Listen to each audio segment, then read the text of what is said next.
green leaf sprouting for the healthy future of agriculture in the Asia-Pacific region. Thank you. Nice to meet you.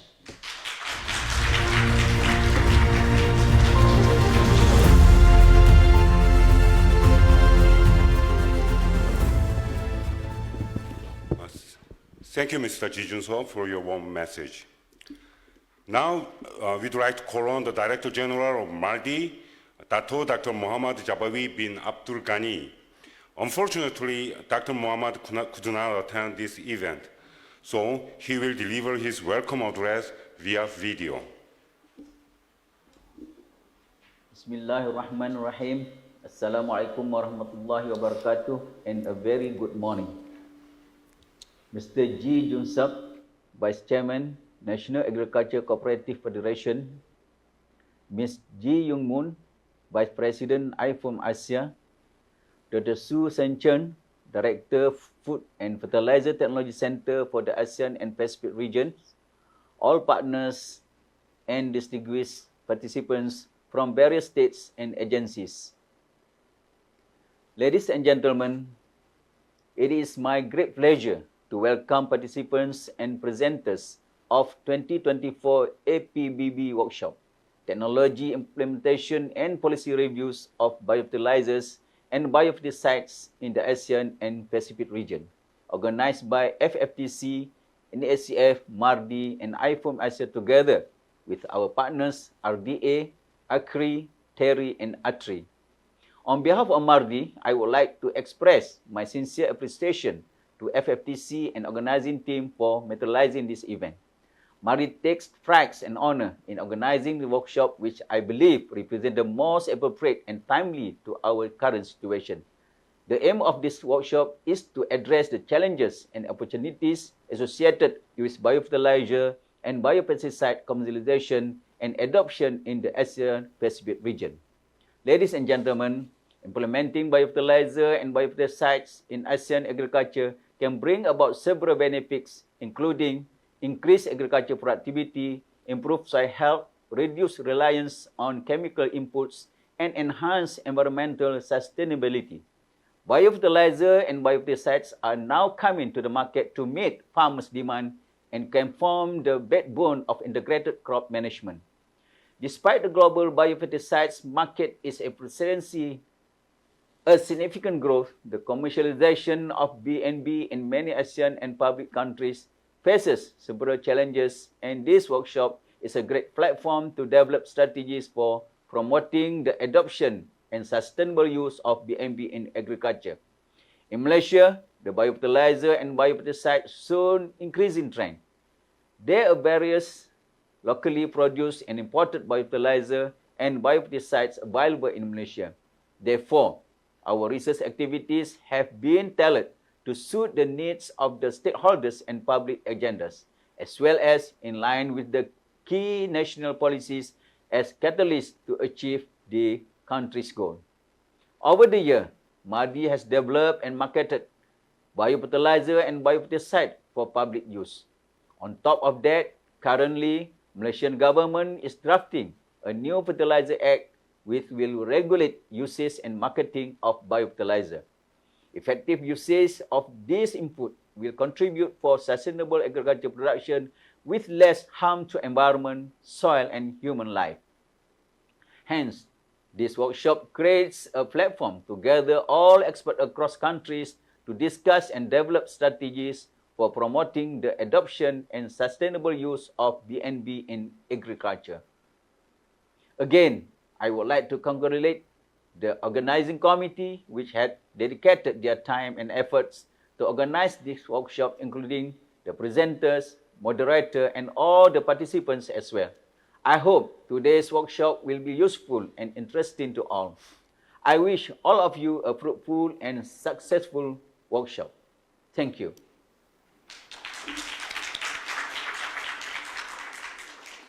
Thank you, Dr. Muhammad Jabawi bin Abdul Ghani. Next, we'd like to call on the Vice President of IFOM Organic Asia, Ms. Ji Young-moon, to also welcome all our speakers and participants. Let's give her a big hand.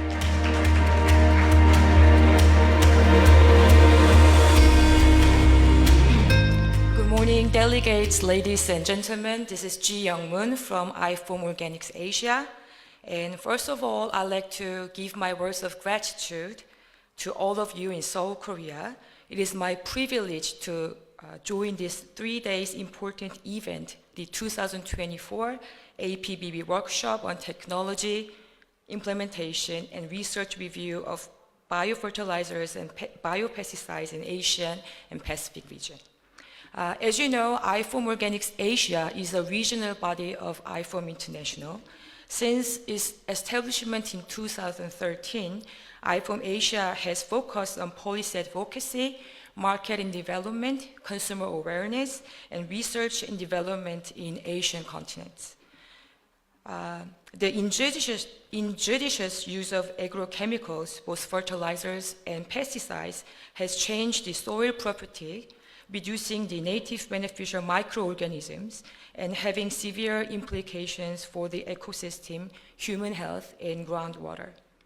And organic farming is becoming a worldwide priority for safe, healthy, and residue-free food and long-term sustainability.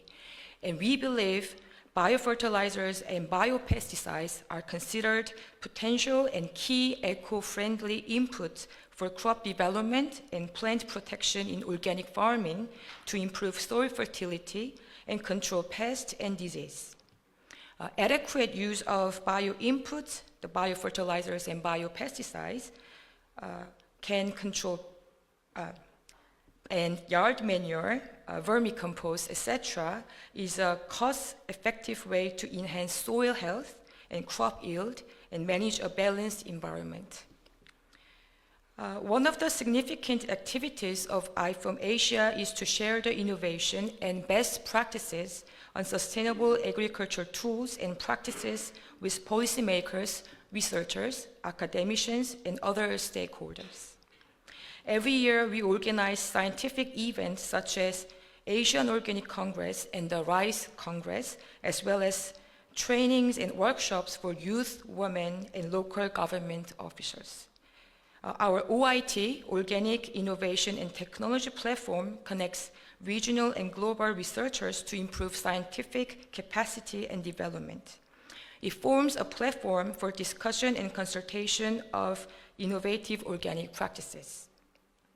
iForm Asia is very much happy to take a part of the co-organizer of this event and wish to work with the partners in the future to make our region more sustainable and toward better food system transformation.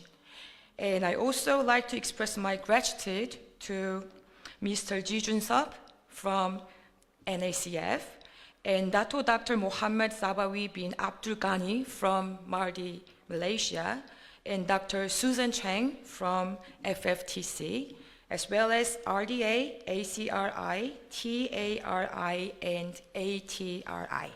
And Dr. Shaikh Tanvir Hussain, the Director of Policy and Strategy of iForm Organics Asia, who put a lot of effort to make this event happen. Thank you. And I would like to sing the recommendations from the workshop and wish all the event success. I wish you an enjoyable and happy time in Seoul from now on. Thank you.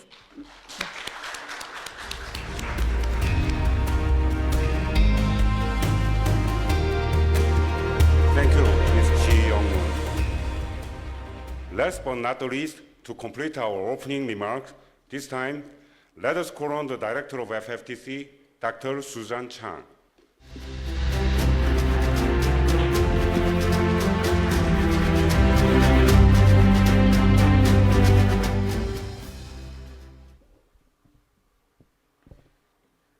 Mr. Ji Jun-sup, Vice Chairman of the National Agricultural Cooperative Federation, or NSCF, Republic of Korea, and Dr. Muhammad Zabawi bin Abdul Ghani, Director General of the Malaysian Agricultural Research and Development Institute, or MADI, who is joining us online, and Ms. Jun Yong-moon, Vice President of the International Federation of Agricultural Organic Movement, or iForm Asia, esteemed members and participants from NACF, and also our contracted partners and advisory board members of the Asia Pacific Biofertilizers and Biopesticide Information Platform, or APBB platform, Deputy Director Dr. Tomonari Watanabe of our FATC and my colleagues. Friends, ladies and gentlemen, a pleasant good morning to all of you, and maybe good afternoon and good evening for those who join online from different time zones. Welcome to the hybrid workshop on technology implementation and policy review of biofertilizer and biopesticides in the Asian and Pacific region. This workshop is hosted by NACF and organized jointly by FFTC, NACF, IFOM Asia, MADI, together with our partners, RDA, ECRI, TARI, and ATRI of Taiwan. It marks a significant step in addressing one of the most pressing challenges facing the agriculture sector. The rationale behind our gathering is clear. The reliance of chemical fertilizers and pesticides in conventional agriculture has led to serious environmental and health concerns. The escalating demands of the growing population have only exacerbated these issues, necessitating the fundamental shift towards more sustainable agricultural practices. The introduction and widespread adoption of biofertilizers and biopesticides, or B&B, offer a promising solution with their environmental friendly nature and cost-effective benefits. The workshop served as a platform to delve into the status, challenges, and opportunities surrounding the commercialization and adoption of B&B in the Asian and Pacific region.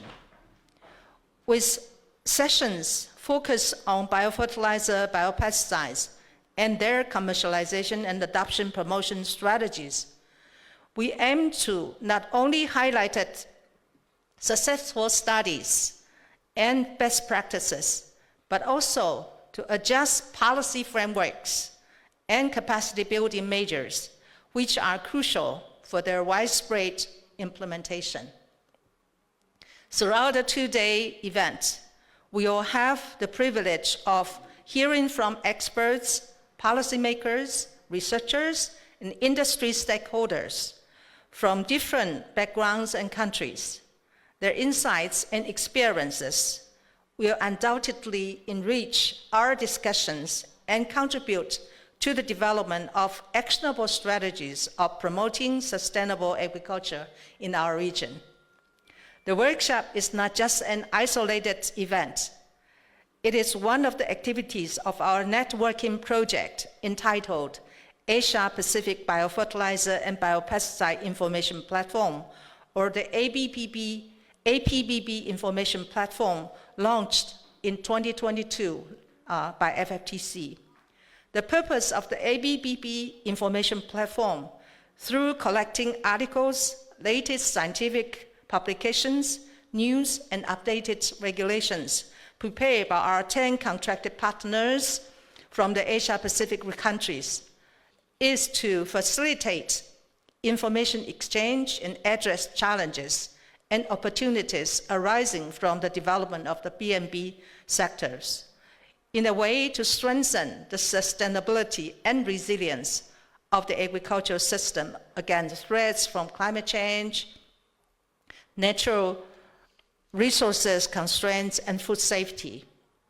So this workshop are deeply rooted in the strategic vision of FATC, aligned with our strategic action plan for 2021 to 2024, particular themes 1 and 3, which focus on increasing productivity and through agriculture R&D and investments, and promoting climate smart and resilient agriculture, respectively.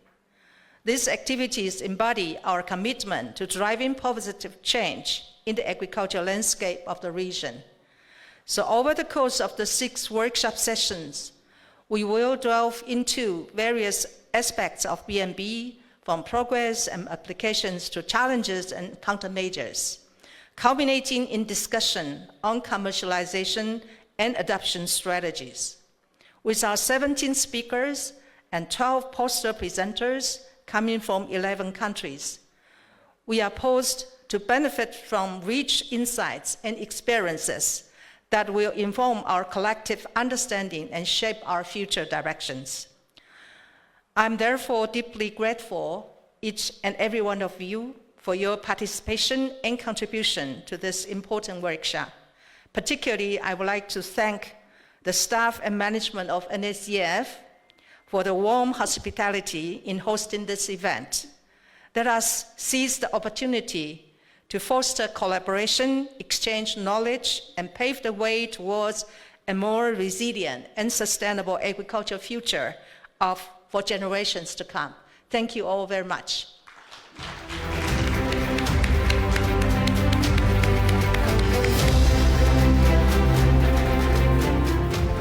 Thank you, Dr. Susan Chang.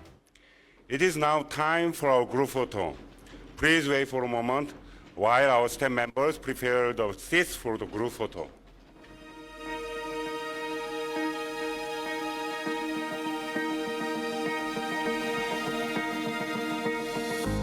First, may we request the leaders of our co-organizers to come to the photo line.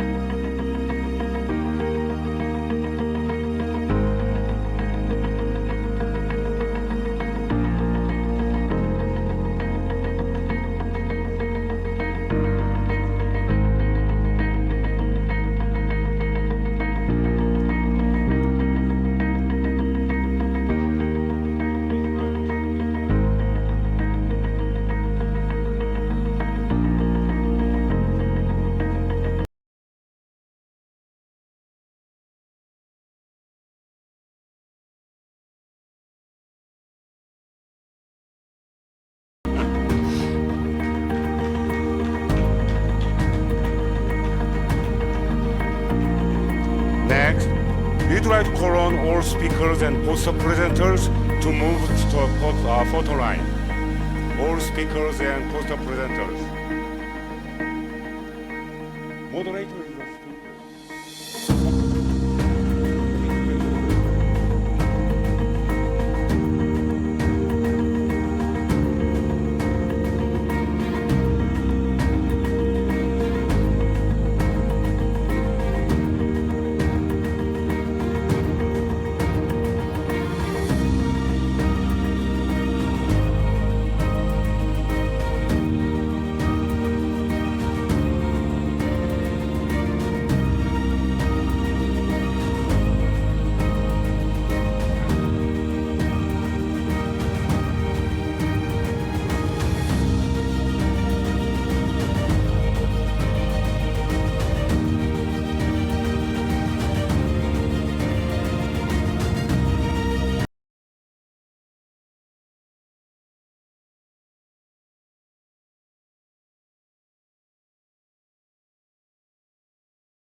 Can join the group together.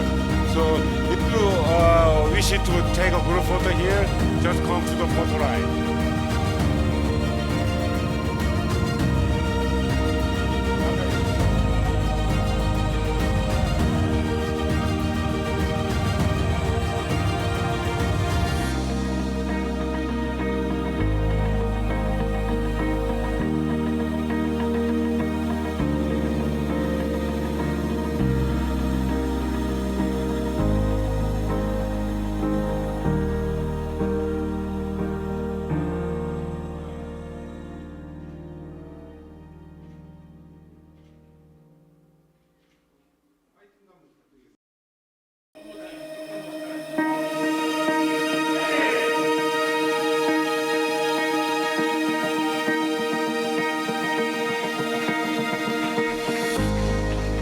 Okay, thank you very much.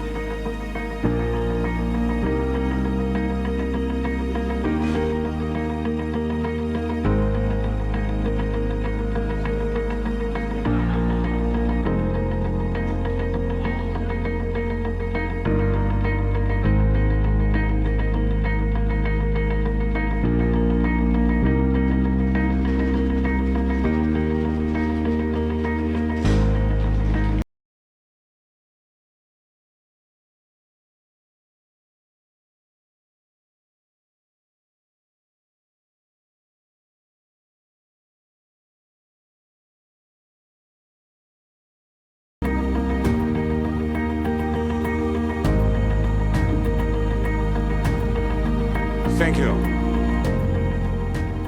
Now that we have all settled in, we can proceed to session one, and it is entitled Biofertilizers, Progress and Applications.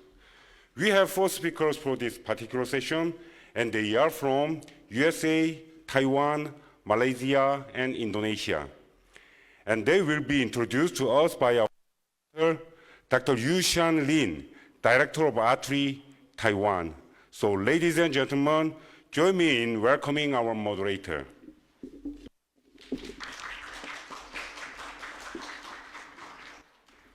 Good morning, ladies and gentlemen. And I am Yu-Shan Lin. I'm a director of the Plant Technology Research Center in Artery.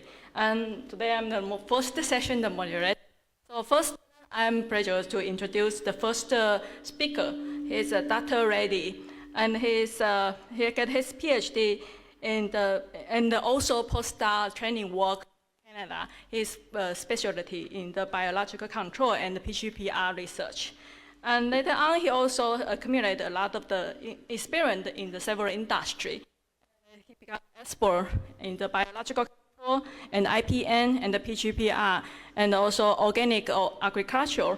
And he developed a lot of the safer, eco-friendly agricultural products for the sustainable agriculture. Today he's going to speak on the recent advances in the biofertilizers and their application in the sustainable agriculture. Let's please welcome Dr. Reddy.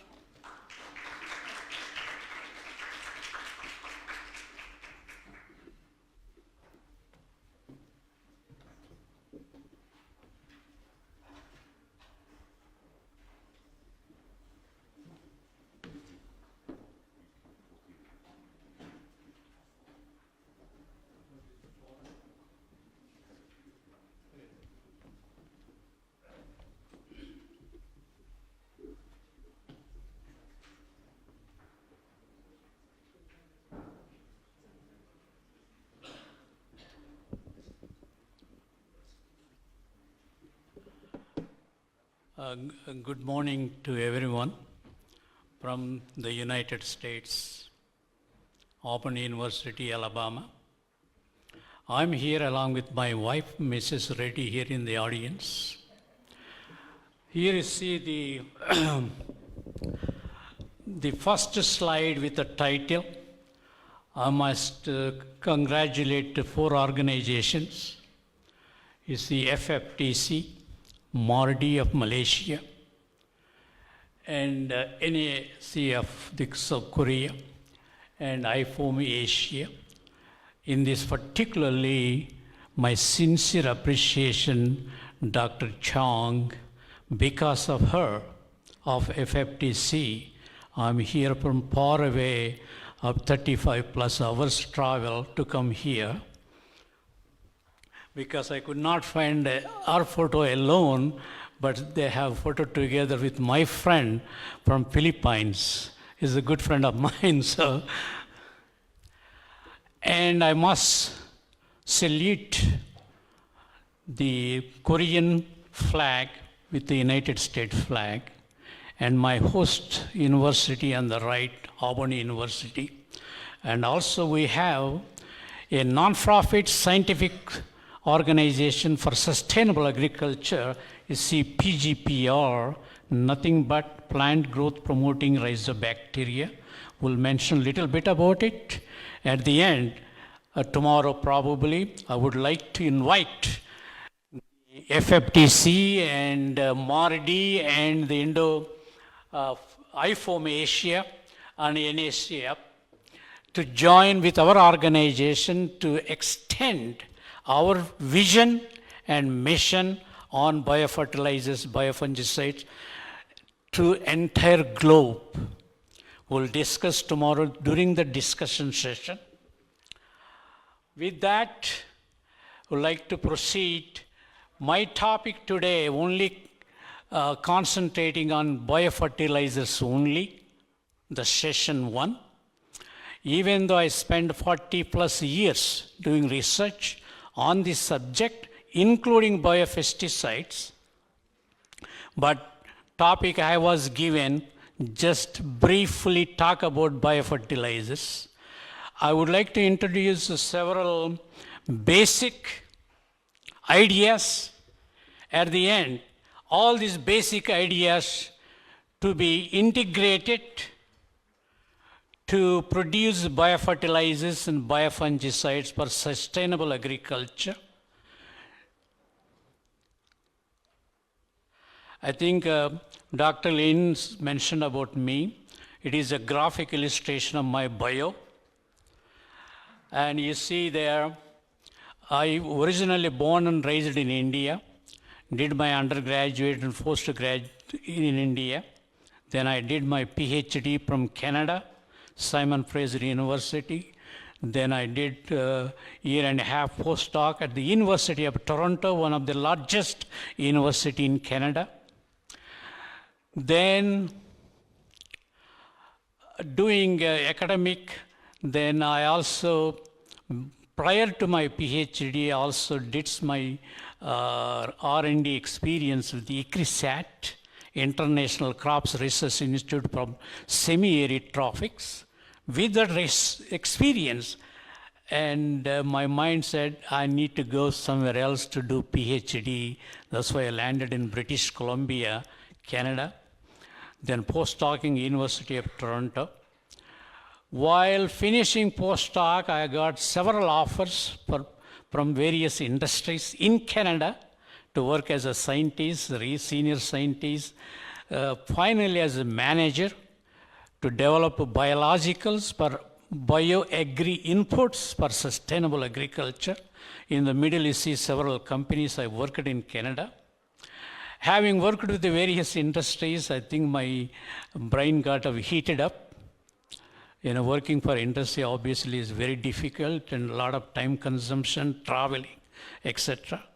Then I said, and also the Canadian weather advised me to move back to the tropical weather. There I selected Auburn University, Auburn, Alabama. It's beautiful tropical weather. Since 1998, I am there right now. And while doing and research and training students and postdocs, visiting scientists from around the globe, and also while doing on the subject biofertilizers, biofungicides under the umbrella of PGPR, plant growth promoting rhizobacteria, we travel every continent so far, except South African continent. We conducted workshops, national conferences and international conference. I will touch those in another slide in the middle of this talk.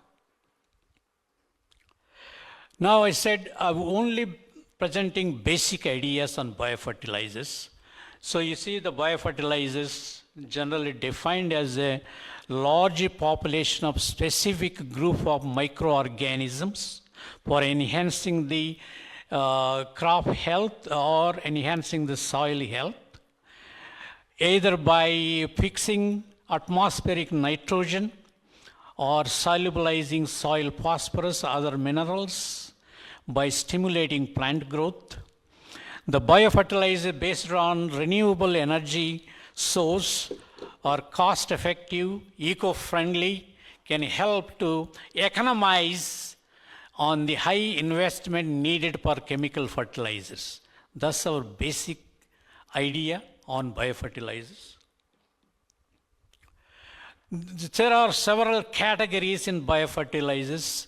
Some Anabaena, mycorrhizal fungi, Pseudomonas, Bacillus, Azospirillum, Rhizobium, not Rhizoctonia, Trichoderma, stuff like that. Several categories of genera of microorganisms comes under biofertilizers. The biofertilizers genera, bacteria, fungi, algae, symbiotic rhizobia. If you see in the left side, those below the soil, around the rhizosphere, some of these biologicals can supply by associating as a symbiotic relationship and antagonizing against the soil plant pathogens, and they also supplying several mixtures of nutrients to the root zone. And on the right side, you see what we are looking, the good quality of the grain or good quality of the yield, healthy. So these microbes, these biofertilizers, they grow mineral nutrition improvement, secondary metabolism modification, tolerance to biotic and abiotic stresses, nutrients enrichment, improved photosynthesis, improved plant tolerance to various pests, and increase productivity at the end. Yeah. I can't see that probably. Yeah, I think so. Yeah, I think that's better.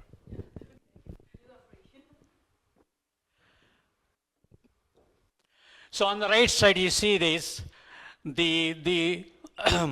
This is the zone where we're concentrating below the soil, which is the soil root ecosystem, or also called rhizosphere. In this rhizosphere, there may be mycorrhizae or bacterial or PGPRs and plant growth promoting fungi, plant growth promoting bacteria. There may be pseudomonas or bacillus, and several. They will act and produce nitrogen to the growing root system. So obviously these can increase the crop improvement, soil nutrient cycling, productivity enhancement, plant nutrition enrichment. Of course, by nitrogen fixing, all these could enhance the crop improvement, particularly grain yield. These biofertilizers, as I mentioned earlier, Anabina, mycorrhizal fungi, this side came back again, sorry. Yeah.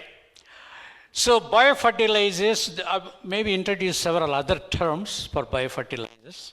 In this, I call them plant probiotics. These plant probiotics, obviously same thing, soil health management, enhance soil quality, and the next session they have biocontrol or biofungicide or biopesticides.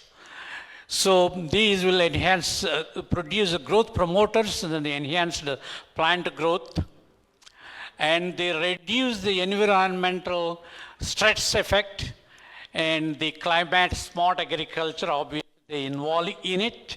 Then we have to bring back the climatic technology, and also ultimately decrease the use of toxic chemicals. That's our goal. Again, under biofertilizers, there's a nitrogen fixing, phosphate solubilizing, organic matter decomposers. In nitrogen fixing, symbiotic, the symbiotic in the sense they produce nodules. Some of the symbiotic bacteria also non-nodulating bacteria. And these nodulating nodules will be on the root or below the stem, sometimes on the stem too. And some of them are also, as I mentioned, non-symbiotic, non-producing, nodulating bacteria. Whereas biofertilizer under phosphate solubilizing, there may be phosphate solubilizers, phosphate mobilizers, organic matter decomposers, cellulitic or lignolytic. And under here, the types of fertilizers, they may be heterotrophic bacteria, phototrophic bacteria, and the fungi. Under heterotrophic bacteria, nitrogen fixers again. Under nitrogen, symbiotic, associative symbiotic, and a symbiotic, for example, Frankia, Rhizobium, associative symbiotic Azospirillum, and under non-symbiotic Azotobacter, non-symbiotic under phosphate solubilizers, Bacillus and Pseudomonas. Phototropic bacteria, again, nitrogen fixers. Under nitrogen fixers, they may be symbiotic, for example, Azolla, non-symbiotic, biodegrading growth producing bacteria. Under fungi, phosphate solubilization mobilizers, mycorrhizae, Aspergillus, penicillium. So there are the several categories of biofertilizers for understanding and their mode of action. Now again here biofertilizers, they enhance soil health, improve soil health, they enhance soil fertility, they improve fruit quality, improve fruit yield, enhance plant growth, secrete plant growth hormones, and they are environmentally friendly. They act as a bioprotectant to stresses, it may be abiotic or biotic stresses, and they reduce the pressure easing of the chemicals. And they're not bulky in the sense you don't need a big bags of those biofertilizers to apply in the fields. For example, here phosphate solubilizing bacteria, they are pathogenic resistance, IAA excretion, and salicylic acid production, ACCD activity, siderophorus production, microbial community regulation, nitrogen, of course, nitrogen fixing, potassium solubilizing, all those kinds of mode of actions of these microbial biofertilizers. My favorite term is PGPR, plant growth promoting rhizobacteria. This thing came myself and my colleague while we were doing PhD, Dr. Joseph J. Klopper has coined the term PGPR when he was doing a PhD in California in the United States. Since that time, I used it also doing a PhD on the same subject. We've been using that PGPR, nothing but biofertilizers and biofungicides based on the mode of action. How does these work? I already mentioned nitrogen fixation, hormone production, rhizoremediation, nutrient uptake, siderophore production, nutrient solubilizing. Where you apply PGPR below the soil, onto seed, onto the root, in the soil, or on the plant, these will mobilize, colonize the growing rhizosphere ecosystem. They may act as a direct plant growth promotion or indirect plant growth promotion. The direct growth promotion by phytohormone production, phosphate solubilization, nitrogen fixation, siderophores and ammonia production. Indirect actions, indirect mode of action by lytic enzyme production, induced systemic resistance, antibiosis, oxidation management. I'm bringing another term called plant biostimulants.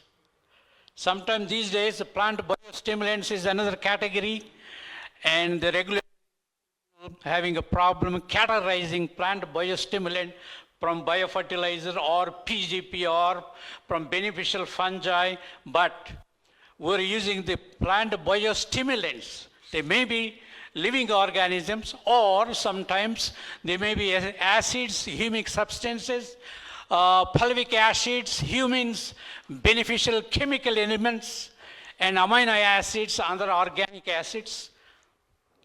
And some of them say extract, seed extract, seaweed extract, plant-derived extract, and bioactive substances such as nitrogen, polyphenols, and of course microbial inoculants, I mentioned living organisms, some of them non-living plant growth promoting activities. So we call them plant biostimulants.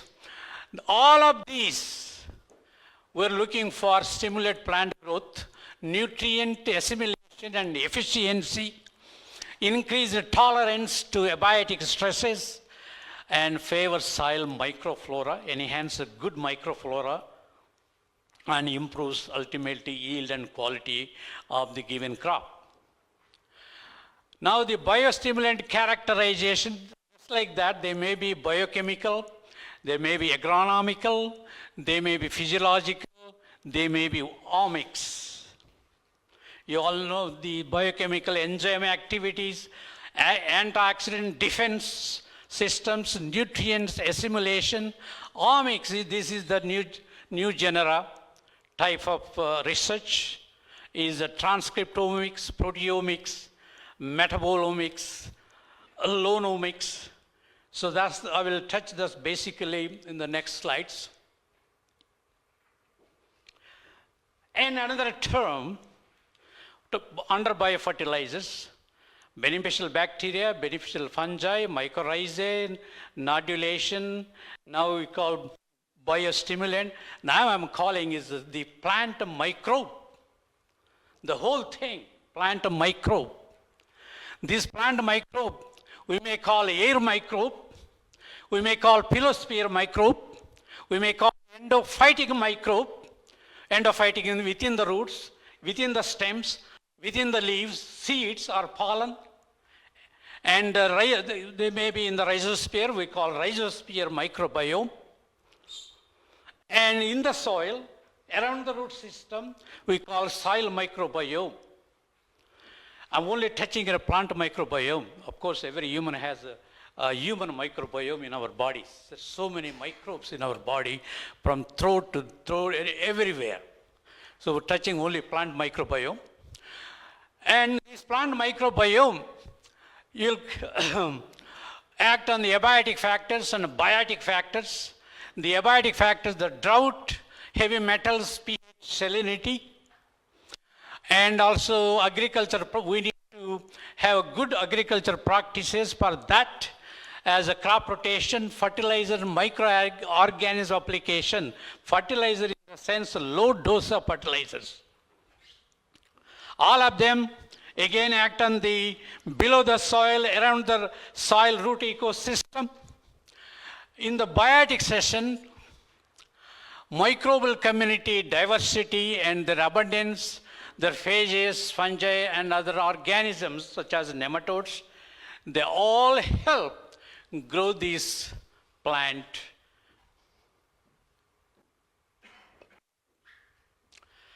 Just mentioned the biotic stresses by bacteria, fungi, or virus, nematode, or insects, abiotic stress, drought, temperature, salinity, acidity, and this PGPR or biostimulant, microbiome, those are biofertilizers per se, all of them will enhance the stress tolerance, nutrient availability and uptake by nitrogen fix. We already touched about nutrient uptake, solubilization, phosphorus or potassium solubilization, drought stress, temperature, salinity, acidity, whereas phytohormones, siderophore production, biocontrol, induced systemic resistance.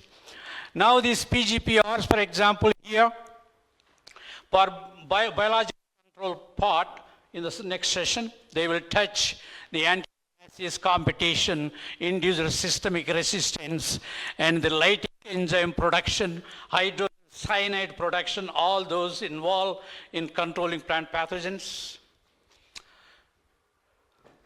New research we need to integrate on our biofertilizers. For example, genome analysis, genome synthesis, genome editing.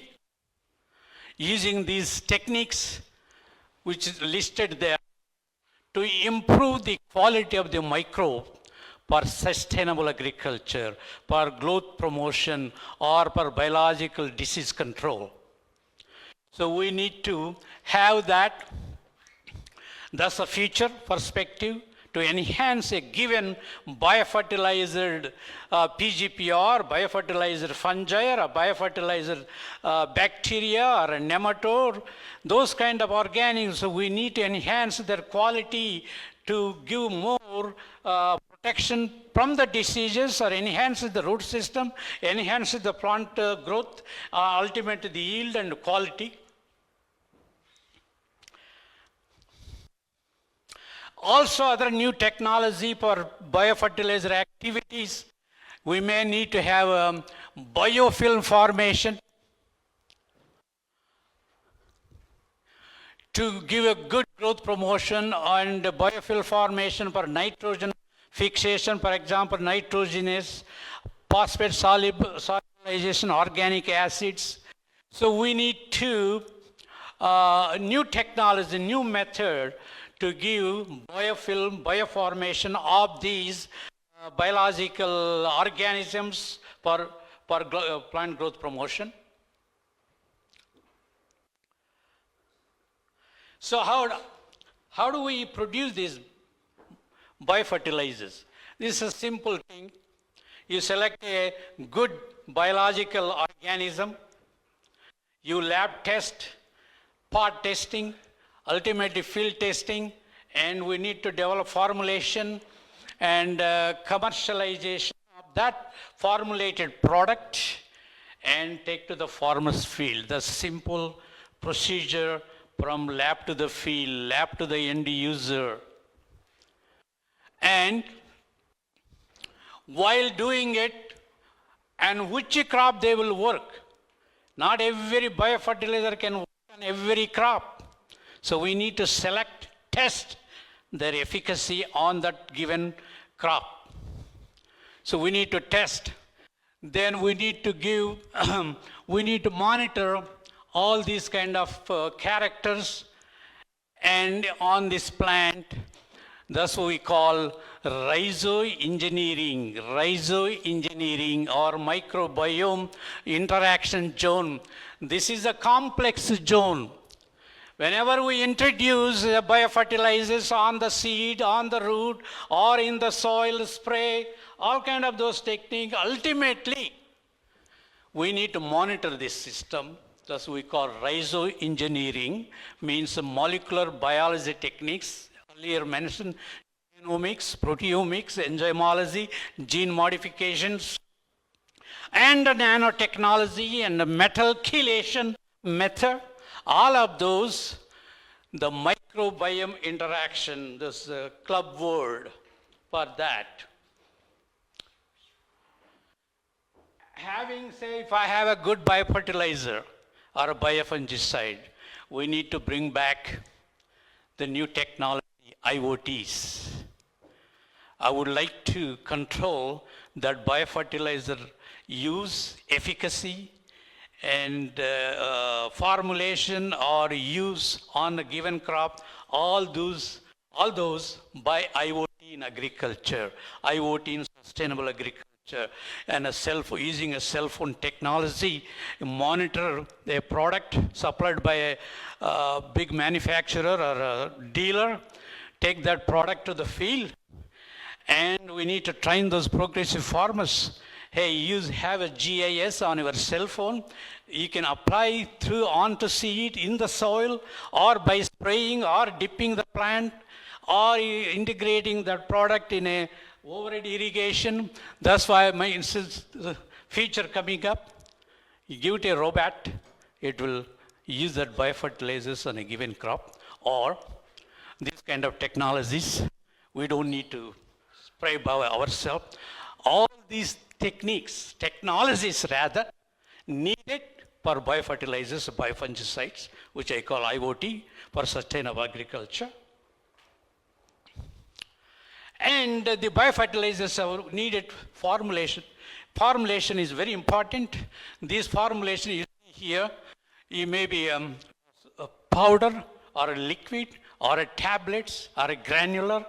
So depending on the farmer's need, here they may be stored in different places, and ultimately the manufacturer to their dealer have to supply the end user in a sustainable way.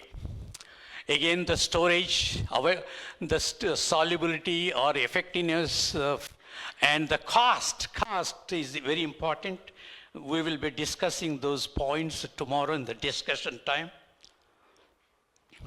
Again, you see the biological constraints of biologicals based on the biosafety, carrier, quality control, in the field level, marketing, financial, infrastructure, regulatory, technical. The regulatory again we'll discuss tomorrow during the discussion. Of course, mode of action. All the researchers will give the biofertilizer to the factory unless they know how it does work. I think this is duplicated. Oh, the market, you all see the rising from year to year in the future and is growing like several billions of dollars in every geographical location of the globe. Almost 10 billion, 6.97 billion 2020, 30 for these biofertilizers market potential. Again, you can categorize them based on the mode of action. So 2050, I would like to see all this bioengineered, customized biofertilizer, bioengineered, customized biofertilizer linked with the IoT, linked with the cell phone, linked with the GPS. I call them integrated nutrient management. I cannot just believe one biological can do miracles. Having said all those terms need to be integrated for a nutrient management. We used to call integrated pest management, IPM. Now we're calling INM. I missed that. So totally for sustainable, we have to follow our agronomic practices, agroforestry, intercropping, crop rotation, manuring, bioagents, conservation, tillage, green manuring. We need to bring them into integrated nutrient management. Bioresources, we're calling organic farming, IFOAM Asia, organic farming for the farmers, or natural farming, or zero budget farming, all kind of buzzwords. We would like to stay healthy stuff on this planet, wherever, in a geographical location. Here is my society. Asian PGPR Society for Sustainable Agriculture, Plant Growth Promoting Rhizobacteria. And with this, we have covered the entire continent except South African. We started 1987, almost 11, every 3 years, 11 times 3, 33 conferences. Then my next conference, I'll come back. Please attend our next conference in Taiwan at World Vegetable Center, September 25th, 28th. Dr. Chang is coming as my guest, and some of their folks from Taiwan. Is a beautiful research center, World Vegetable Research Center in Tainan of Taiwan. And I have chapters in every country. Wherever I organize meetings, a particular country has their own sub-chapter. Thank you, and thank you, thank you.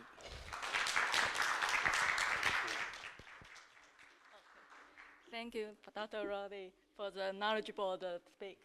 So, but we don't have time for the question right now, so maybe we'll keep our question in the session. The last session, we have discussion session, then you can ask the question. Yeah, yes, please. So you need 1 minute? I will go ahead. One person, oh, okay, open for one person for the question. Doesn't matter to me. It's okay? Yeah, I'm here to answer. Okay. Do you want to ask a question? It's fine. So, No. Actually, I have a question. Yes, go ahead. So you mentioned about the biosimulator, right? Huh? So I know the biosimulator. Right. It's not. I think it's not categorized in the U.S. It's not yet, right? But in the India, they do have the biofertilizer. Truly speak, in the US, we do not need any regulation for any biofertilizer activity by fungi or bacteria. As long as you label as a biofertilizer, you do not need any registration in the United States. But they do have the biostimulant. Biostimulants coming under biofertilizer too. I thought. They're writing the law, new law coming up. Yeah, they are writing a new Yes, law. That's yes. what I'm asking. Yeah. Yes. So later on, they might have the real role for Yeah. that. Okay, that's The great. take-home message I mentioned, ours is a non-profit scientific organization called Asian PGPR. Everybody knows all over the world. And these 4 organizations organizing this summit. Please, I would like to join, and I will talk to all 4 of you, the big people of those organizations. Let to have a hand-to-hand and mobilize our vision and your mission and my mission all together, not only Asia Pacific, around the globe. Okay, thanks, Dr. Reddy.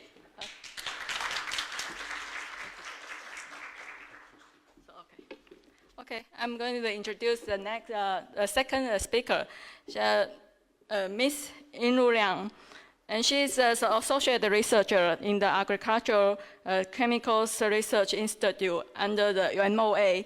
She actually focused on the studying and the development of the biofertilizer for soil-enhancing vegetables and the biopesticides for controlling root rot of the kidney bean. So today her topic is the feasibility of combining microagents and silicon dioxide to control disease and to promote growth on the kidney beans in Taiwan. Let's welcome Ms. Liang Yinlu. Just one notice to the speakers. For the video recording reasons, speakers are asked not to move much on the podium. So from now on, it is prohibited. Thank you. Okay, good morning, everyone. It's my pleasure to hear and share some experience in Taiwan. And today I will sharing with you of 2 cases about the biofertilizer using in Taiwan. And first, I will briefly introduce our institute. I come from Agricultural Chemical Research Institute, and this institute is co-founded by UN and Taiwan previously.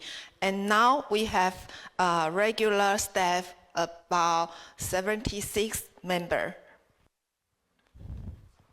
And this is the whole view of our institute.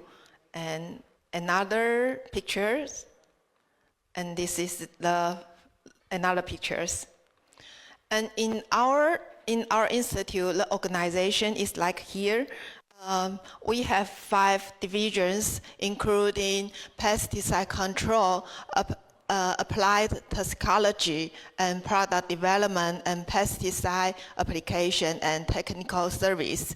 And I'm in the product development divisions. Okay.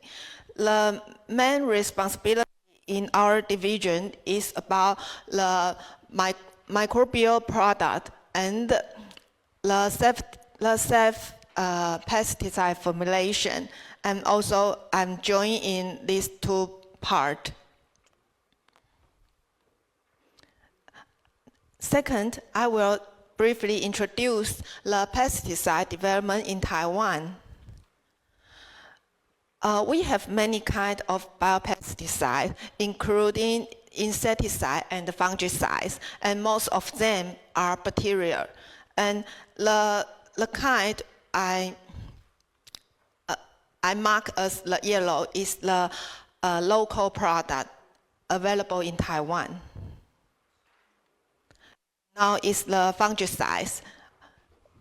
Most of them are bacteria, and we also have fungi product. About the biofertilizer, we also have 2 classification of the biofertilizer. One is phosphate solubilized bacteria, and one is potassium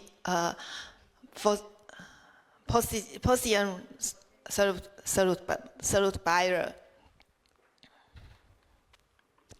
And what I'm research interest is about the microbial agent selection and application. Another one is the biopesticide formulation and the conventional pesticide formulation. And my experience, especially on the biopesticide and the biofertilizer formulation. And these are some strengths that I have been dealing with. When we want to develop a product, it may have a standard procedure to develop a product. The first one is to find the problem, and the second one is to select a suitable active ingredient. In the biofertilizer or biopesticide, select a suitable strain is the must step. And following the procedure, the next step may be the registration and sell the product to the market. And here are some examples that I doing before. One is the seed treatment formulation and the seed coating formulation. And also, I provide seed treatment suspension concentrate to the seedling nursery. About the biofertilizer, how I select the potential strain. Firstly, I select the potential strain by their NI activity and their NI productivity. So in today's presentation, I will introduce two strains. One is CB36 and another one is YDJ3 in different field trial tests. And the first one is CB33. Here is the conventional group. It treat with water. It only treat with water. And the F is treat the conventional fertilizer. So when we didn't give the vegetable any fertilizer, only gave them the microbial agent, they could not grow as well as the fertilizer treated. But when we give the amount of the chemical fertilizer like this, we can save the use of the chemical fertilizer. So when we give half month of chemical fertilizer, it can grow as good as we give the full amount of fertilizer. And I also use the CB33 suspension concentrate to mung bean and the oolong tea. When we apply it to the oolong tea could harvest 6 times 1 year. And then we also coating the bacteria on the biochar and use it as the soil conditioner and apply it to the tomato. We also get the yield increase. So this is my first case of using the microbial agent combined with silicon dioxide. And we hope to know the effect on the string bean. Why I choose the silicon? Because the silicon is the second most abundant element in the earth's crust.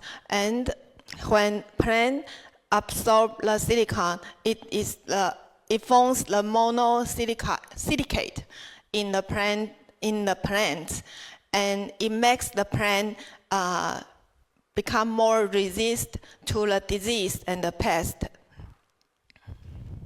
Further, the life cycle of silicon is very environmental friendly because it could be observed by the plant, then it go back to the soil, so it will not pollute our environment. And there are many publications has demonstrated that silicon shows many effects of the plants, include disease resistance and pest resistance and the stress resistance. So, silicon is considered as a multi-talent nutrient to plants. Also, silicon in Taiwan is exempted material from the regular registration. And here is the appearance and the chemical structure of silicon. Okay, here is the area we conduct the field trial. As you can see, it cannot grow any crop here. And why we choose here? Because the farmers hope us to provide some solution to them. They culture the crop here, but get nothing. So we choose here. It's a very difficult problem to us when we see such kind of the area. And it's located in the middle of Taiwan in Nantou County. So the goal of our field trial is to understand if we combine the two materials, is effective to help the farmers to grow their crop. And another is we want to know the combination of two materials is workable or not. And finally, the yield, we hope to know the yield is reasonable. Okay. When we grow the string bean in this area, at the beginning, it shows no difference in each treatment, and finally the lead treatment will become different. And here are the treatment we did. The control group, we use the conventional pesticide as the control group. And for the convenience to farmer, we choose the commercial product. And one is the biopesticide product, like this. Here we call the BS. And another is a biofertilizer like this, and it's our selected strain CB36, and we authorize to the local industry. And here another treatment are the combination of silicon dioxide. And in this area, it also shows very serious disease like the southern blight and the stem rot. And the symptom is like this. And when the plant is infected by stem rot passenger, it will die finally. So the farmers get nothing after they grow string bean. And the southern blight is like this. So the string bean cannot grow until they harvest the beans. And the plant infected by the passenger, we also collect and identify what passenger it is, and we conduct a Koch's rule to confirm, and it is Piscine myrtillon. And here is some pictures. And this is the confirmation conducted by Koch's rule. So at the middle stage, they still shows no difference in each group, but in late stage, most of plants in the control group are die, but in the treated group, they still have some plants alive, especially in the bio combined with silicon dioxide. And here is the larger view. We could see each treatment the disease incidence in each treatment. The disease will grow serious as time passes. However, we could see we combined with silicon dioxide, it shows a lower disease incidence. Also, the disease severity is the same. And about the Southern Bright, it also shows the combination of microbial agent. It also shows a lower disease severity and the disease incidence. And about the YAR, we could see here the combination of CB36 and silicon dioxide shows the highest YAR, but other treatment shows no difference. And we still need more data to know why it shows such a result. We know the application of silicon is now have been focused on, and more scientists involved in this research.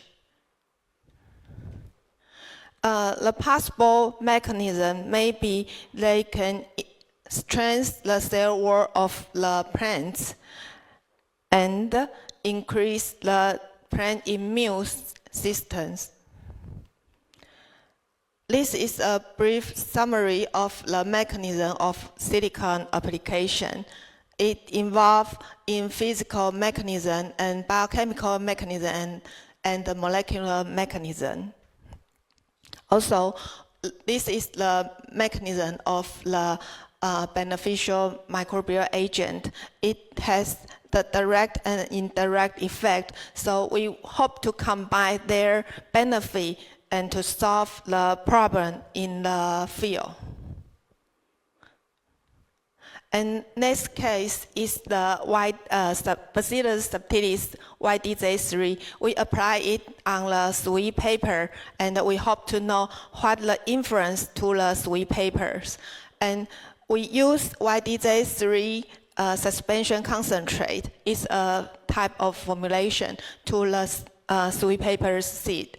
And we could see here is the water control, and the aerobic growth control is a negative control and positive control. And another one is the YDJ3 control, YDJ3 treated group. We could see when we treat with YDJ3 culture growth, it shows a higher germination percentage and a shorter germination rate and a faster germination speed, and shows significant difference.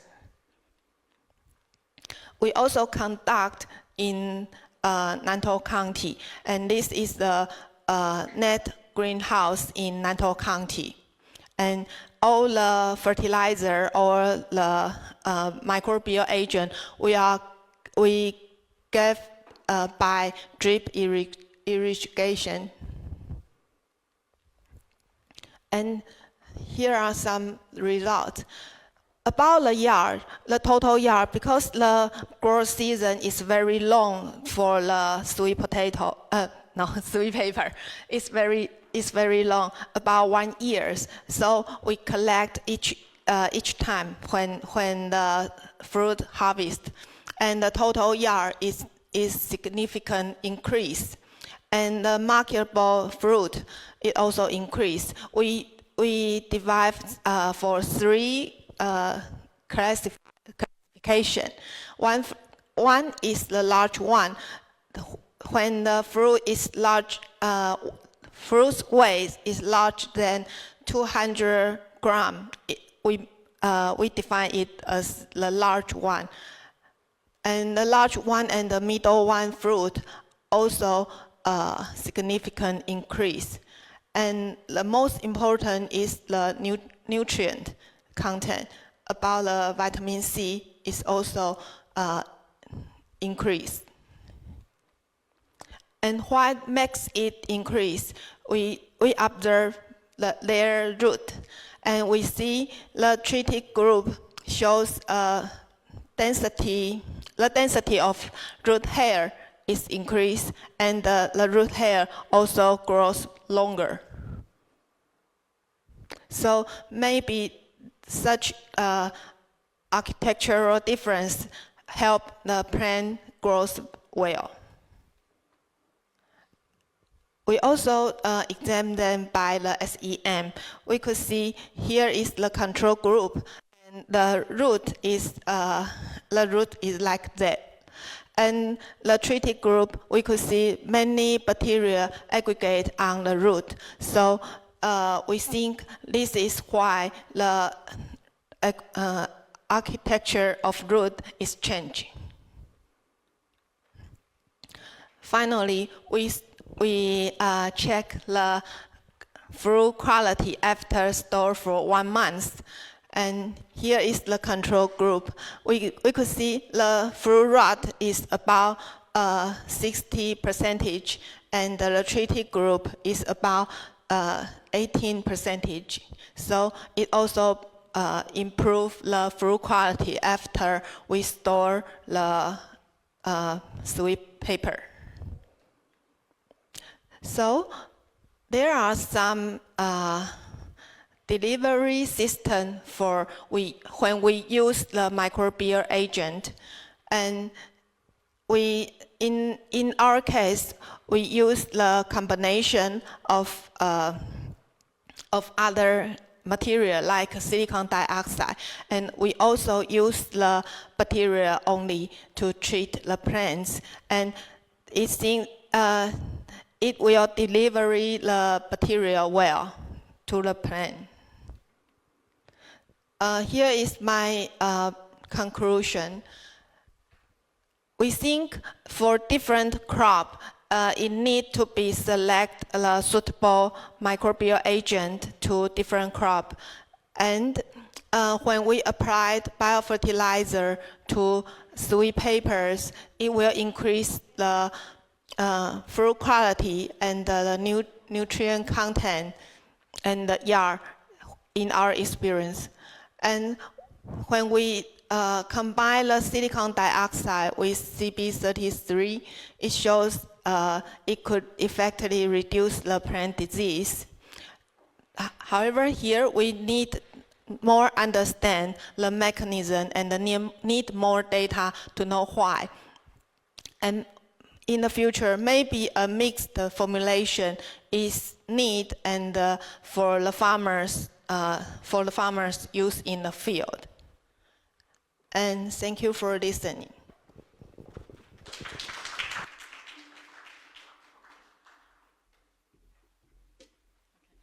We still have like 6 minutes for the question. So anybody have the question for Ms. Ruth Liang?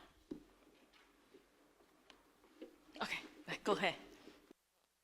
Should we have the microphone? 有后面。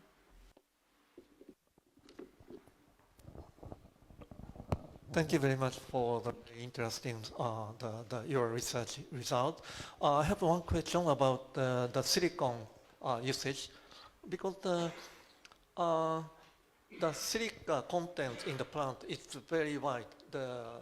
For instance, the rice has more than the 10%, but the tomato has less than the 0.1% about that.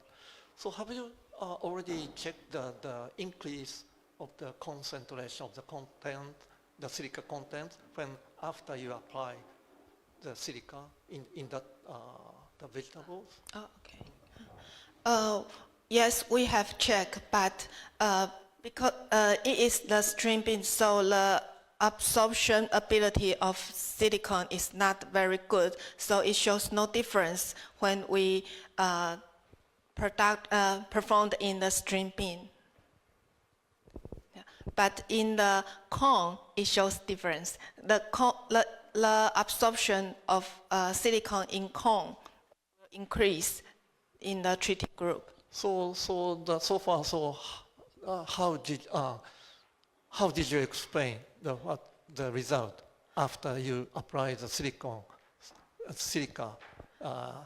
plus the fertilizer, so increase decrease the Yeah, diseases. yes. In shrimping, they decrease the disease severity, but in corn, we use the worm, So army worm. I'd like to know what the reason why the silica export.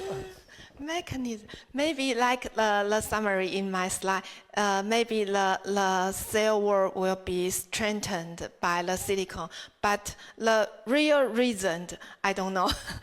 we need more. We need conduct more experience to understand why. Oh, the Yeah. PCM, the Milifortium, it's a soil-borne disease. Yes. So your explanation is the surface of the leaves. So I can't understand why. So At this time, I really don't know why, but we just first we just help the farmer to solve their problem. So we still need time to understand why. Yeah. Dr. Liang is a wonderful presentation. Particularly, I love the scanning electron micro. Tell us, if this product is commercially available? Yeah. Yes. Yes? Yes. So what is the price-wise? Price. Maybe $400 Per hectare? Yeah. Per hectare, right? Per hectare. Yeah, per hectare, I know that. Right. Anyway, that's okay. Okay. So can you able to export? Is it registered in your country, in Taiwan? Yes. Was registered? Is registered.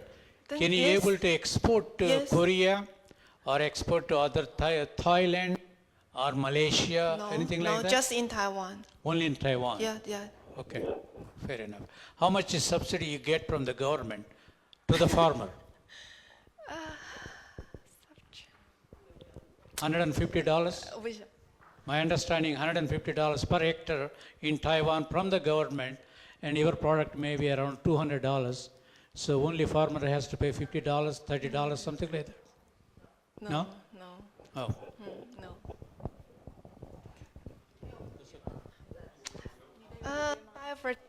Biofertilizer 有。Okay. 对。 They do have fund for the supporting this biofertilizer. We do have the fund for that. So 50%, around 50%. Okay. 我不晓得。Yeah. Okay. Any other questions? Oh, yes, go ahead. You mentioned use the silicate, silicate, right? Yeah. Silicon. So what form you apply and then how much amount you apply and when do you apply? Oh, okay. We apply at the beginning of cultivation. And we just applied for two times when whole cultivation period. And Apply mixed to the soil or just the surface or mixed with the mix with the soil. And the foam is powder, and we mix with the soil before we grow the string bean. So you use calcium silicate or what kind of foam you apply? I don't know. We just buy the food grade silicon dioxide. The foam, Silicon dioxide. yeah, Silicon dioxide, yeah. the food grade silicon dioxide.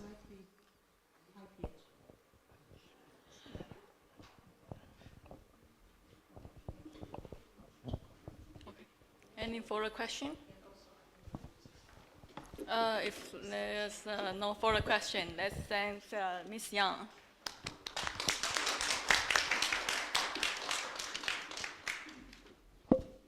So next is online or she will be here? The third speaker should be online. Oh, she's online. Okay. Okay.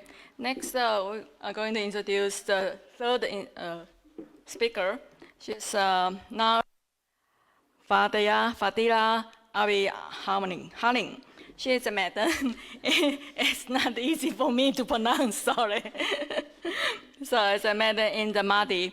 And she's working in Mahdi for like 23 years. And she actually conducted research related to the development of the biofertilizers using beneficial soil microbial and the development of the fermentations protocol in the mass production of fertilizer.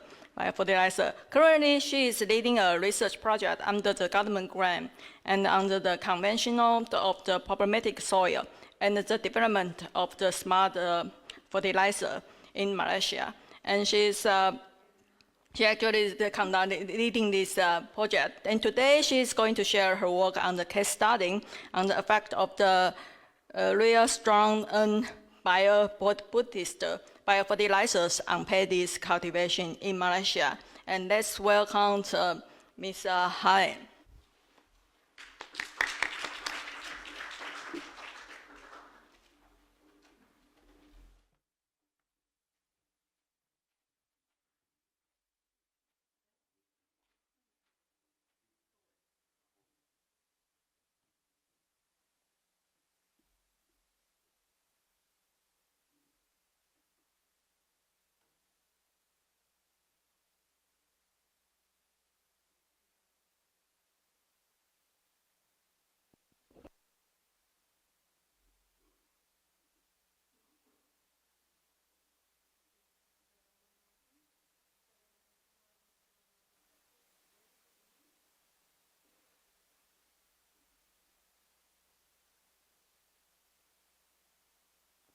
Okay.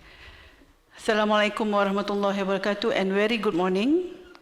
My name is Nufarilah binti Abdul Halim. ABD stand for Abdul Halim, and I'm from Malaysia Agriculture Research and Development Institute Mahdi. And I would like to share my experience in the field of testing of N biobooster biofertilizer in the main paddy granaries in Malaysia.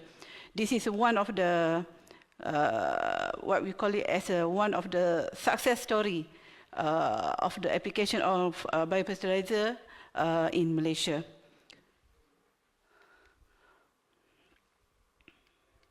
Sorry. Okay, for the project background and problem statement. For the introduction, N biobooster biofertilizer was developed from the collaboration research between Mahdi and Orcosmos Biotech Industries, one of the biggest manufacturers bio-based agriculture products in Malaysia since 2015. And N biobooster biofertilizer undergoes 8 steps for the product development and won N international and national level awards. So in Malaysia, rice and paddy cultivation kickstart in the early 60s with a small-scale farming, which later expanded by leaps and bounds before emerging as the country's utmost important food crop. So over the decades, Malaysian rice production system has been suffering from the various challenges, which include extreme weather conditions, poor soil fertility and nutrient management, farmers' lack of knowledge and awareness, and poor development of technology. So the national rice production and consumption, simply measured as a self-sufficient status, is only 62.6% in 2022, and leads to the seriously national food security issues. So from this slide, we can say that the farmer faces income losses 300 million ringgit Malaysia. So about this problem, we come up with one of the solution that we can increase the yield, the average yield of the production in Malaysia. So for the second part of my presentation, I will talk about the development of N biobooster biofertilizer. So this is the step we develop the N-Bi booster and undergoes 8 steps for the product development, from the isolation of beneficial bacteria, identification, development of low-cost medium, development of inoculum and fermentation protocol, mass production protocol, small and upscaling testing, assessment of survival rate in product, and commercialization. So, the real strong N-Bi booster biofertilizer was developed using Bacillus subtilis strain, isolated from compost and add on with the functional microbes from the company as consortium inoculum, and produced using a cost-effective medium, multi-growth medium, MGM.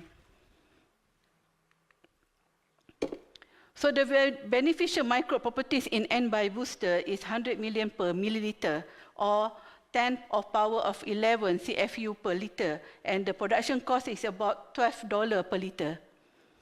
And the result of the efficacy study of real strong N-Bi booster biofertilizer had a positive effect on the chemical properties of the soil, as well as the population of beneficial microorganisms on the soil. Real strong N-Bi booster biofertilizer affect several yield components, such as number of panicle per square meter and the percentage of grain field. And furthermore, real strong N-Bi booster biofertilizer has an effect on the increase in paddy yield in 2 main paddy granaries in Malaysia, namely in Kedah, Kelantan, with the highest yield increase percentage up to 162%, in Bendang Kuntan PKJ Tumpat, Kelantan, and 57.9% in Sungai Besar, Ayada, Northwest Selangor. This is a 2 main granary that we tested in with using the biofertilizer N-Bi booster.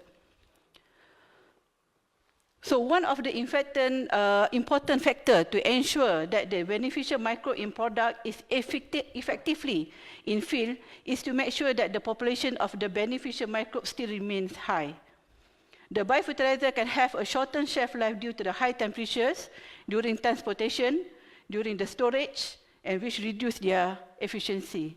So this graph shows the survival rates of real strong N-Bi booster in same batch production within 6 months. The data shows that the bacteria population in N-Bi booster still remain high up to 6 months after its production. So the third part of my presentation is to share our experience, the field testing of N-Bi booster in main granaries in Malaysia. First, I would like to introduce the Ayada, Northwest Selangor, which is Ayada, Northwest Selangor granaries is about 93.7 kilometers from Kuala Lumpur. It's a capital city of Malaysia. And the development focus of Ayada Northwest Selangor involve all agriculture infrastructure development and activities in the 19,700 hectare paddy cultivation area, which is considered as a medium fertile soil, which include Kuala Selangor and Sabak Benam district.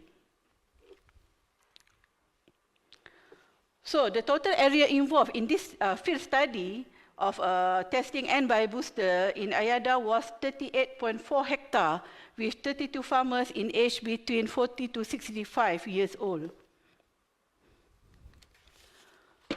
So the graph shows the average paddy ton per hectare of Ayada Northwest Selangor before and after application of N-Bi booster. The data shows that the highest yield increase was in the season 2, 2019 season in the Sungai Besar, which is as much as 57.9% compared to the season 2 2018 before application of N-Bi booster. There was a slightly increase in paddy yield in 2 plots in season 1, 2019 compared to season 2, 2018, and namely 8.1% in Sawah Sempadan, 8.9% in Sungai Burong, and 25.3% in Sungai Besar. While there was a slightly decrease in yield of in Sekinchan, so it's about 1.54% in Sekinchan. So an increase in paddy yield also occurred in the season 2, 2019 in all plots compared to season 2, 2018 before application of N-Bi booster. It is about 24.8% in Sawah Sempadan, 10.3% yield increase in Sungai Burong, while in Sekinchan increased by 1.9% increase of the yield. So the graphs show the soil pH status before application of N-Bio booster after one season applied, in which in season 1, 2019, and second season applied in season 2, 2019. This microbe can alter soil pH, organic matters in soil, soil physicochemical properties via their enzymatic activities. So on this graph show the soil cation, soil cation exchange capacity (CEC) status before application of N-Bio booster at 0 days, after one season applied, which is in season 1, 2019, and second season applied in season 2, 2019. The soil CEC increased from season 1, 2019 to season 2, 2019 compared with the day 0 before application of N-Bio booster. So this is one of the indicators that biofertilizer can have a significant impact on the soil cation exchange capacity, CEC, which is measure the soil ability to hold and exchange cation, positively charged ion, by increasing soil CEC. So biofertilizer can enhance soil structure, leading to the improved soil aggregation. And this result is a higher CEC because well-aggregated soil have more surface area for the cation exchange. And then it can improve the nutrient availability, balancing exchangeable cation, and alleviating ionic nutrient antagonism. So this slide, real strong N-Bio booster biofertilizer has an effect on the population of beneficial bacteria in paddy field. The total plate count, population of nitrogen fixers and phosphorus solubilizers bacteria was increased from season 1, 2019, and season 2, 2019, before the application of N-Bio booster at season 2, 2008. And the application of microbiofertilizer increased the richness of microorganisms in the soil and the number of beneficial microorganisms, playing a vital role in the promoting of the formation of soil aggregate, improving soil compaction, providing absorbable of N, P, and K elements to plant, and resisting pathogen infection. And also, biofertilizer has a significant impact on soil microbiome population. They are known to enhance soil microbiodiversity and activity, which is crucial for the soil health and fertility. So this is the impact of the N-Bio booster to the crop, especially in a higher number of tillers, root hairs, and increase the germination of paddy field on the paddy seeds. So this is an application of an N-Bio booster during using drone. So we are going into using the IoT, the drone, which is more easier and more what we call it, standardized to all the by the application. So we have the rate of this N-Bio booster is 1 liter per hectare. This is a once application, and then we have after 30 days we have a second application, also 1 liter per 1 hectare. So total for the total 1 hectare is 2 liter, the rate of the N-Bio booster. Okay, the next is field testing in Kedah, Kelantan, Malaysia. So the second location for the field testing was in Kedah, Kelantan, located 434 kilometers from Kuala Lumpur. The total area for paddy parcel in Kedah is about 26,833 hectares. So the effectiveness study of real strong N-Bio booster biofertilizer was also carried out in 5 granaries in Kedah, Kelantan, namely Bendang Lipan, Bendang Padang Lati, Bendang Keting, Bendang Melo Lama, and Bendang Kutan. The study at Kedah involved a total of 72 participants or farmers, involving the total area of 103.2 hectares.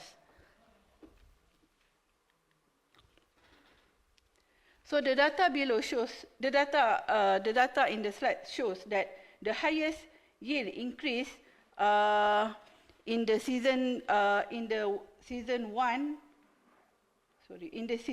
2019, in the Kutam plot, which is the highest. It is about 162% compared to the season 1, 2019. There was an increase in yield in all plots in season 1, 2019 compared to season 2, 2018, which is before application of N booster. Meanwhile, an increase in rice yield also occurred in season 2, 2019 in all studies, in all study plot, and rice yield increased by 59.3% in Melo Lama, while in the Padang Lati plot increased by 30.1%, and the use of biofertilizer can increase the yield various crop by 25% and reduce the use of chemical fertilizer up to 25 to 50% for nitrogen and around 25% for phosphorus.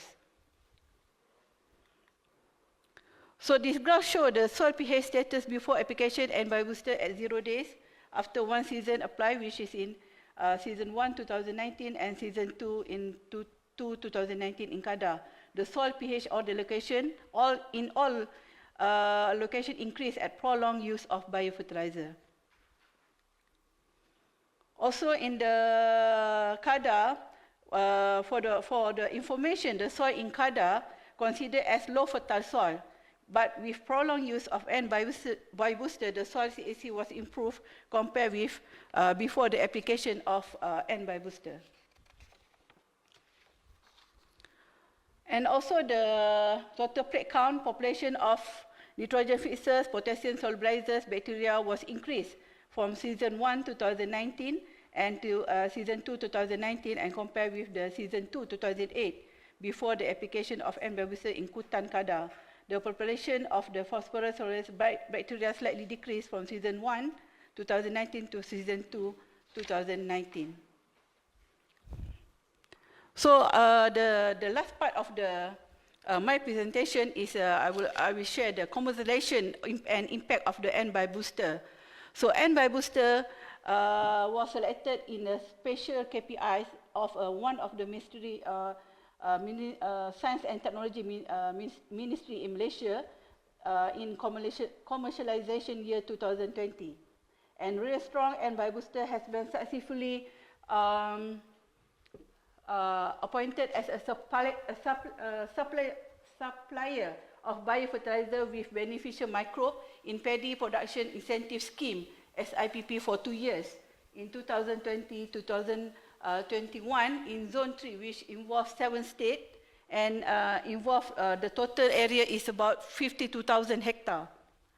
And the application of the strong N booster to 52,000 hectares with 21,628 farmers is the biggest and most significant impact of the transfers of MADI technology to the target group. So this is one of the farmer success story. So this uncle increased the 3 ton per hectare. This one is 2 ton per hectare. This is 1.5 ton per hectare. And this Mr. Ibrahim achieved 2 ton per hectare increase. And this Mr. Sulaiman increased 2.5 ton per hectare.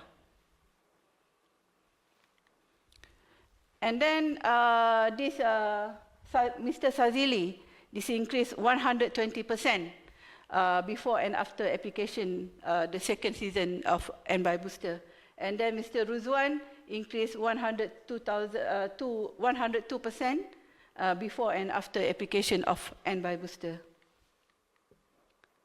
So the impact in the social, so this is additional income to the farmers, increase the season of the income between 7,524 ringgit Malaysia, and then the impact of the technology, the modern agriculture, the sustainable agriculture concept, and reduce the chemical input up to 30% after the second season and third season application of biofertilizer. And then the impact of the economy and food security, and then the average of the yield after we apply the 2 years of the under subsidy scheme of the biofertilizer, it increased 10 years, 10% the average yield of the at 2019. And then the impact of the environment, the reconditioned soil and improved fertility environment and friendly products. So that's all. Thank you.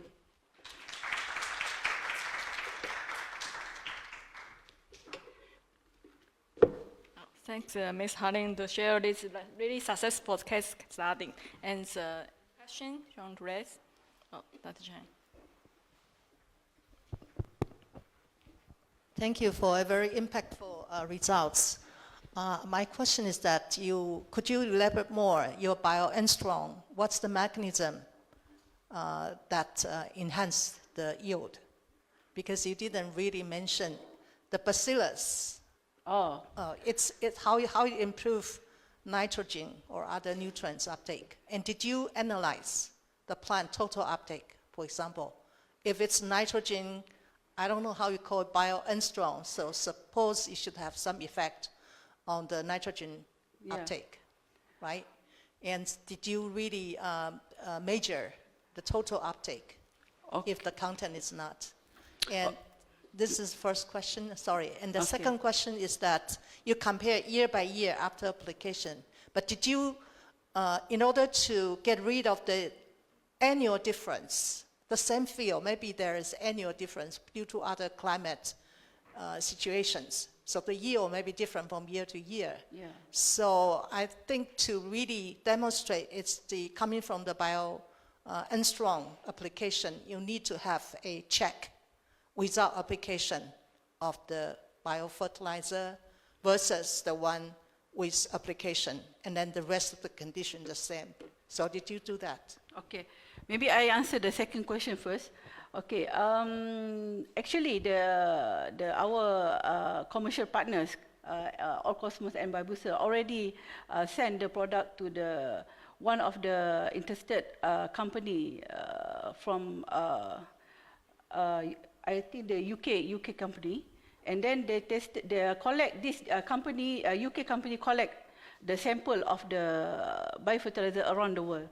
So the total they tested is about more than 60 product biofertilizer. One of them is N Biobooster. So they tested into the maize and one is maize and maize, the corn.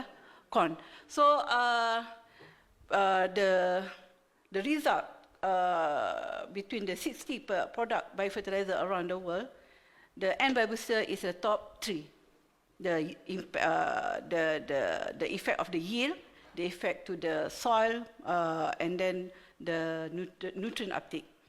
So then the company interested with to extend the tested to another country that they have a different weather, which is the Europe countries. So the latest result I didn't receive yet, but the progressing and the performance is very good in the N Biobooster. So which is it can be answerable for your question. And then the first question is about the nutrient uptake, and then also what is actually the mechanism of this microbe effect to the nutrient uptake. So actually, this is we tested in the small scale first, which is that I mentioned before that we have undergo the 8-step development. So the impact of the combination of this, we call it as a consortium, not the Bacillus subtilis, but we have a P and K solubilizer also. So combination with the technology of the company, because this is a research collaboration. So and then we compare with the commercial product, which is I think the 3 product from the Malaysian product biofertilizer. So still the tested between these 3 product compared with the N Biobooster, still N Biobooster impact is more better than these three products. Because I think the mention is a mechanism is depends on the soil. Because after I tested in the two different status of the soil, because the Ayada Selangor is a medium fertility soil, and then the Kada is a low fertility soil, the CEC very low. So from the yield result and then the soil chemical and soil microbial analysis, the impact of the biofertilizer is more what we call it as a more very good, excellent in the low fertile of the soil. So that's why I said that because the Ayada Selangor is a slightly increased the yield, but the Kada in the low fertile soil is very impact the production, the yield of the rice. So we have to the small scale and more to the scientific average. But after this, I can share the result. Yeah, thank you. So any further question? Oh, okay, go ahead. Oh, yes. Yes, okay. Thank you. My name is Kustiwa. I am the Farmer Association from Indonesia. In your slide, you mentioned about the impact of the booster, and then the testimony from the farmer, they mentioned yield per hectare before and after 1.5 ton per hectare, and the other one, another farmer, they mentioned 3 ton per hectare. So the question is, what the reason? What is the kind of factor? It is the same treatment or different treatment? Okay. Thank you. Okay. Okay. The concept of this field testing, because we do the large scale, yeah, more in Kada in more than 100 hectare. So we do not change the what is the current practice of the farmers. We just advise them just include the N by booster after the planting, and then they must to be free 5 days before application of N by booster, and after that 5 days free from the chemical and chemical input, like as a pesticide and also the NPK fertilizer. So just that we advise the farmers, and then especially for the dilution, also we guide the farmers. So we don't change all the another practice of this original farmer. And then because this different yield of this farmer, because they are located is very in Kelantan.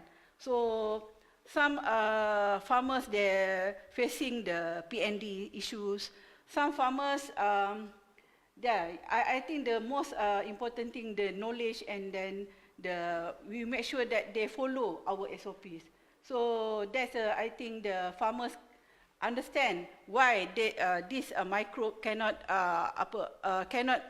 directly involve, directly contact with the chemical input and so on.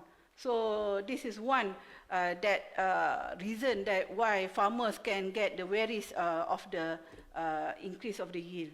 So this is based on I think the farmers' ethic, farmers' understanding, also that can impact the application of N booster or biofertilizer. Yeah, it sounds like very practical, because you ask the farmer to change a lot of things. Yeah. It's not easy to do. Yes. Yeah, yes. that's really good. Because we are facing the age of farmers. Yes, that's more true. than half is more than 60 years old. And then when we introduce the new thing, the new technology, that's a very big challenge for us. Yes. So that's one of the, because they want to see the fastest result. Compare the NPK fertilizer, chemical fertilizer, compared to the biofertilizer is very slow. So this is the issues or the challenging that we are facing. Yeah, that's true. Okay. So it's about time. One more question? Okay, one more question. I'm sorry for that quick question. Yes. As your result, the soil pH is rise after harvesting, and I'm curious about, do you have any plans would you use these products in dry land crops? Because there's some soil is still acid soil in the world, so maybe use in crop the dry land crop, maybe you can rise the soil pH in the world, maybe. Yeah. Actually, we are facing, in our experience in Kedah, Kelantan, there's one area what we call it Ayada Kemasin Semara in Kelantan. This is a soil, acid sulfate soil. So which is the range of the pH is 2.5 to 4, below than 4 pH. And then they are facing the ferric accumulation, the pollution, the ferric. So this very, what we call it as a,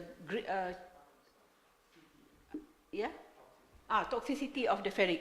So we tested, but the first one thing I consider, I noticed, we have treated the soil first. We must treat the soil first with the with the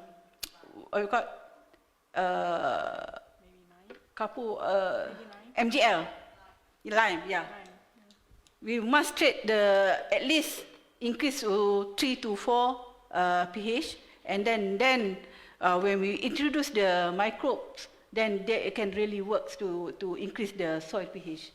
So this is one thing, because when we try to apply without the treat of the soil first, so all the biofertilizer cannot work as well as compared with the pH on 5 to 6. Okay, that makes sense. Okay, then Thank you. thank you, Mr. Harding. So today's early morning's last speaker is Jonas Simaramata. Professor is currently a professor of the University of the Pajajaran in Indonesia. And he actually, again, he's award of one of the top 10 innovators in Indonesia in the National Innovation Competition in the 2016. And he got the award for his effort in the development of the innovation-based controlled aerobic rice, intensifications, organic. So he actually did a lot of patents for the biofertilizer and other inoculant and liquid agent. Today he's going to talk about the integrate of the eco-friendly biofertilizer, soil management, and the crop management for the strengthening the rice farmer and the farmers' resilience in the adapting to the climate change in the coast area of the Indonesia. Welcome, Dr. Simaramata.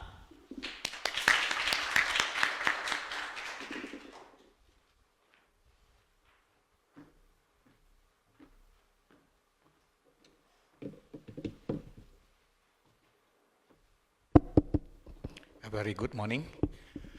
First of all, I'd like to thank to Dr. Susan and Dr. Lee, Miss Lee, and especially also to our beautiful moderator. Thank you very much. So today, I am Tuala Simaramata from Pajajaran University, and my co-author, co-researcher is Dr. Kustiwa, from Indonesian Farmer Society. So the key point of our talk today, first, integrated biofertilizer, and the resilience of rice farming and farmer in adapting to climate change.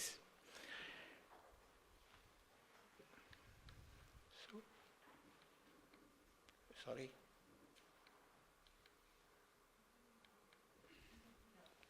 Okay. So, ladies and gentlemen, we can see here, actually, sorry. That's one. Should be another direction. So, more people, they need more food, logis. More food, that means agriculture more intensive. If agriculture more intensive, that means we have problem with the natural resources, especially about the soil. Consequently, it will lead to an increase in human and natural resources. Here, if you here in this picture, actually there is unequal fighting. The big guys is representing, you can say here, the food demand or the climate change. And the small guys representing is the carrying capacity of agricultural soil or our natural resources or water requirement and water supply.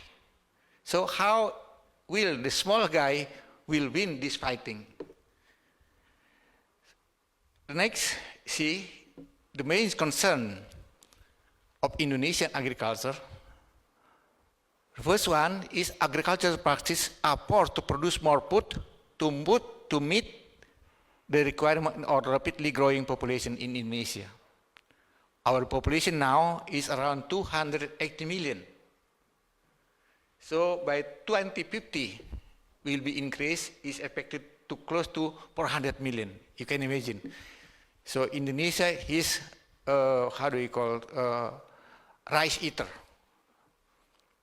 And the second problem is most of our low-land rice extracted and degraded. The first problem is low organic carbon, and the second also due to the salinity problem. The third problem in Indonesia is sea level rise, accelerate desalination of the lowland rice. Now it's estimated about 50% of our paddy soil irrigated rice along the coastal area already salinized. So this means will be decrease and the grow yield will decrease. In some extent come to the total failure. And now also come to the next problem, this international issue, what we call environmental issue and global climate change. Climate change worsen the climate desalinity effect on rice production. Cropping season is changing. Agriculture is a victim of global climate change, or global climate change is a victim of agriculture. So some people say agriculture is a victim of climate change. Another people say also climate change is a victim of agriculture. I think both of them is correct. So the last one, climate change has caused a huge economic cost in Indonesia. By 2100, we will increase by about 2.27% of our GDP. So the mitigation strategy, what we try to adopt it or implement it in Indonesia is crop management and cropping system. The first one is we select adapted halotolerant rice variety to high salinity or adapted to abiotic stress condition. The second is integrated biofertilizer organic-based nutrient management. That's our topic today, including the biofertilizer, biopesticide, liquid biofertilizer, organic fertilizer, or organic fertilizer and compost. And the third is microbiome engineering management, already explained by Professor Reddy. Thank you, Prof. Reddy, already explained about how to, you see here, how to manage the domination of the good microorganism in microbiome. Microbiome, I think we can categorize, there are at least 3 groups of microorganisms. One is the good one, the second is neutral, not good, not bad, and the third is the ugly one. Our job is how to engineer so the good one will be dominated, the microbiome. And the last one, this I think is very important, is how to improve the farmer capacity in adapting to climate change. Some people, or in my opinion, farmer actually is local expert. He's already proven. If there is a problem, the farmer always there, they're facing the problem. It's not like us, professor. If there's a problem, come to on site, visit, and go again. So we adopted what we call hit and run method. but the farmer always stay there. So I think we have to learn from the farmer. Today, we'd like to present lesson learning of promoting biofertilizer organic-based nutrient management. One is promoting low input and water saving integrated organic biofertilizer-based technology, what we call IPAT-BO since 2007, to improve and restoring the soil health. The second, to improve the rice productivity, and the third is increasing the farming profitability. In this section, we combine biofertilizer, organic, also inorganic fertilizer. And the second is Field Farmer School in 2 locations. One is Platpront and another one in Salin ecosystem area. In this Field Farmer School, we do not use any chemical fertilizer, only organic fertilizer. That's why I supported by my colleagues, Mr. Kustiwa, here to improve the farmer capacity in adapting to climate change, to select the suitable and adapted variety, and to produce organic fertilizer, green manure, compost, and biofertilizer. So, one question is always properly said, how to bring the technology from laboratory level, university level to the farmer level. So together with the farmer group by Mr. Kustiwa, we try to produce also together with the farmer to produce locally available biofertilizer. Here, IPAT-BO is holistic rice production system using and integrating the soil biological power, plant organic fertilizer, and water management. So here is the benefit: less water, less seed, less inorganic fertilizer can be reduced 25 to 50% if we use more organic fertilizer and biofertilizer.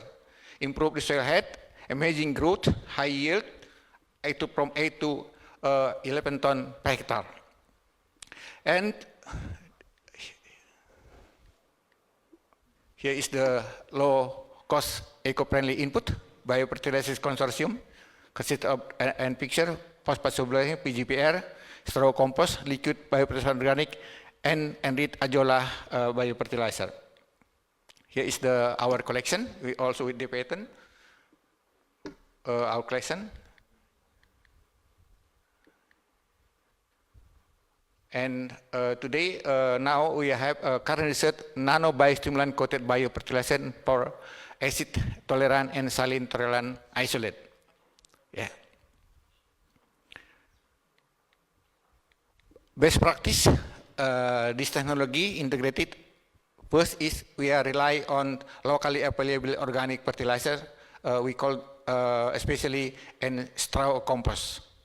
To help to produce a good compost, we need a good consortium of decomposer. Also, we applied liquid organic biofertilizer for foliar feeding, and the last one, I think we adopted also what we call water saving technology, and we implemented integrated organic based management. So that means first we use organic fertilizer, biofertilizer, locally available in soil, and then fill the gap with inorganic fertilizer. Here you see simply how integrated biofertilizer organic based nutrient management for IPAT-BO. First one, establish yield and target of total nutrient demand. The second step is effectively use nutrient, especially organic fertilizer, such as residue, compost, biofertilizer, and etc., and the application of biofertilizer and other bioagent. And then the last one is to fill the deficit between the total need of indigenous supply with inorganic fertilizer combined with nutrient solution. That means foliar feeding. Here is our field farmer. We have two field farmer school established from 2017 to 2020, and then we will This project will be extended from 2024 to 27. Just start. So we have to build farmer school on flood-prone and non-saline ecosystem. And another one, flood-prone in saline ecosystem. The objective of our field farmer school is to improve the farmer capacity in adapting to climate change. The second, to select the suitable or adapted variety. The third, to produce organic fertilizer, green manure, straw compost, briquetted ameliorant for enhancing the rice productivity. And the last one, to restore and to improve the soil health and rice productivity. Here is the activity of field farmer school. You see here, the farmer will involve in research planning, implementing, collecting the data, presentation, discussion, analysis, and report and publication. So, report and publication mostly done by university. So you see here, there's a good cooperation between the farmer and the scientists. Like today, most of the publication will be done by me or by the university. And here is the field activity. So the farmers sit down together, pitch the problem, try to find what is the solution, and then implementing. So that's why we have to develop a suitable fertilizer form to the farmer level. Here also we introduce how to compare the straw to become a good fertilizer by combine or by using a good decomposer. So the straw actually is locally available and cheap. So if we produce 1 ton rice, the straw is about 1.5, multiplied by 1.5. So by using the simple technology, they can produce their own fertilizer locally inside. Also, we encourage the farmer to produce what we call rice husk biocharge, and also producing liquid smokes, natural pesticide. Here is the technology, simple, yeah, here, and then we will cut the CO2, liquid smokes, and then they can use as a natural biopesticide. So this means from the rice husk, or in addition, rice husk biochar is also a good source of silica. Normally, silica is not used by the farmer because not available on the farm market. But using rice biochar is very cheap and locally available. Here also we make improving the farmer capacity by training for rapid assessment of soil health in South Sulawesi and also Pangandaran, northern part of Java here. So the farmer will get also some certificate. We train them about 3 days.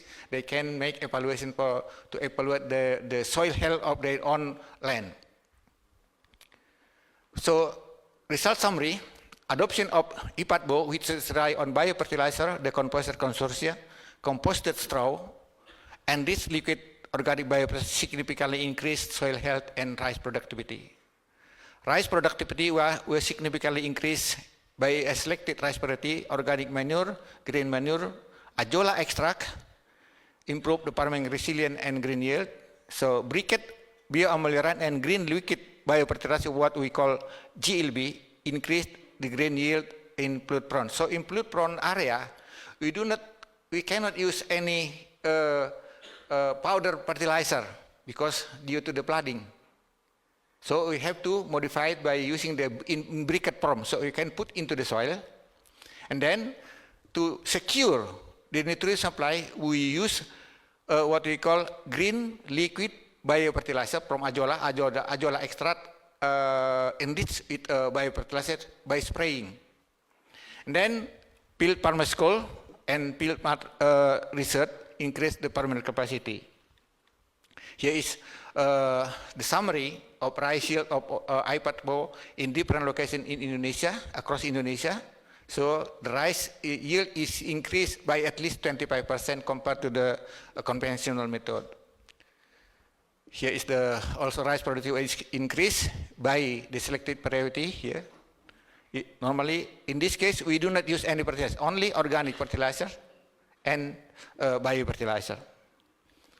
Here is also organic manure, increase the soil health and rice yield significantly. Here also rice grain yield was increased by azolla extract and green liquid biofertilizer. So azolla extract is easy, just we collected the azolla and then mix, fermented, and then finally enriched with biofertilizer. Here is also, you see here, here is the pond in the bottom one, the red one is the green liquid azolla biofertilizer, and on the left side is the briquetted organic bioamelioran. So with this technology, the rice productivity is increased significantly.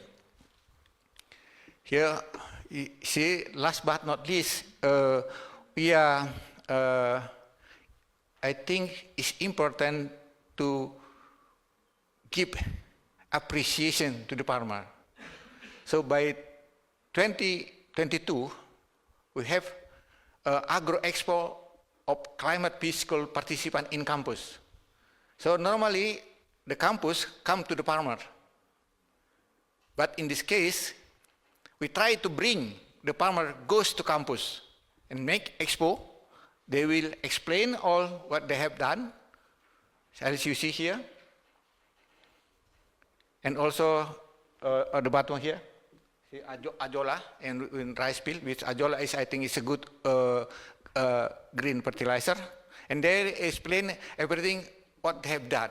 So it's amazingly, this farmer is highly good. So conclusion, climate change is real and threaten the livelihood. So adopting the integrated biofertilizer organic-based management will increase the soil health, rice productivity by at least 25%. Build farmer school and farmer lead research. Farmer lead research, that means the farmer act with co-researcher. So, like today, I with my colleague Pak Kustiwa is my co-researcher. Then the participatory action, research approach co-researcher, and are important innovative strategy for increasing the resilience of agricultural system and smallholder in dealing to a changing climate. His acknowledgement to my working group, this funding by also CRIBE, is ALG, and is a proof increasing the effect of climate change.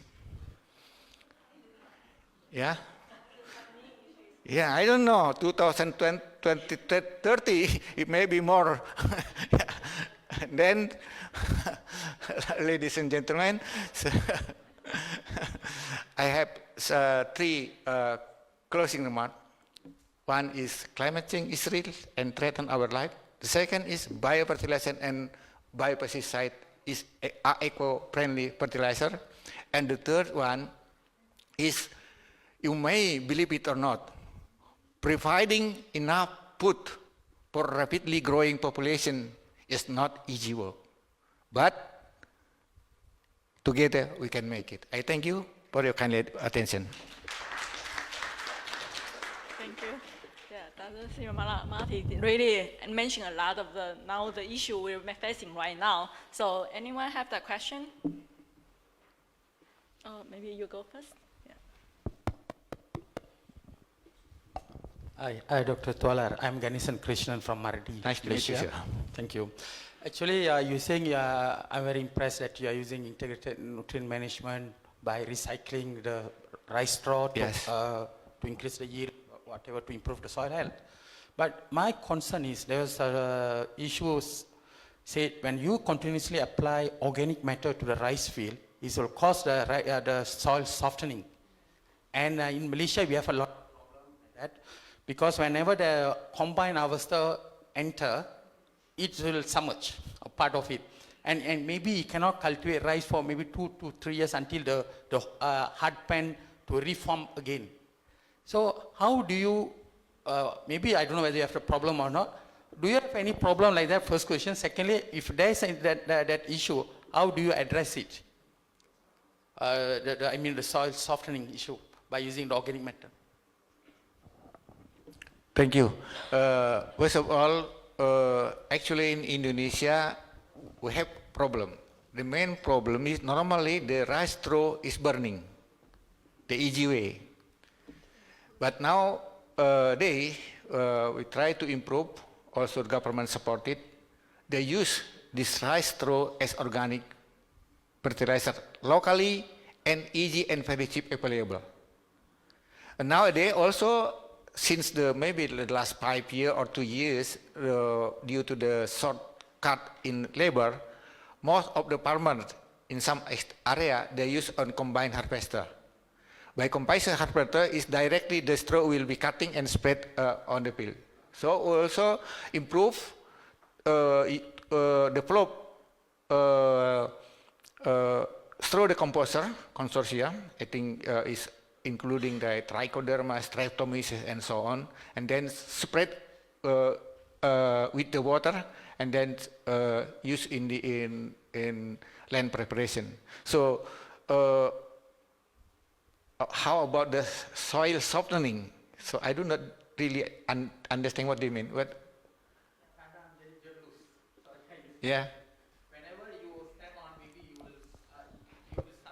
will submerge, and let's say your combine harvester or even a tractor went in, when it's a plow, it will submerge, it will like stuck there. Goes down, yeah? Goes down. Hardening, yeah. And then that part of area you cannot cultivate because the soil is very soft. So you have to wait about 2 to 3 years until it becomes hardened. So Indonesia, we have a lot of soft soil and hard soil. So also the scientists, they develop, they call the tractor, they in form of the, how they call it, in Indonesia we call that kura-kura, turtle tractor. Yeah. So less, light, yeah. So less pressure into the soil. But until now, how the effect of the using combined harvester on the soil is not how do you call it, make any investigation yet, because this method is just only new and also not so common in Indonesia, mostly the harvesting with traditional method. I think according to our experience, if it's not the pit soil, that kind of soil, the amount of rice straw incorporated into the soil will not cause, the issue, like you said, softening. It's a way to increase soil organic matter, even better for the soil texture and water holding capacity, but will not cause that. Because you see, rice straw, if you want to add, increase 1% of soil organic matter, you have to add 20 tons. Yeah. So it's not easy. So I don't know what kind of soil condition and how much of the rice straw you apply in. If the normal harvest one crop will not cause that problem. This problem in Malaysia, we start using combine harvester for very long already.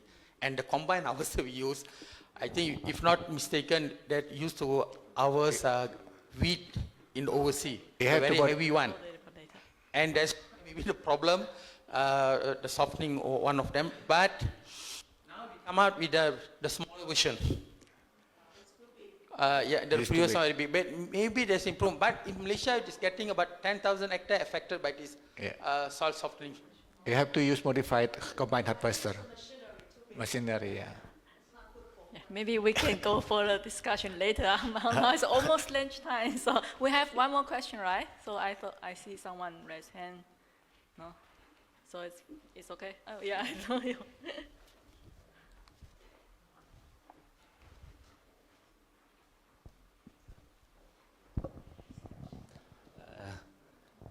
Thank you, Professor Tutula. I'm Ming from Vietnam Academy of Agriculture Scientists in Vietnam. I have a very short question.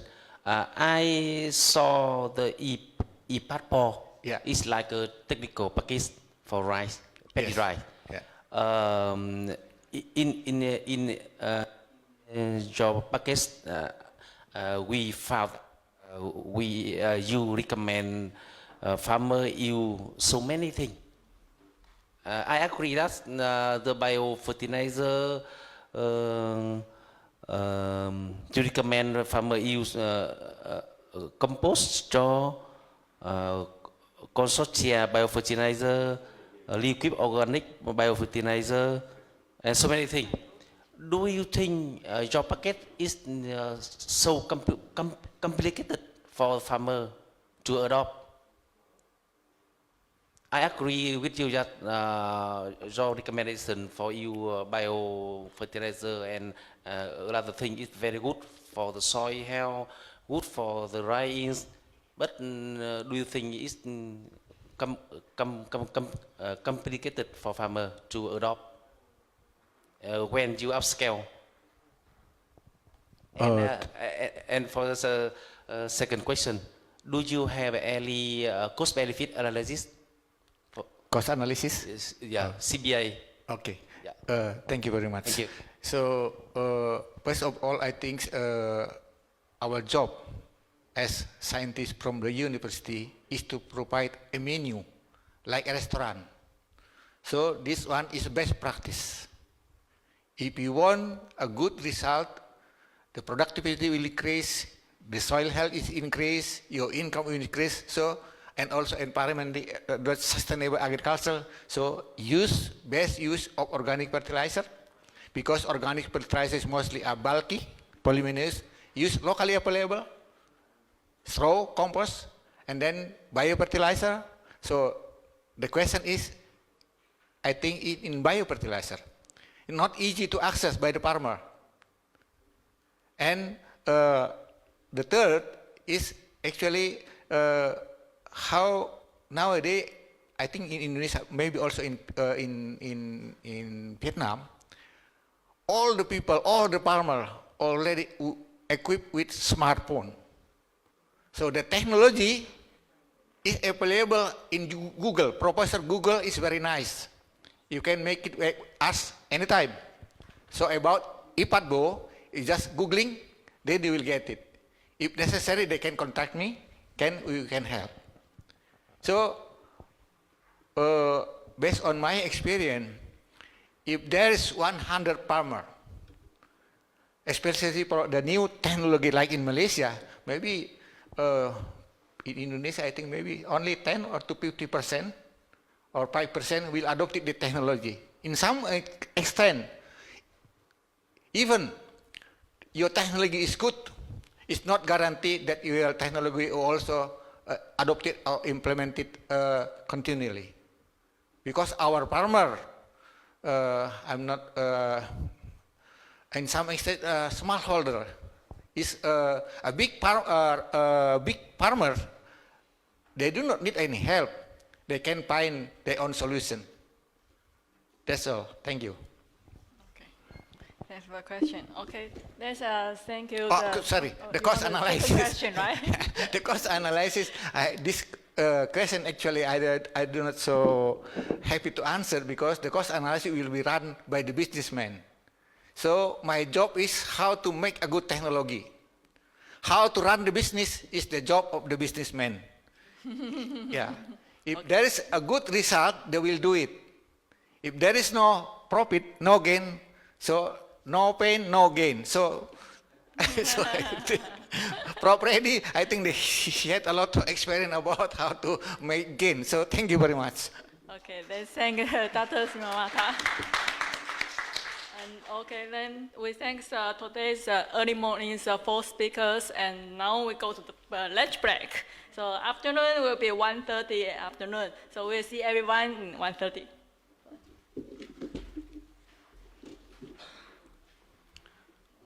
And that, ladies and gentlemen, is the end of session 1, Biofertilizers, Progress and Applications. Thank you to our 4 speakers, and thank you also to our moderator, Dr. Yushan Lin of ATRI, Taiwan. Now, we will pause for 1 and 50 minutes lunch break, and we will be back at 1:30 p.m. to begin session 2. Those who have been invited to today's workshop lunch, please follow the steps guidance and take the elevator. The cafeteria is located on the 21st floor of this building. And if you would like to eat vegetarians, please ask the staff members at the restaurant, at the cafeteria. Thank you very much.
Good afternoon, and welcome everybody back to the workshop.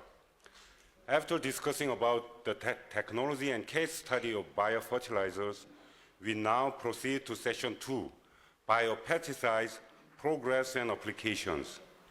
We have also 4 speakers for this particular session, and they are from Korea, Japan, Malaysia, and Taiwan. And they will be introduced to us by our moderator, Dr. Tomonari Watanabe, the Deputy Director of FFTC. Let's give him a big hand.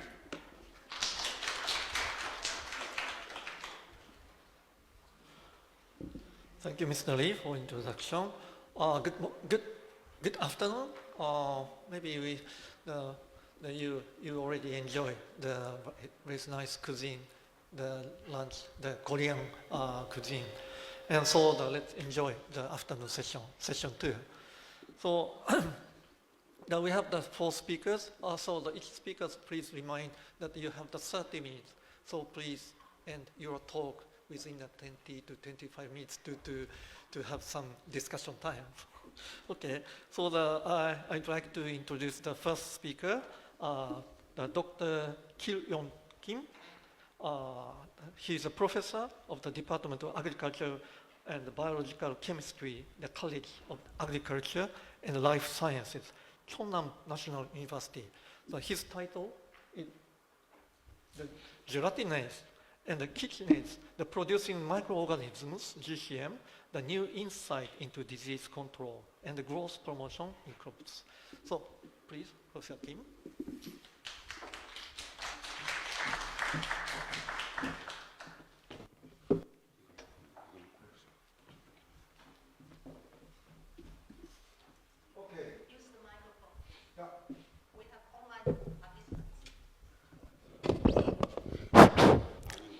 예.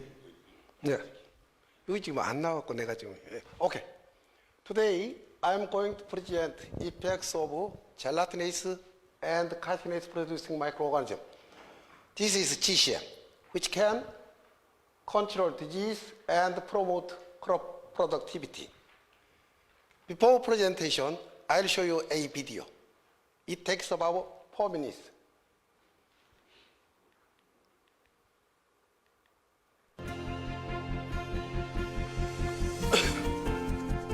This pesticide is closely related to crab shells. This pesticide includes chitinase, not harmful to crops or people. Degrading only chitin, which is the main ingredient of crab shells. 게 껍질에 새우 껍질에 키틴을 먹을 수 있는 미생물들은 이 병을 일으키는 곰팡이라든가 이 껍질의 알을 먹을 수 있습니다. 다시 말해서 살아있는 병원성 곰팡이나 병원성 충의 알을 먹는다는 것은 죽인다는 말입니다.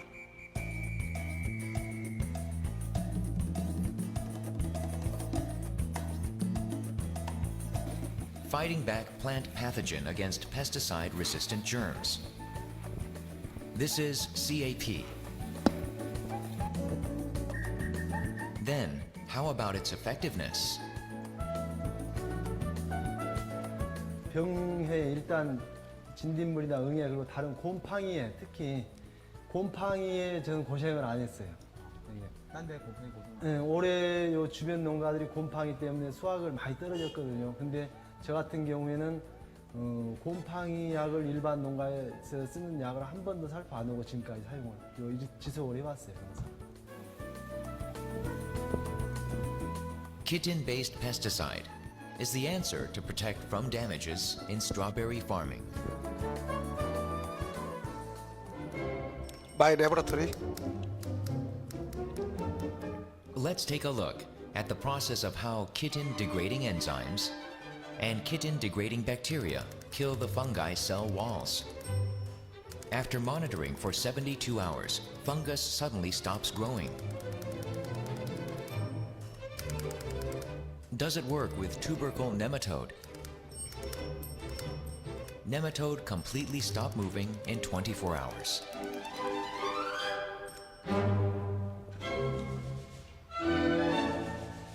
CAP has proven that output is greater than the conventional method.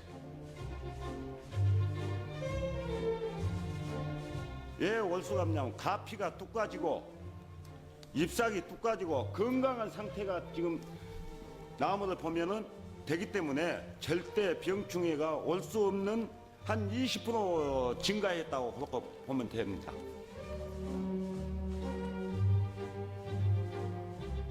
No damages from pesticide and an increase in crops.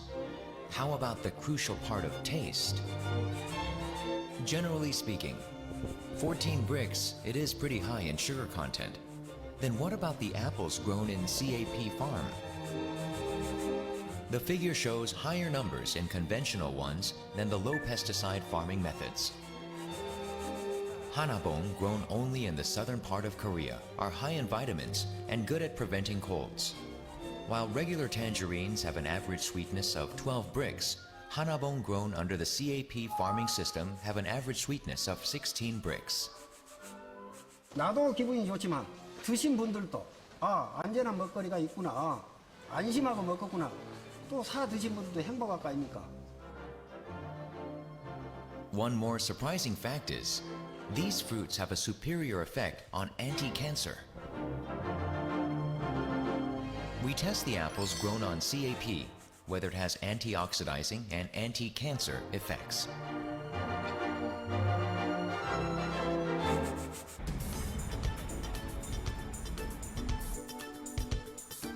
Vitamins and selenium fight against oxidation, decrease active oxygen in the body, and prevent diabetes.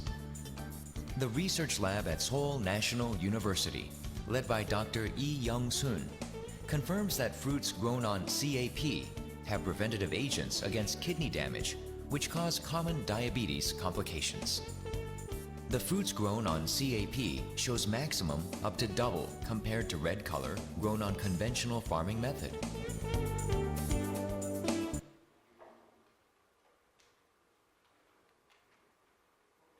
Yeah, CAP is the same name as GCM. So let's first talk about the soil microorganism. Microorganism is very, very small. 1 gram soil contains around 10 power 9 microorganisms. We cannot see it with the naked eye, but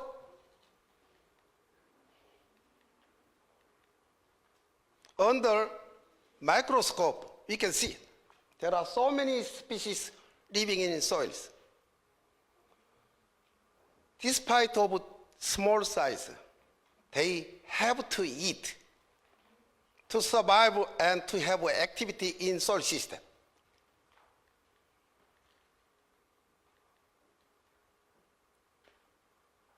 What they eat? First, talk about animals. Lion eat meat. Horse eat grasses. Let's go down. Silkworm only eat Murus alba. Diamondback moss. Cabbage. 이거 잘 안 넘어가네.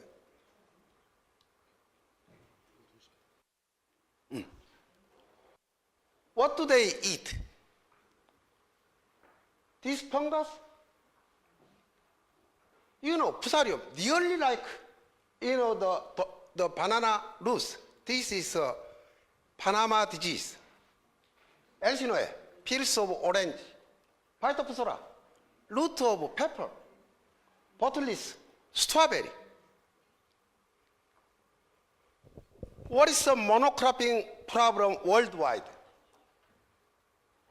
When planting the tomato, only few species invade and then take a nutrient. So their fungus and, for example, nematode easily increase because of enough nutrient.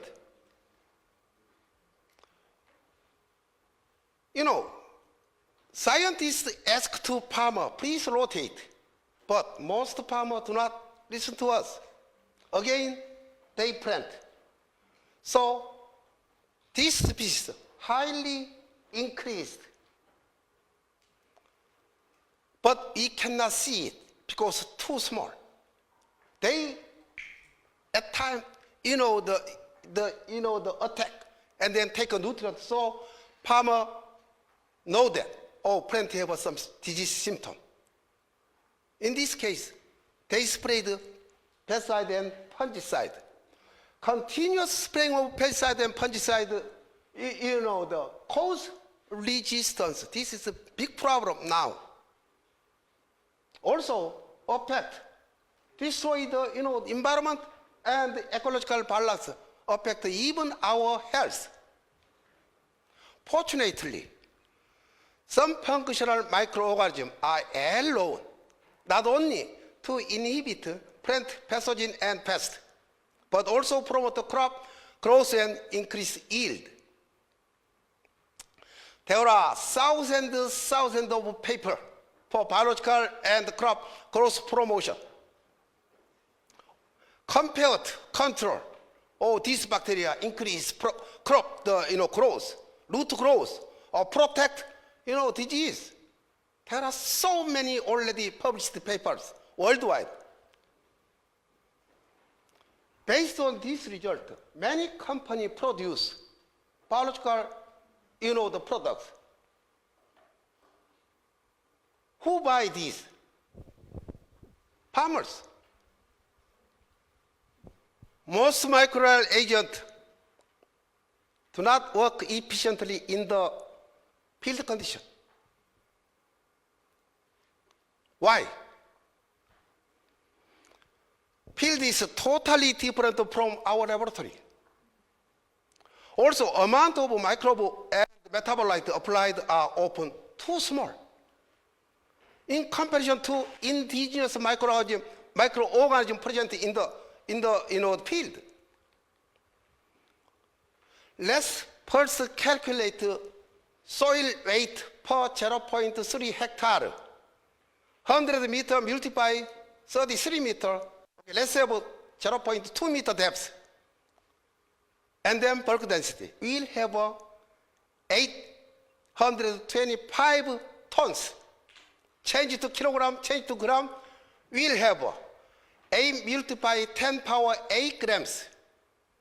But generally 1 gram have 10 power 9 indigenous microorganisms. Okay, let's multiply. We'll have 0.3 hectare have 8 multiplied 10 power 17 indigenous microorganisms. Okay, let's have average of microorganism is 5 microliter. We will connect this microorganism in 0.3 hectare. Connect from Earth to Moon, 400,000 kilometers. Okay, go back, go and back, go and back. 5,000 times round trip. Huge indigenous microorganism living already in the soil. Now worldwide, they grow like this. This is very expensive ferment. During culture, microbes release many kinds of metabolites, antibiotics, enzymes, phytohormones, amino acid, vitamin, many kinds of metabolites. Generally, they use this expensive fermenter and then media, around $1,000 per ton worldwide. After finishing cultivation, 1,000 liters are divided into 1,000 bottles. One bottle, generally contains, 10 power 11 beneficial microorganisms. Farmer bought one bottle, and then they mix with water and then spray. In Korea, generally 0.3 hectare. 0.3 hectare already contains 8 million, 8 multiplied 10 power 17 microorganisms. 1 liter contains 10 power 11 beneficial microorganisms. So divide by. The ratio is 8 million to 1. Farmer think, I sprayed microorganism. Soil think, you just spray water. So that's why I am thinking, we'll use very cheap one. So I developed this media and microbe. Per ton, about $50. That's a consumer price. So grow it. Do not divide by all spray, 1,000 bottle, 1 ton. You know, cell of several fungi is composed of chitin. Egg cell of pest is composed of chitin. This chitin material, crab, shrimp, is buried into soil. Some microorganisms break down and then take up for their nutrition.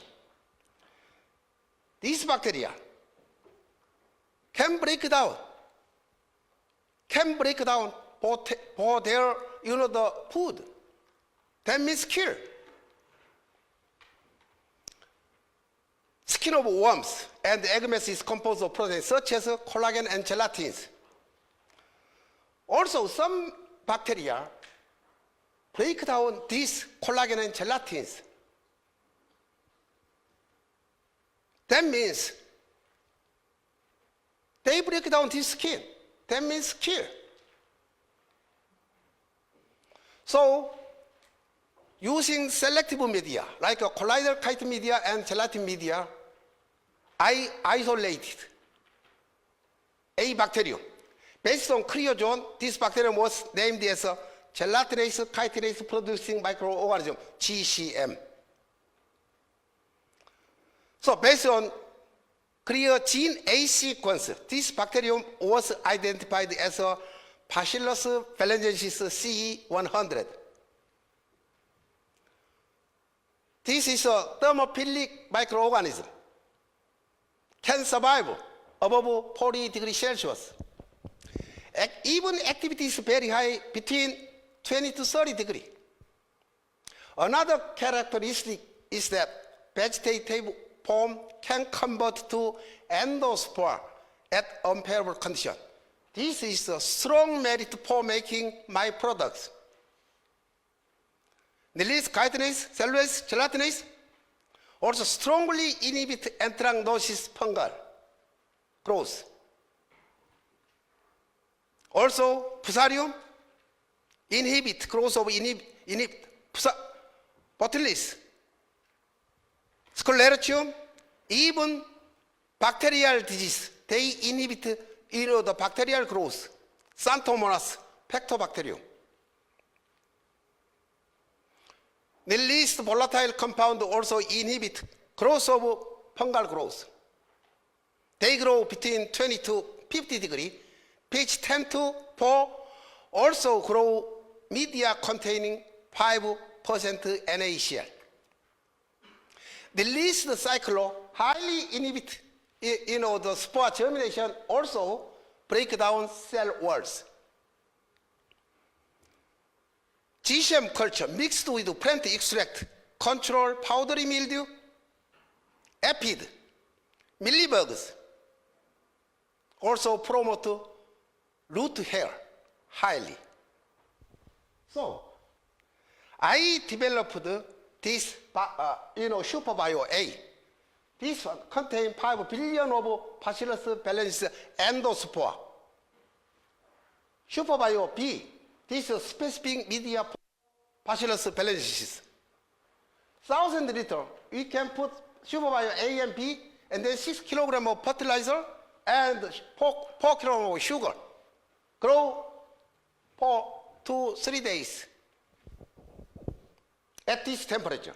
Thermophilic bacteria can grow above this temperature. However, most bacteria are unable to survive at above 40 degrees Celsius. So now I am asking to farmers use this fermenter. This is very cheap, like a heater and air generator. Like this. Like this. Like this. How to deliver to the farmers using, the gas station dispenser. Like this. Bacillus phalangensis can grow well in field condition. See that? GCM agriculture. May 5th, June 6th, so July 4th.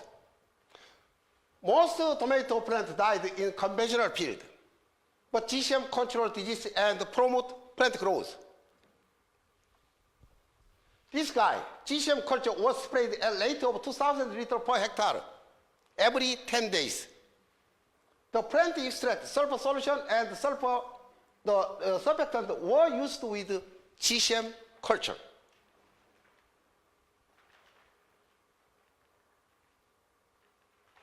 After harvesting green onion, carrot was planted the following season. Pesticide pre-vegetation. After, the harvesting carrot, green onion was planted again in following year. GCM increased the yield, by 50%.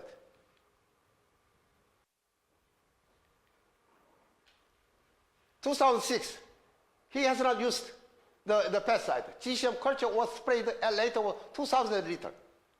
See that this year? 21, 22. 2023, this year. So now in Korea, most of farmers are cultivating by conventional method. So I want to reduce the amount of pesticide applied. So I asked farmer to mix microbial culture with pesticide.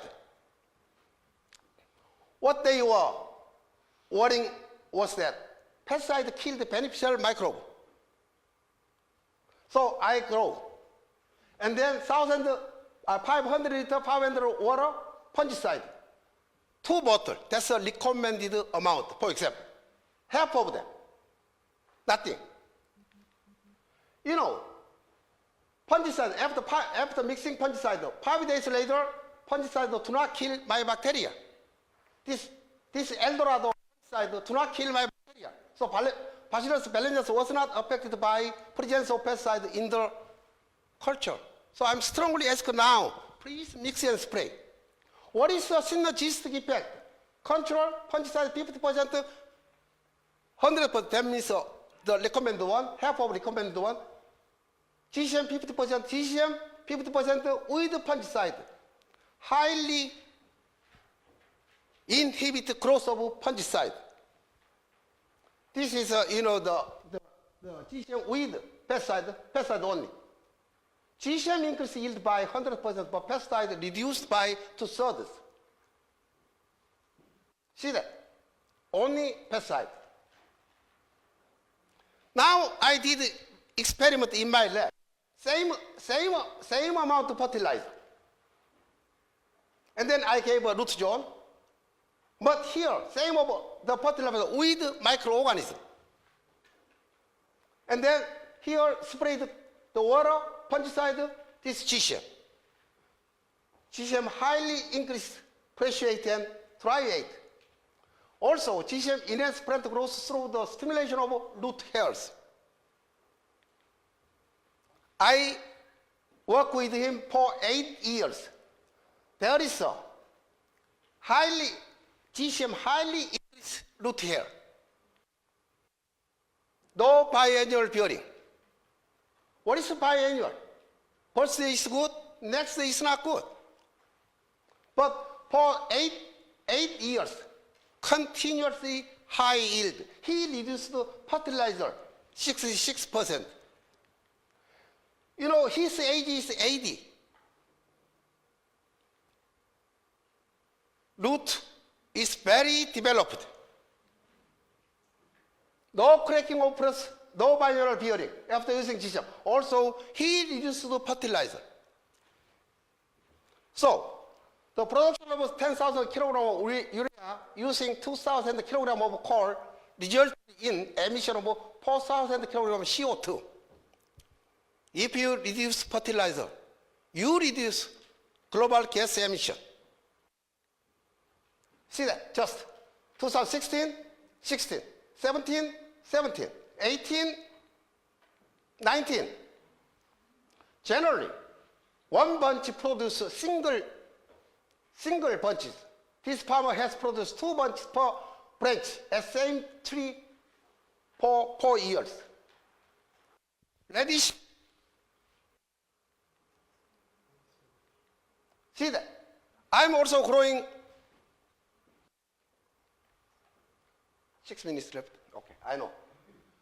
They use this already, fermenters. Yeah, I gave sometimes lecture.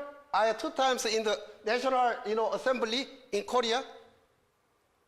I have been to Pyongyang 10 times with this GCM. Cambodia, that's a fermenter. In Myanmar, they use like this fermenter. Vietnam. Who are in Thailand? Last year we tested GCM on pineapples. This year I now testing halongbin disease, also phytoplasma disease. So after 3 times spray, new sprout coming out. Still testing. China, Nepal, Israel, Davao, Philippines. So banana is dying. So I peel out. Inside is impacted by Fusarium oxysprom, which is Panama disease. My bacteria nearly inhibit the growth of Panama disease. Last year we planted. So April 9th, so 1 month ago, a week ago they sent me. So this year I'm visiting here. I gave a lecture at the Davis, Riverside, Hawaii, farmers coming. So we tested in the California for the grape. As a result of U.S. Davis, Professor Ascalon treating grape with GCM culture, the severity of powdery mildew was only 8.3. Utah Barata stem rot was controlled by 9.91%. This is very good result. So already we got a permit to sell this product in United States. See that? This palm we grow in United States and then spray. Disease was controlled by this mixture very well. So in Gulf Coast, United States, in California, we grow like this and spray. 5 tons of GCM was sprayed on 18 holes 12 times. So total 6 tons. So this result is very good, I think. Thank you very much.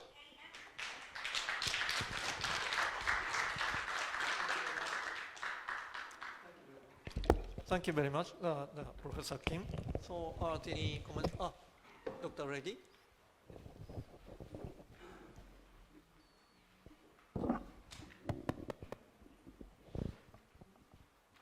Wonderful, wonderful. Very nice indeed. So now, a multi-sites, multi-locations, single formulation, endospores or something else. Are you having a universal registration to move your product? This many stations, this many locations? You mean? Registration in each Registration. country. Yeah, in United States. In the United States, I agree, in California. Yeah, only California, not nationwide.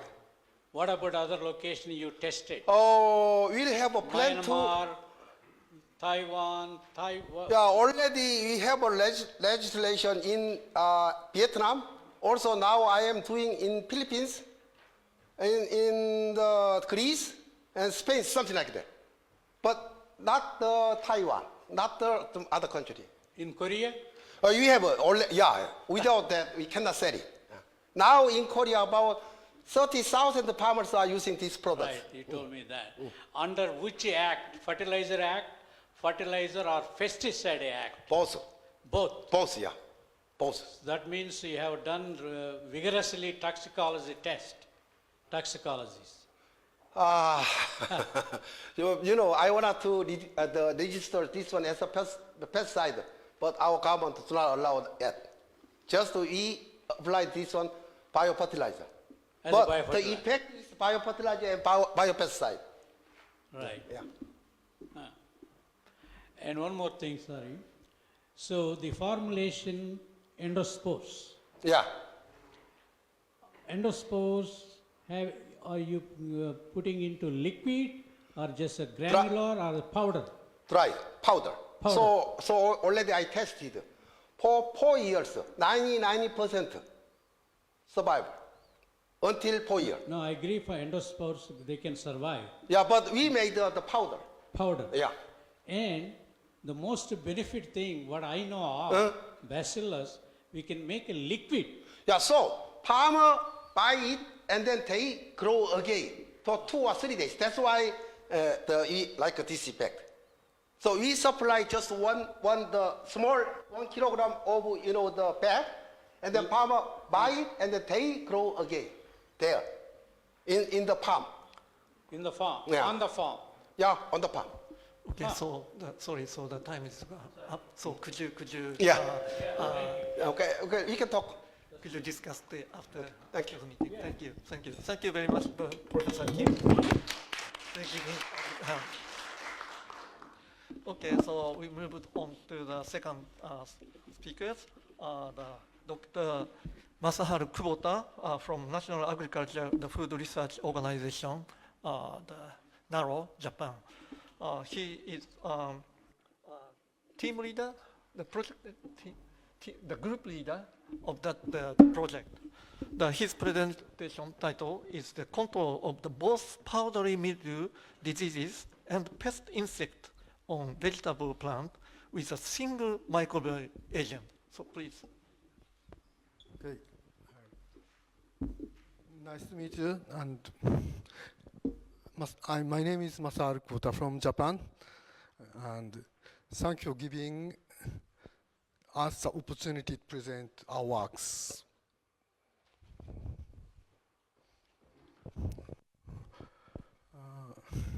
And this work was carried out a research project did by Narrow Bio-Oriented Technology Research Advancement Institute, sponsored by the Ministry of Agriculture, Forestry and Forestry Japan.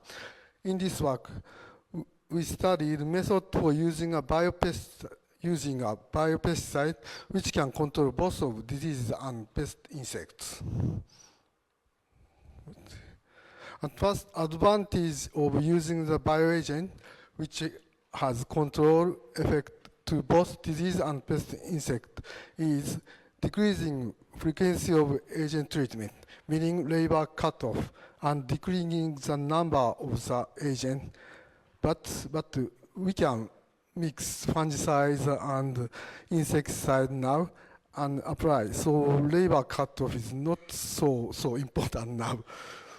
But you don't need to buy both fungicide and insecticide. And bioagents are believed to have less impact to environment.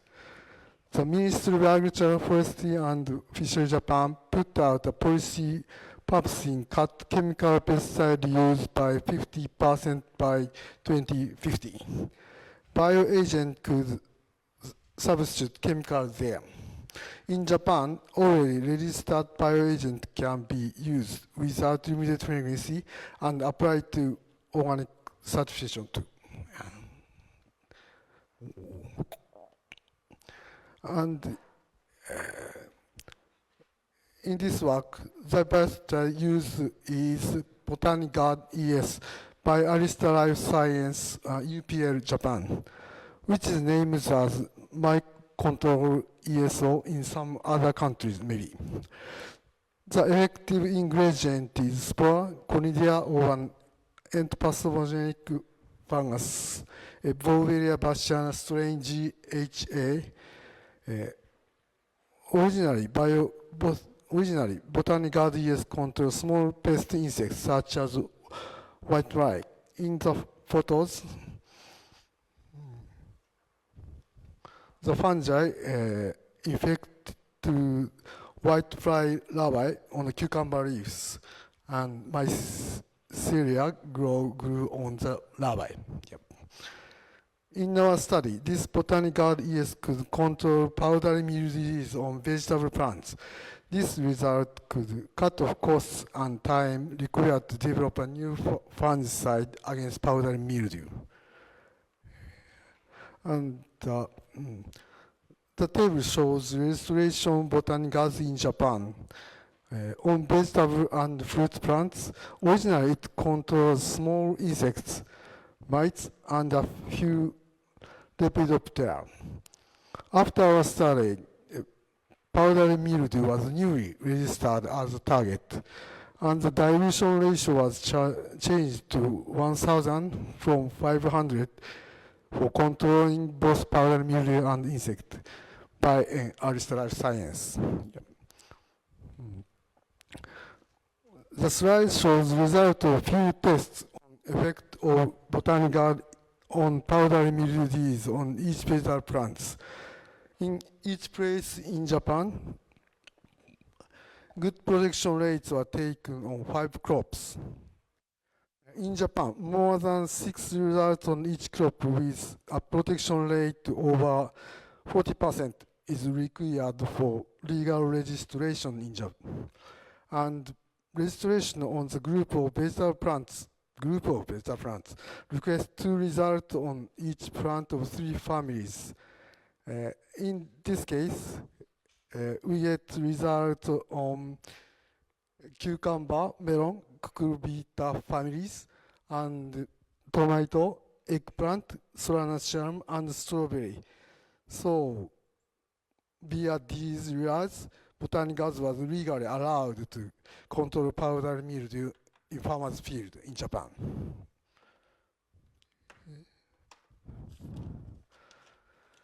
And we analyzed mechanism of controlling powdery mildew with botanical ES.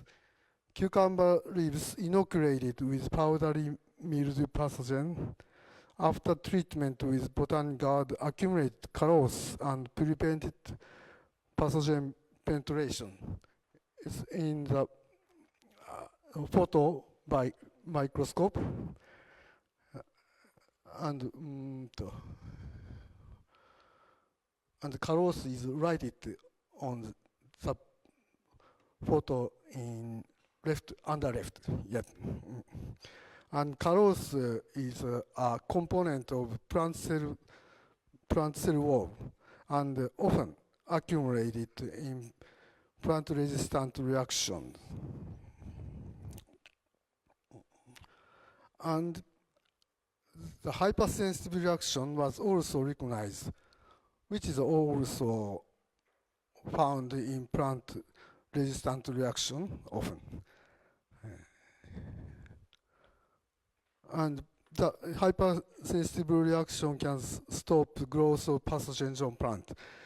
The HR, hypersensitive reaction, is induced by Bovarian conidia in the graphs showed, but not oil, an agent of component. The botanical ES agent including oil component. In contrast, inhibition of pathogen germination occurred with oil component, like in microscopic photo, right on right upper photos. Yeah. And next, plant hormones used for resistance response was salicylic acid. We detected that by the gas chromatography. This result was described by Ida et al. In Frontiers in Plant Science in a journal. Salicylic acid was significantly accumulated by the Bovarian conidial concentration. Other hormones, jasminic acid and ethylene, that also induce resistance, didn't increase significantly. A mutant tomato plant, NAG, NAH, which couldn't accumulate salicylic acid, is not able to prevent powdery mildew growth after botanical treatment. Yeah. NAG cannot stop the powdery mildew. In this experiment, Pathogen growth on plants was detected with quantification of Turing gene DNA of the pathogen with quantitative PCR. Resistance response after botanical yeast treatment was suggested to induce via salicylic acid. It's a general way of plants. Although the induced resistance were local, as shown in the previous slide, only half side treated with botanical was protected, and another side without botanical treatment was not protected. Yes. In conclusion, Bouveria cornelia in botanical yeast induced local resistance response via salicylic acid, and oil component inhibit germination of the pathogen cornelia. Subsequently, powdery mildew was suppressed in plants treated with botanical yeast. And we checked the effect of chemical pesticide on Bouveria in botanical. If control with botanical is not enough, or disease and pests which cannot be covered with botanical rise, chemicals would be applied additively to botanical yeast, maybe. In this test, Bouveria fungus isolated from botanical was incubated, and susceptibility of purified cornelia to chemicals was investigated. The cornelia mixed with chemical agent dilute at rate registered dropped onto cucumber leaves. 1 week later, the fungus was isolated from the leaves, and the number of colony forming units were compared with the starting points. At that result, by the result, we produced the leaflet in Japanese and dispersed in Japan. Yes, the result was simply expressed as circle, meaning no problem, triangle, occasionally affected, and cross, must not mix, and showed and explained to farmers or agricultural relations. Next, we considered field use of botanicals controlling simultaneously powdery mildew and insect. In May picture, tomatoes produced from planting in August to the final harvest in July or June. Powdery mildew rises more often than other leaf diseases, and is most important leaf disease there. Shown in the graph on under left. Main targets of botanical yeast in this calendar are whitefly in autumn and spring, and powdery mildew in spring. As whiteflies transfer virus disease, as photo in this slide. The disease caused by tomato yellow leaf curl virus and tomato chlorosis virus additively. So whitefly is also an important target. And in whitefly, in this picture, in this area, resistance to chemical insecticides are developed. Susceptibility to this chemical is decreasing year by year. On the graph for chemical insecticides are shown. But the lack of comes in graph means no data, sorry. Bioagents are expected to control the chemical resistance pests. In the Institute of Manufacture, interval 1 or 2 weeks between botanical treatment for controlling powdery mildew was tested. 1 week interval protected tomato plants well, as the protection rate higher than 80%, yes. 2 weeks intervals at the high degree of powdery mildew diseases, the high degree was after inoculation with a pathogen, but in such case, the effect of botanical ES was reduced as lower than 70%. At low levels of the disease, expansion of the disease was addressed well. So treatment interval of less than 1 week and application start before disease appearance desired. And on chemical resistant white flies, mixture of chemical agents and botanical expected additive control effect higher than that with each. Yes. In cultivation condition, botanic guard was applied weekly with or without powdery mildew inoculation to compare with ordinary chemical fungicide treatment by 2 weeks. The inoculation prepared a high infectious pressure to the pathogen. Yes. Without inoculation, botanic guards protected plants completely as like as ordinary chemicals, shown as a numerous value of the disease degree in right graph. Yep. With inoculation, powdery mildew degree was higher than that with chemicals in left graph.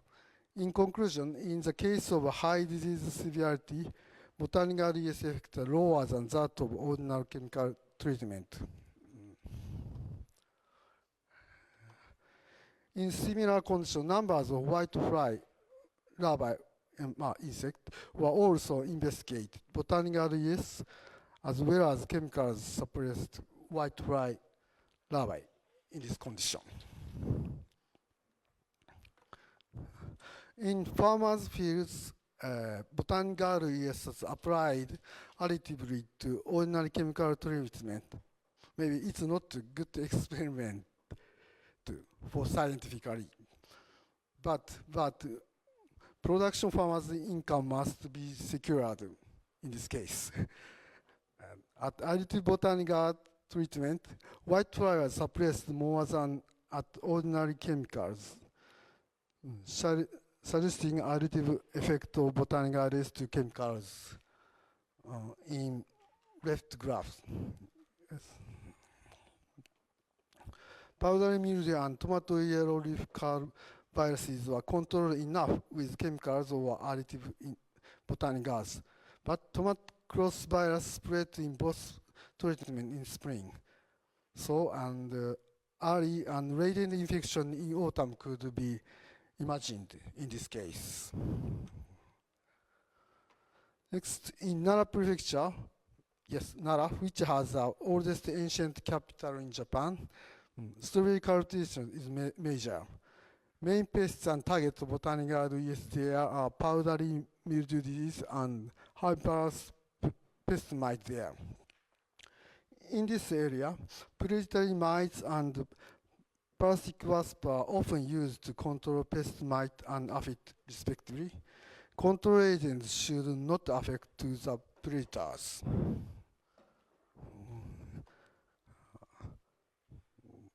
Botanic guard well-protected plants at the lower degree of disease in condition of disease leaves level less than 20% in untreated breeds, with protection rate over 70% in left graph.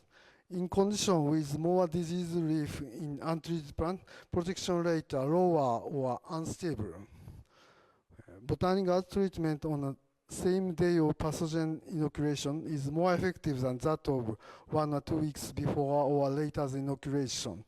Guessing inhibition of pathogen spore germination with oil component of the agent.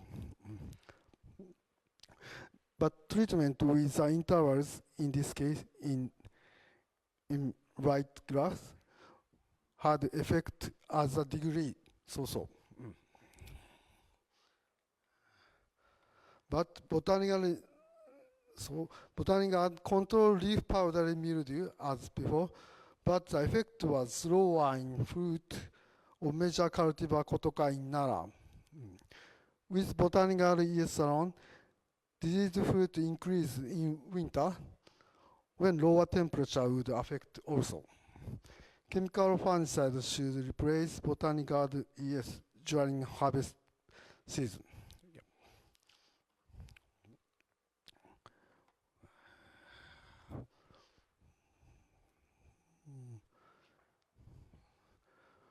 But Botanic Garden ES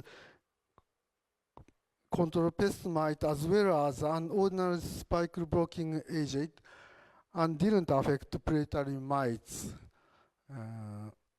as like as spiracle blocking agent on upper graph and no effect on predatory mites in under graphs. Oppositely, a chemical insecticide killed predatory mites completely. As a result, Botanic Garden can be used instead of spike blocking agent in cultivation using predatory mites. In calendar booster cultivation in our picture, Botanic Garden application points are for period. In September, before transplanting in order to avoid pest mite invasion to field, but not against powdery mildew in this period. Because in this season, they must control anthracnose completely with chemical fungicide, which simultaneously suppress powdery mildew. And next, in winter, meaning harvest season, to control powdery mildew, mites, aphid, and thrips. But Botanic Garden wouldn't work well to fruit at low temperature, which was shown in the before in the previous slide. In spring, it should to control powdery mildew and mite and inhibit thrip invasions. But spring is also harvest season. As like as winter, its effect to fruit. Botanic Garden effect to fruit is low. The best point for Botanic Garden application controlling powdery mildew and mites is October, before flowering to prevent the disease rise and mite increase, before using predatory mites. And I think, in conclusion, I think that in order to expand use of bioagent, more technical information is needed, not to fail pest control. Yes. In this work, we considered Botanic Garden ES and obtained the result as described. Use it for before rise or early stage and lower damage and weekly treatment. But more information of each other agent should be also gathered for expanding the use of bioagents. And researchers of that, we have to make these data. The technical information and political support would promote the use of biopesticide and subsequent achievement to political objectives such as safety of human and environment, so on, lead to human welfare and happiness. Yes. In the last slide, these researchers participated in this work, and I'm incredibly grateful to them. And thank you very much for listening to my presentation. Thank you, Doctor. Thank you, Dr. Kubota, for your very interesting story. So, are there any comments or questions for him? No? Okay, I have one question. So you apply that agent for the only powdery mildew, but are there any other target pesticide, or have you already checked the effectiveness of the other diseases?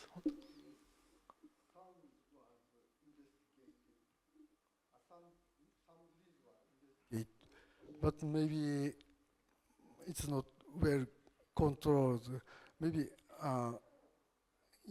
you saw that induced resistance was local, very local, on only the side treated.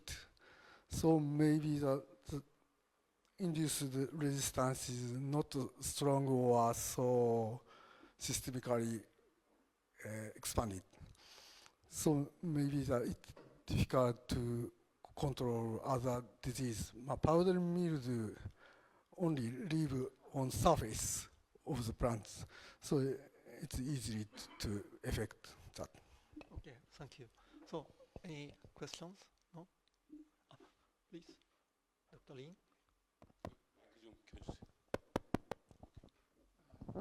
Thank you for your talk. And I want to, because some researcher in Taiwan use the oil, some oil, plant oil to control powder mildew, and some researcher use also another plant oil to control the white fly. So if your beneficial microorganism without the oil formulation, is this microorganism also effect on these two target, powder mildew or white fly?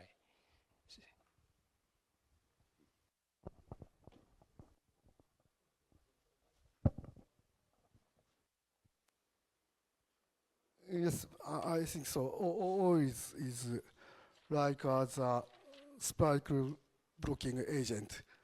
And in other Japanese biological agent, also register to powder mildew. But in the ingredient fungi, is not effective maybe. In that agent, oil is effective to powder mildew.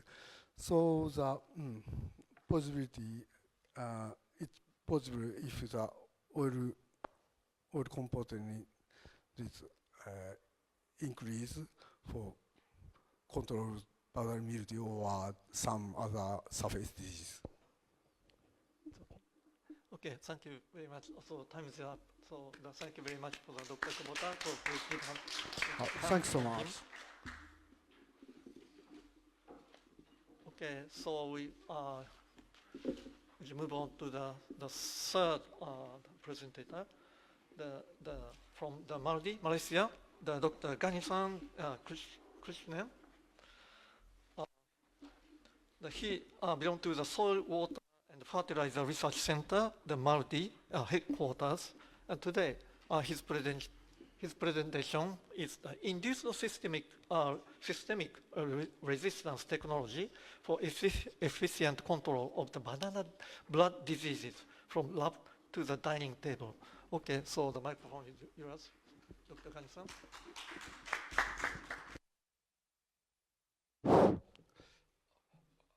Thank you, Dr. Tomo. Good evening, ladies and gentlemen. Today I want to sharing with you how I'm going to, you can see a banana here. It was infected by the blood disease. The banana industry in Malaysia is bleeding. Today I want to sharing with you how we are going to stop the bleeding of the Malaysian papaya industry. The banana industry, and bring back to achieve our SSL and also to achieve food security in our country. In order to stop the bleeding, we have done a research, and my presentation today is induced systemic resistant technology for efficient control of banana blood disease from lab to dining table. This means from lab, we've developed a technology is almost ready to be commercialized and transferred to the farmers. Banana is important fruits for Malaysia. More than 30,000 hectares been cultivated banana in 2019. Important varieties, Berangan, Cavendish, Abu Nipa in Indonesia, they call Abu Nipa is a kepo, awak masa hijau. It's a favorite fruits. And we also exporting banana to other country. In 2014, 3 out of 5 banana farms in the state of Johor has been destroyed by this blood disease. It was caused by the emergence of a new invasive alien disease in 2007 caused by Ralstonia silenzii subspecies celebricensis, also known as blood disease. All commercial varieties are susceptible. The damage can go more than 80%, and no efficient control technique is available to control the disease. And you can see the disease can attack peduncle, fruits, floral stem, and as a consequence of this disease, when it started in 2007, our banana import was just 0.3 million, and it had bloated to 119 million in 2019, and we had lost our self-sufficiency for banana production in that year. The various techniques has been tested in Malaysia: chemicals, biological, systemic acquired resistance, and molecular approach. Mainly it is breeding, but none of them succeeded yet in control of this disease. There is no resistant variety to replace whatever the commercially important varieties in Malaysia. So the very high value crops is highly susceptible. So one of the techniques that was less explored was the induction of the plant defense systems against disease. This technique is known as induced systemic resistance. What is ISR, induced systemic resistance? Is an enhancement of the plant defensive capacity against a broad spectrum of pathogen and pests that is acquired after appropriate stimulation, which can be triggered by plant growth promoting rhizobacteria. And PGPR is a heterogeneous group of non-pathogenic free-living bacteria that is associated with the plant roots and mediate improvement in plant growth, and or health, can be plant growth and health as well. Generally, any of the PGPR have at least one of these traits: biofertilizer, bioremediation, or plant health enhancement. And most of the time they have more than one, or all the three.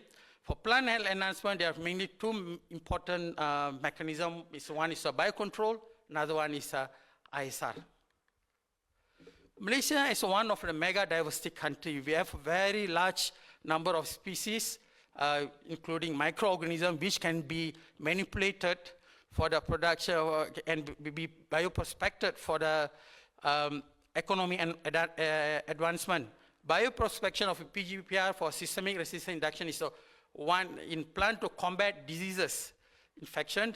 It will strengthen the Malaysian agriculture also and answers the food security in our country. To develop this technology, what we want to do is mainly we want to bioprospect systemic resistant inducing PGPR. We test it on the plot. After that, we do upscaling. Then we do, finally, we do technology commercialization. For your fine kind information, when we say technology commercialization in the grade of 10, it means we already commercialized. We are already in the stage of 9 now. So first, we did isolation of PGPR. Then we screen it for those PGPR as a systemic resistant induction trait. Tested it on the hotspot on the field, from lab glasshouse to the field. Once it's working on the field, we will test it in the commercial level, at least 1 hectare. It's not about 200 plants or 300 plants, at least 1,600 plants. Then we are already doing that one. If that's settled, and we are also in the process of the negotiating for technology commercialization. For the isolation of the bacillus, I isolated PGPR from 3 varieties of banana, Berangan, Rastali, Crossambone, and one unknown, by using 2 selective media for bacillus, one MEYP and Pemba. When you see MEYP, you can see it as a colony with a very red color. That's the bacillus. With a cream color, it's not bacillus. You see on the right-hand side, there is a colony with a cream color and the blue color. The blue color is the bacillus. That's a selective media. From these works, we managed to get 54 bacillus, which later we use for screening. For the process of screening, we bought a banana plantlet, tissue culture material, disease-free. We deep in the bacteria, PGPR, all the 54. After 1 to 2 hours, we transfer in the germination tray which containing pit mouse. We maintain for 2 weeks. We transfer it in the poly bag containing 3:1 soil mixture. Then after that, 2 and 4 weeks after transfer to poly bag, we did a booster application of ISR inoculant. 2 months after that, the seedlings are ready to challenge with the pathogen. But we also took some vegetative growth yield for this planting material. You can see the red color, all the time the red color is the control. You see at least 3 of the PGPR treatment shown better vegetative growth in terms of plant height. And you see in terms of pseudo-stem diameter, you can see almost all of the PGPR treatment shown better, thicker slow stem compared to the control, the red color. You can see the photo in the bottom right, the ISR control, the control in the left, you can see there's a difference in terms of vegetative growth. Then we took the seedlings, we took that second leaf and we challenged with the 5 milliliter of the pathogen, Ralstonia syncytia silivensensis. Then we maintained for 2 months. Then you can see whatever the scale we use for to determine the disease severity. Then we calculate the disease severity index calculation. For the first screening, you can see the blue color. For the first month, there's at least 3 of them, there's no infection. And after that, there's some is very low, below 25%. After that, when you maintain 1 more month, you can see there's a resistant degradation. All of them infected, and if we keep it more, it's going to be even worse. So we don't want to do it, then we have to improve the method. If you remember the first time, after we transferred to the polybag, 2 weeks, 6 weeks, we did a booster inoculation. After that, we challenge. Then after that, there's no any inoculation of PGPR. But for this one, what we did, after we challenged with the pathogen, 2 and 6 weeks after the challenge, we did a booster inoculation again, because there's no enough PGPR to induce the resistance. That was our belief. And this is the result we get. After 2 months of the challenge, we have at least 3 of them totally resistant against the disease, and 2 of them at least 25% resistant. But others all 19, and some of them I didn't show you as under. So I put a cutting point of 25% resistant, at least the best, at 75% resistant at the best, or 100%. So I took 5 strain, 10, 43, 58, 23, and 35 for further work to test on the hotspot, on the open field in Kedah. You can see this one after the second, the improved inoculation method. The left is the control, totally all of them died and died off, wilted and died off. And you can see the plants on the right. It's a positive ISR, there's no disease symptom. Although in the early days, there was some symptoms. Then we selected one plot in Kedah. You can see that in the left-hand side, there was a germplasm. And I just put exactly next to it. The germplasm was infected by the blood disease. And that particular plot is a very poor plot, very less fertile. Previously, they tried to cultivate banana in the plot where I had to plow it, it's totally failed. But we tried it.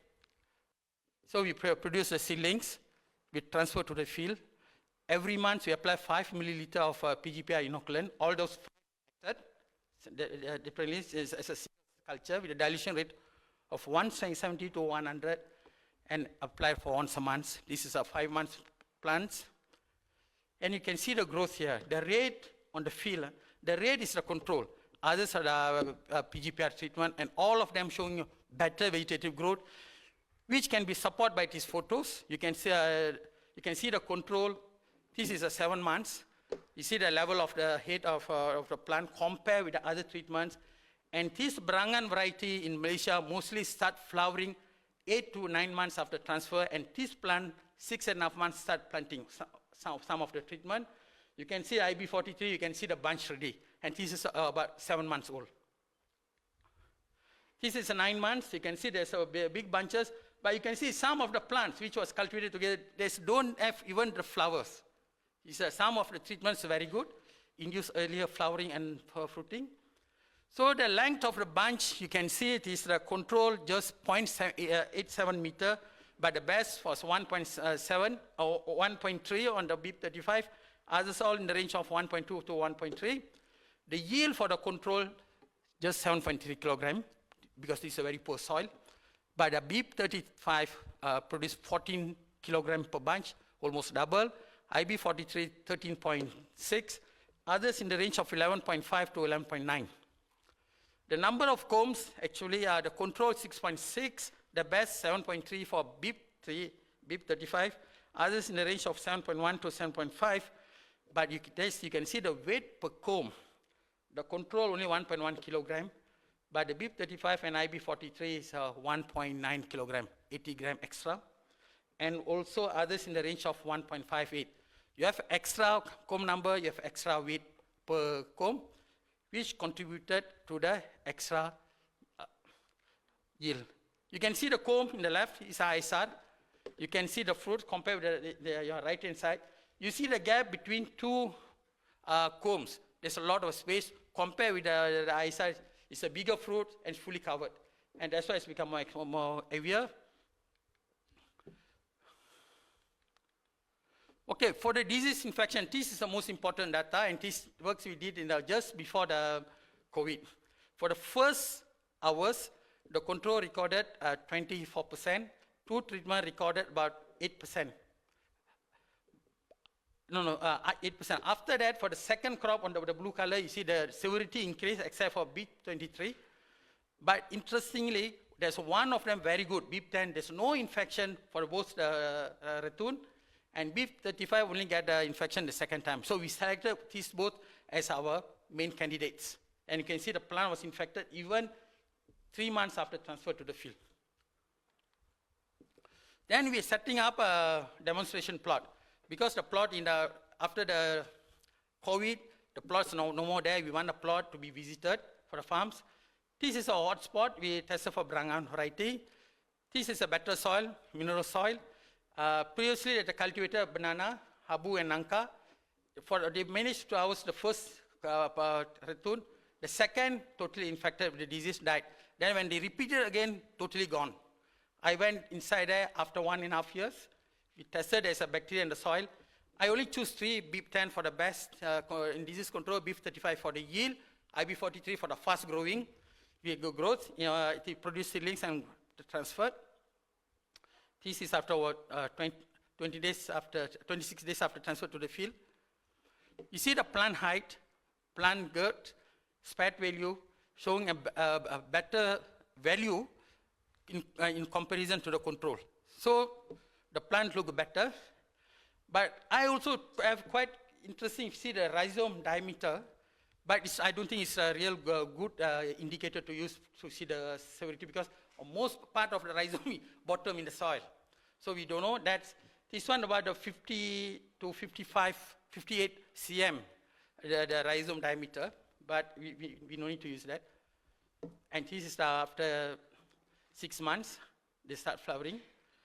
And this is our yield. The control recorded about 15.2 kilogram per bunch. By BIP10, 22 kilogram. Give extra 35% of the yield. Others 35 and 43 also given extra yield. And the banana comb I'm holding is 3 kilogram per bunch, per comb. Then we tested on the plantain. This disease in Malaysia is more severe on the plantain compared to the fresh-eating variety. So we want to testing on the plantain. We tested on this so-called tando, is a type of nendron. After 8 weeks, we challenged with the pathogen. You can see the controls recorded about 60% severity, but the treatment started from 15 to 32%. And waited another 2 more weeks, we see the mortality rate. Although BIP10 and 43 recorded 15 and 18% severity, but there's no any casualty. But others showing an increasing pattern, and the control reached up to 80%. So this you can see the photos, 10 weeks. You see BIP10, plants look okay, but after it start drooping and the control start, most of them died already. There's one farmer in Sabah, he got a problem. He told our DG, and my DG asked him to give the inoculum, the product Gladiator 1.0 to them. 2 months after apply, you can see the very good improvement, and then we further to test it. And we tested through Abu and Nipah variety. In Malaysia now, Abu and Nipah, nobody want to cultivate. Simple reason, if you cultivate, you cannot harvest. You will get a blood disease, and people don't want to cultivate. Recently, there was one farmer cultivated 7 acres of this Nipah variety, 100% gone when he started harvesting the fruits because of blood disease. Even I offer him this technology. You don't want to cultivate banana, any banana. Okay, you can see the plant height, pseudo-stem diameter. All of them look slightly better on the control. And this one, we cannot see much good separation with like the Brangan. You can see this one, 8 months after transfers. So this is our banana. The control recorded about 22 gram, by the IB58 and IB43 about 27 kilogram and extra 5 kilogram. And an increase of 20% of the yield. You can see the photo in the middle. There's one is a weight sprayed with a white color, that's a control. Compare with the red color one on the peduncle is the IB43. You can see bigger, bigger for fruits. Okay, as a conclusion, 54 bases were isolated, 5 were selected to test on the hotspot, and the treatment generally show better vegetative growth and early flowering and fruit maturity. All treatment generated more yield and control. For blood disease resistance, against all the treatment recorded lower disease severity compared to the control. If you see my demonstration plot, I got 5 varieties, there's Brangan, Abu Nipah, Nangka, Mas, and also Tando. None of them has been infected by the disease. The system is working. Biopesticides are very efficient in controlling blood disease in all of the treatment. There's no disease infection Brangan and Abu variety Jelebu yet. This technology was launched, and the product was named as a Gladiator 1.0. For us to get a good result by using this technology, first we need the inoculant. The inoculant we name as a Gladiator 1.0. It's a single strain baseless inoculant. By using this inoculant, you can produce the ISR seedlings. After you produce the ISR seedlings, you put it on the field, then every month you apply using the same inoculant on the field by diluting it. And this is just a technology of a prevention, it's not to control. If you got the severe level, you apply, it won't work.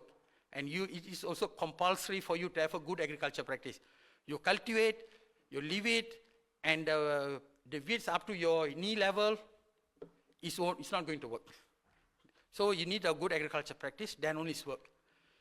So this is principally, all my team members who are working very hard to make this project successful. And thanks for your attention.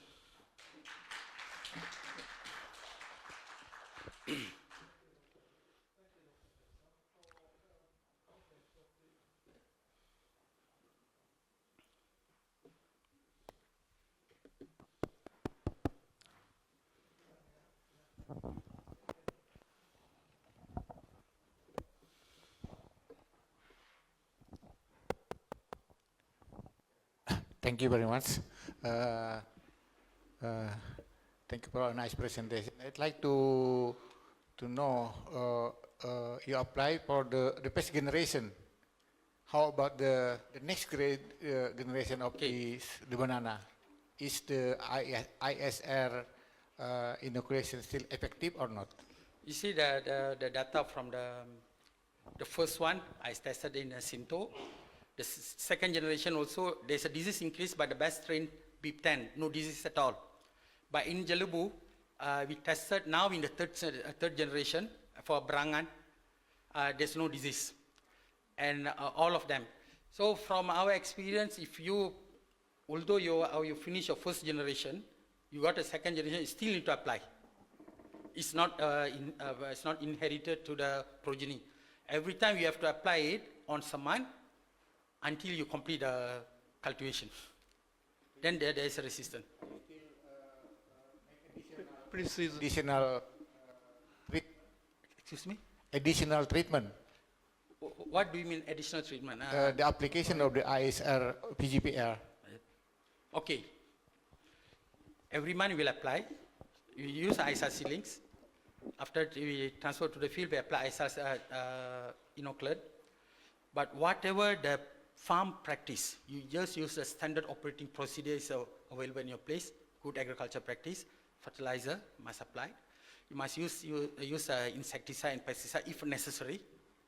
Only things you have to be careful, don't try to apply this inoculant just after you apply the pesticide or insecticide to the plant, or you apply your fertilizer to your plant. You cannot apply it. At least you give 1 to 2 weeks. Another thing, when you don't apply when your soil in the water saturated condition, which means after heavy rain, you shouldn't apply it, or after you irrigated, don't apply it. If you want to apply it in the morning, don't irrigate. You apply this first, in the afternoon you can irrigate. So mostly the ISR inoculation prevention method, yeah, not. Yes, it's first, of course, it is a prevention method. Secondly, if at the early stage, maybe you cannot see the symptom very clear or very little symptom, maybe it is working. But if it is heavily infected, no point. Don't waste your time. It cannot be safe. Thank you very much. Oh, Dr. Reddy. Yeah, I think you showed your bacillus in a liquid formulation, right? Yes. So it's very rare liquid formulated bacillus. And if you think back for a commercial purpose as a shelf life in that liquid, how long do you think those are vegetative spores or those are endospores in those liquid? Yes, it is endospore. Okay, we had tested. We just talk about baseless-based liquid inoculant. Like my colleagues Fadila had presented, he commercialized a technology with the old Cosmos. I also commercialized a technology, another disease we call papaya dieback or papaya crumb rot, using baseless. We produced the inoculant. We kept it for 1 year. When we first counted, it was 10 power of 9 CFU per mil. It's maintained until 10 power of 9 CFU after 1 year. But because it's in the spore form and you properly keep it. Don't put in the very direct sunlight or hot condition, maybe there's a changes. Yeah, I mean, that's very good because I like it, the liquid. The more you keep in the container, is keep on producing endospores. Yes. That's the best thing about the bacillus. The second last question you said, you follow good agronomic practices or agricultural practices. Yes. That means you take care of using pesticide, insecticide, fertilizer, cultural practices, sanitation, all kind of stuff, right? Okay. So that means this particular, I mean, no, the results are excellent. There's no doubt about it because the blood disease, various severe disease on bananas. So having, combining all the existing or cultural practices along with this biological product seems to be over-imposed. Over means in the sense, you're telling a guy, hey, you do whatever you want to do and buy mine, so it costs you double. And, non-significant level of yield of banana per plant. I didn't get your questions. Okay. Sorry, because I just, I haven't slept for at least 24 hours. Yes. Same thing here maybe, but no, results are excellent. Anyway, ignore that question. It is an ISR. Very rare a biological, calling it an ISR bioinoculant. Very rare in general. So what are you thinking? These bacterial endospore going into the stem inside means this is an endophyte? Okay. we don't have any evidence we tested whether it's endophyte or not. But the way we isolated it, it's a very simple matter. We never used we never sterilize the root, whatever. We just take the root as it is, we dilute it with even the sterile distilled water, even I didn't use any buffer. We culture it on the selective media we picked up. And what I did, I never did much on the biochemical assay, whatever, but I directly go to the plant assay, test it on the seedling level. Then if it is working there, the possibility for it to work on the plant on the field is very high. I don't say 100%, but it's very high. Whenever you're working on any biochemical assay, and you go to the field, there's a risk. Maybe it's working, maybe not. That's why I always, I also have done works on the biofertilizer, on the rice, on mango recently. I prefer to work on a plant assay instead of a biochemical assay. Of course, I did a biochemical assay also as a part of my PhD training last time. Also, after I back, we back after PhD, we were very much influenced by our PhD study. Of course, we can see the data, but there is a discrepancy if you did in the field on the plant. Whatever the best on the biochemical assay, not necessarily best on the field. And which is a medium, maybe it's the best. So that's why I do this one, but I'm pretty sure this can be endophytic or endophytic, but what I strongly believe there's most likely it is ectophytic, not endophytic. Okay, thank you, Dr. Kani-san, for your presentation. Okay, thank you. Okay, so we welcome the last speaker, the fourth speaker from Taiwan.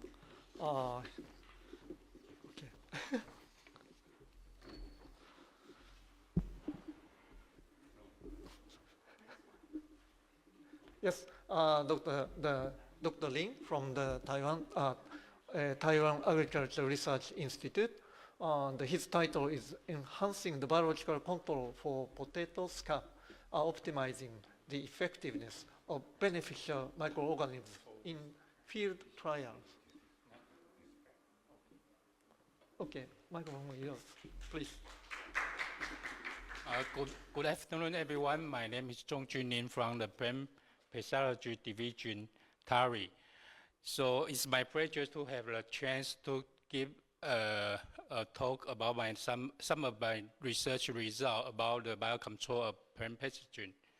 So my title is today is Enhancing the Biological Control of for Potato Scab, optimize the effectiveness of beneficial microorganisms in a field condition. So potato is an annual cereaceous crop and ranking as the fourth largest food crop in the world, following the rice, corn, and wheat.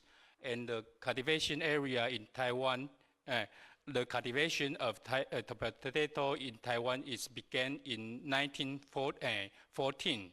According to the 2020 Agriculture Annual Report,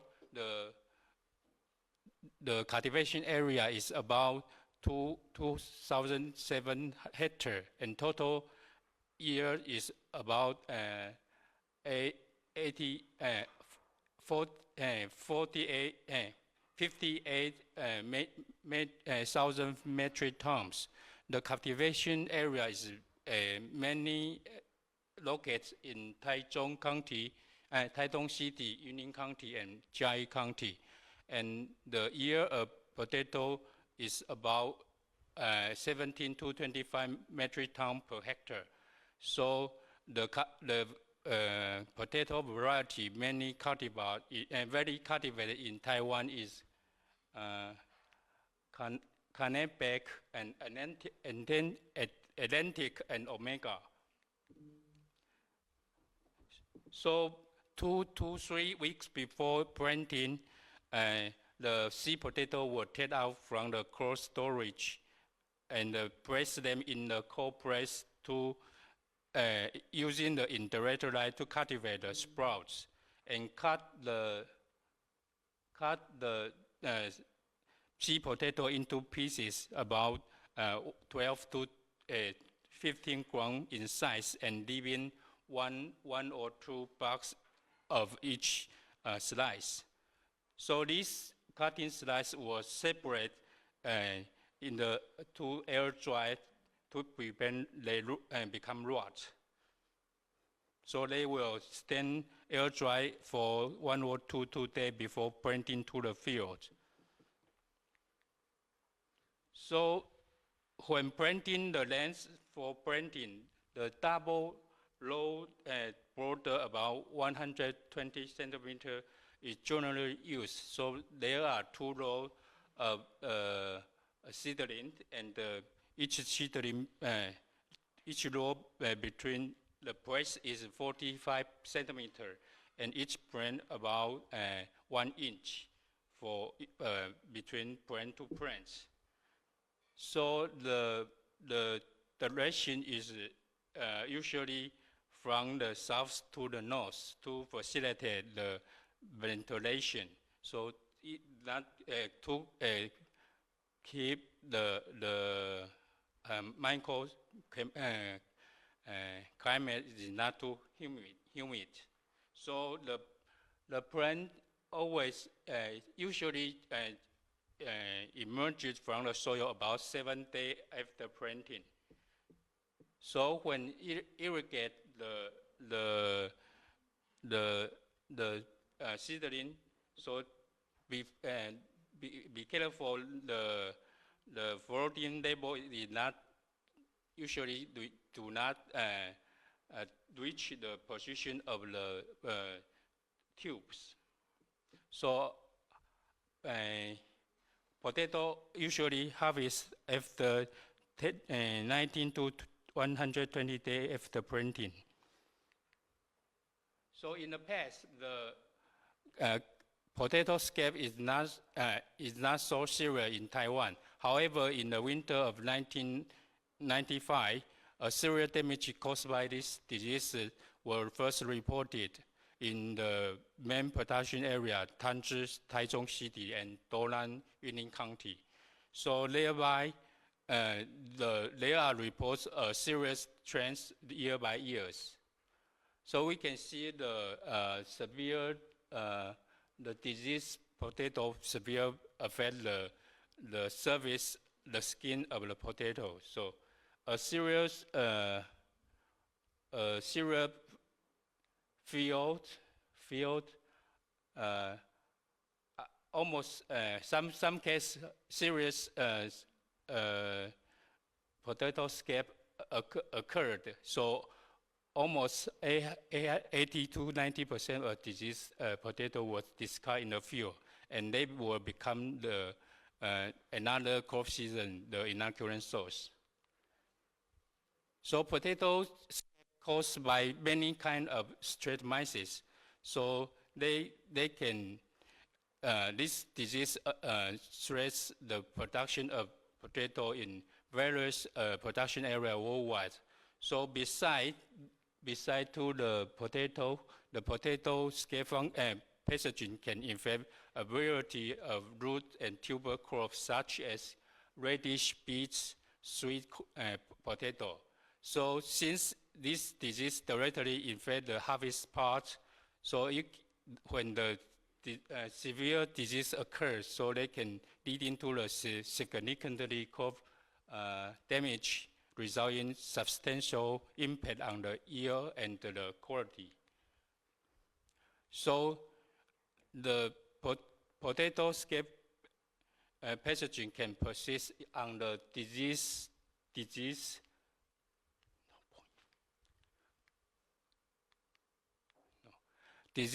potato or survive scientifically in the soils. So this pathogen can infect potato in various stages of potato development. Preliminarily, they will invade the tube through the lentil cell or woods. So there are usually 3 types of lesions are commonly seen, such as specific lesion, raised lesion, and pitted lesions. So the mechanism of biocontrol agent, so Usually, the biocontrol agent can produce some antibiotic substance inhibit the core pathogen. So commonly used candidates such as Pseudomonas, Bacillus, and Trichotoma. And the second mechanism is the biocontrol agent can occupy its ecological niche of the pathogen where they can infect the plants.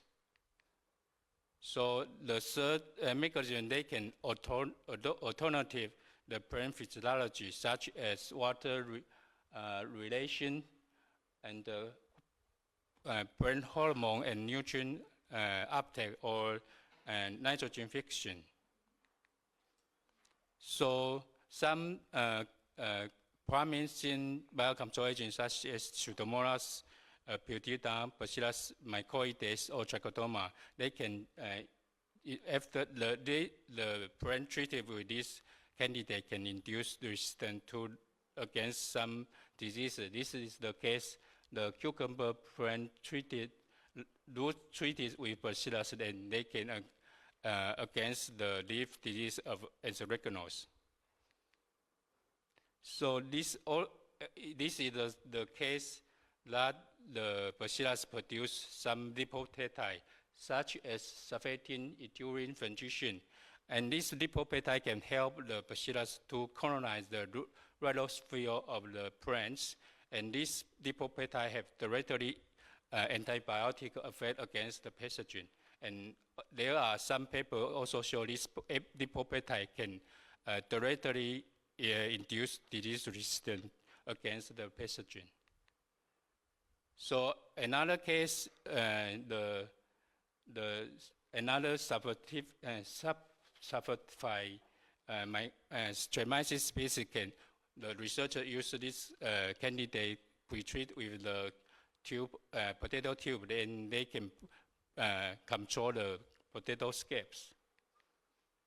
So the strategy to screen the beneficial microorganism, we will try to find, to use the dual culture, and we find 16 strains out of 200 candidates preserved in my laboratory. We use these 16 strains for greenhouse test. So the potato seedling was sterilized with the bleach, and the seed will germinate on the filter paper. And the germinated seed will soak into the beneficial bacterial suspension for 24 hours. Then this seed will transfer to the pit moss. Once the second leaf of each tomato seedling was grown out, then this seedling will drench inoculate with the Rhizotonia solanacearum bacterial suspension. And then we will observe the symptom every week. So 1 week after inoculation, the inoculated plants, 2 of 10 tomato seedling will show in wilting. Meanwhile, the LOMP-1 strain show pre-treated tomato plant show none of these seedlings show wilting symptoms. And second, the 2 weeks after inoculation, 7 out of the control plant showing wilting symptoms. Meanwhile, the LOMP-1 only 2 of 10 seedlings showing symptoms. And 3 weeks out after inoculation, so the 8 out of 10 tomato seedling showing the symptom. However, the LOMP-1 only 2 of 10 seedling showing wilting symptom. And 4 weeks after 4 weeks after inoculation, the 8 of 10 seedling of control plant showing wilting. But however, the only 3 seedling out of the 10 seedling were in LOMP-1 treated plant showing the symptom. So we will conduct in the field trial to see if the Bacillus subtilis LMP-1 under the field condition, we can see the control plant will die owing to the occurrence of the Ralstonia bacterial well, and the seedling drench 200 and 400 diluted plant showed less symptom. So this candidate can very promising for use for control the tomato bacterial well. However, we also use this strain for control the potato scabs. So in the lab, we use the dual culture to see if the Bacillus subtilis LMP-1 strain can inhibit the growth and sporulation of the Streptomyces scabies. And we also test if this fermentation brought Bacillus subtilis LMP-1 on the slice of the seed potato, and the seed potato slice soak into different concentration of the Bacillus subtilis LMP-1. They will not make the seed potato become rotten. So TARI have developed the Bacillus subtilis into two formulations. One is suspension concentrates, and the other one is wettable powder. So the middle picture is the healthy seed potatoes, and the beside that one, the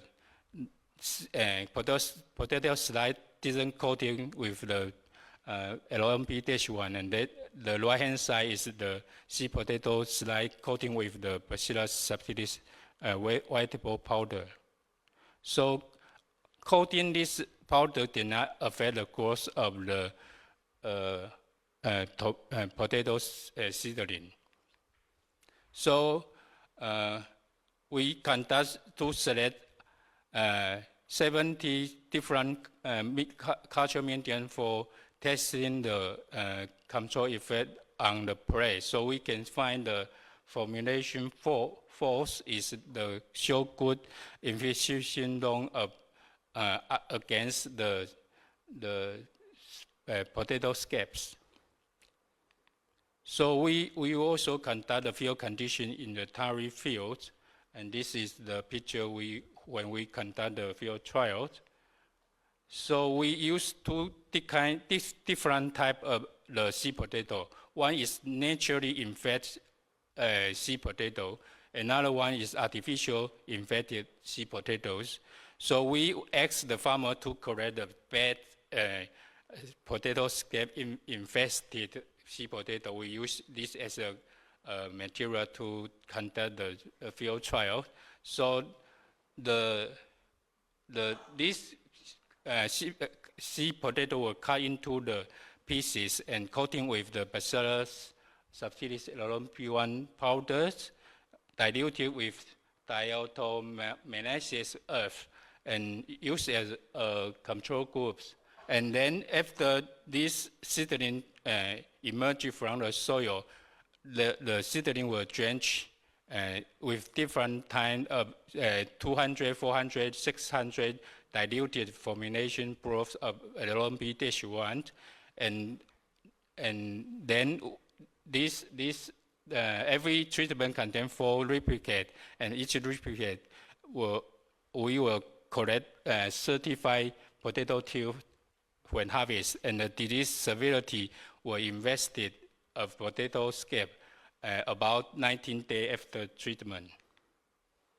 So another artificial seed potato, we use the healthy seedling seed potato and self-sterilized with hypochloronic acid for 3 minutes, and then we will artificial inoculate with the 10⁶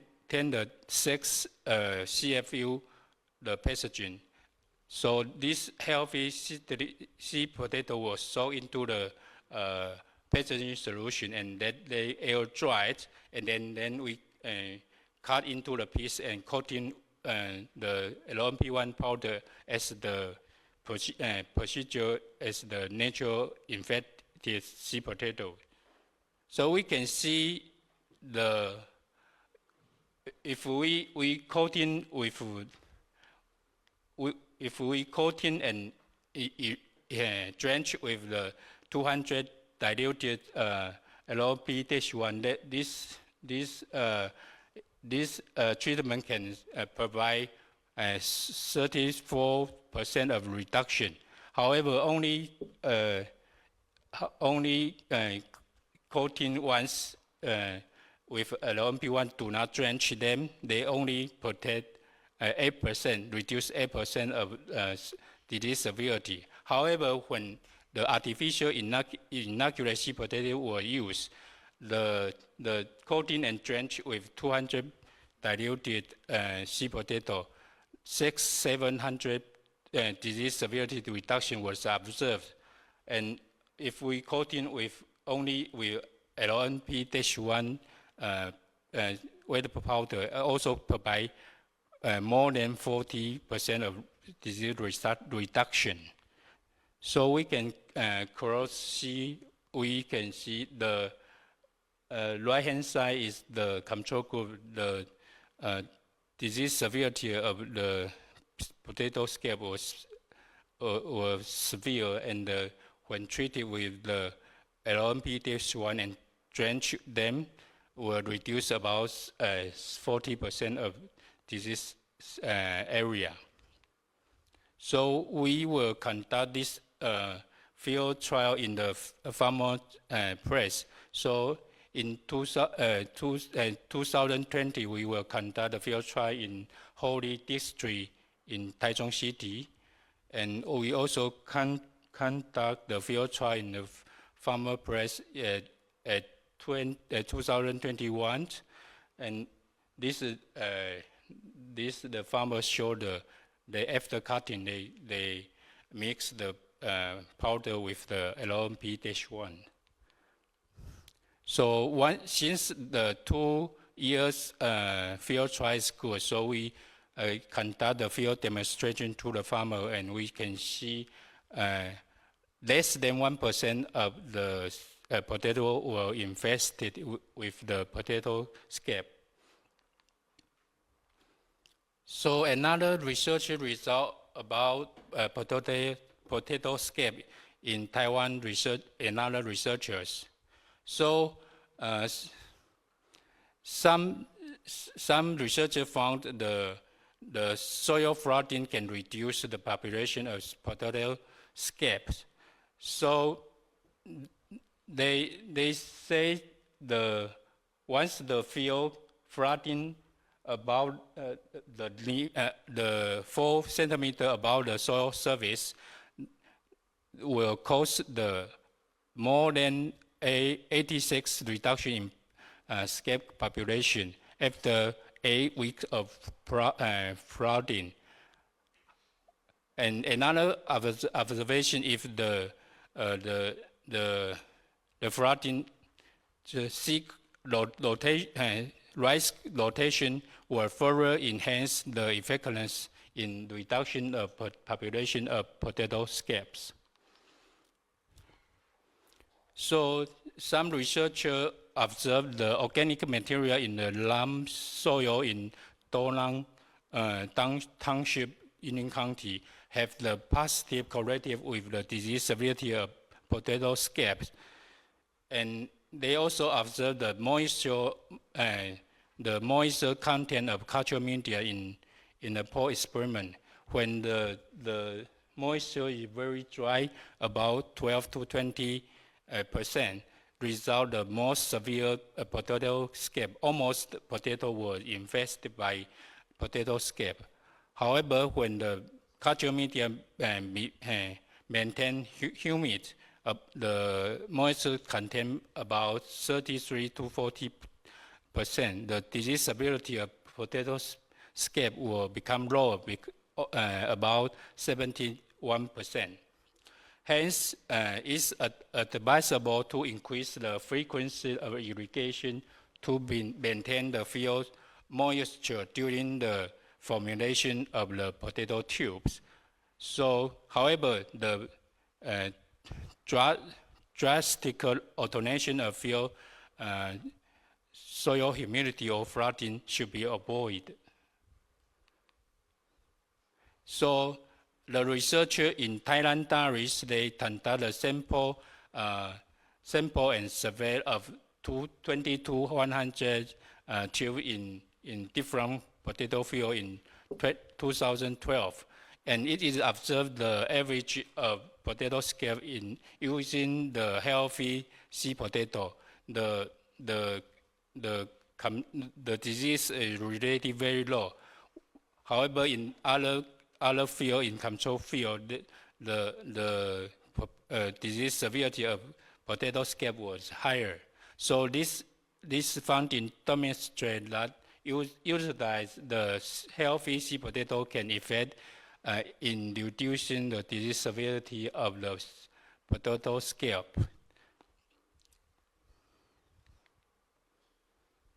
So, based on my research and other researchers' results, so we can implement the following measure to mitigate the potato scab. The first is the soil flooding. So it is found that the field flooded with 2 to 4 centimeters above the soil surface for 8 weeks. The population of scab pathogen will reduce by 86%, and rotation with the rice have better effect than flooding. Then second one is the field sanitation. The disease potato have now no commercial value should not be discarded in the field. However, this is very difficult for farmers. Otherwise, the population of the potato pathogen in the soil will increase years by year, and the degrees of the potato scab will also increase. And the third one is using the healthy seedling. So healthy seedling will prevent not only the potato scab, but also the early blight, late blight, and the bacterial wilt, bacterial soft rot, and some other pathogen will transmit by this disease seed potatoes.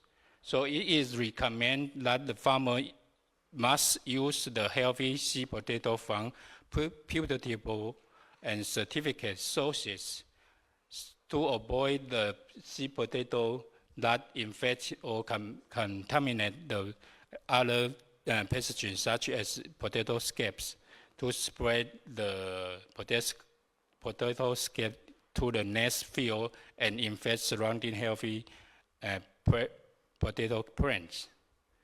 And the fourth one is using the disease-resistant variety. Recently, I think last decade, Cannabec is cultivated in very large scale in area in Taiwan. It originally is resistant to the potato scab. However, now it has become susceptible to the potato scab pathogen found in Taiwan. So another variety such as Peck and Red Noland and others are resistant or tolerant variety that can help to reduce this disease incidence of potato scab.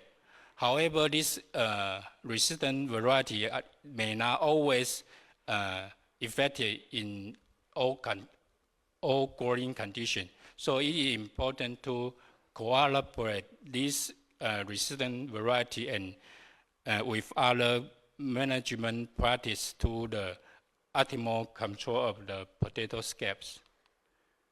And the fifth is the soil management. So soil pH and the moisture content both affect the disease severity of potato scab. So we should maintain the proper soil pH and moisture level can help to reduce the occurrence of the potato scabs. And the sixth one is fertilizer management to avoid the high rate of nitrogen fertilizer as they can increase the susceptibility of potato scab. So it is recommended to use the balanced fertilizer low with lower nitrogens. And the seventh is the use of the chemical pesticide. However, there is no commercial chemical pesticide is recommended to preventing the potato scab in Taiwan now. And the eighth one is the biocontrol. So the principle of biocontrol agent is to complete the nutrition or niche to the pathogen and secrete the antibiotic against the pathogen and or induce SAR or ISR into the crop to prevent the occurrence of the plant diseases. So the Taiwan Agricultural Research Institute, TARI, has developed a new biocontrol agent, Bacillus subtilis LLP-1, and the artificial infected seed potato coated with and drenched with the Bacillus subtilis LLP-1. The disease area were reduced by 63%. So in addition, if the healthy seed potato can be used in conjunction with field sanitation to avoid discarding the diseased potato of last crop season in the field, the success rate of the biocontrol can be improved. And thank you for your attention. Thank you very much, Dr. Lin. So, are there any questions or comments? Please.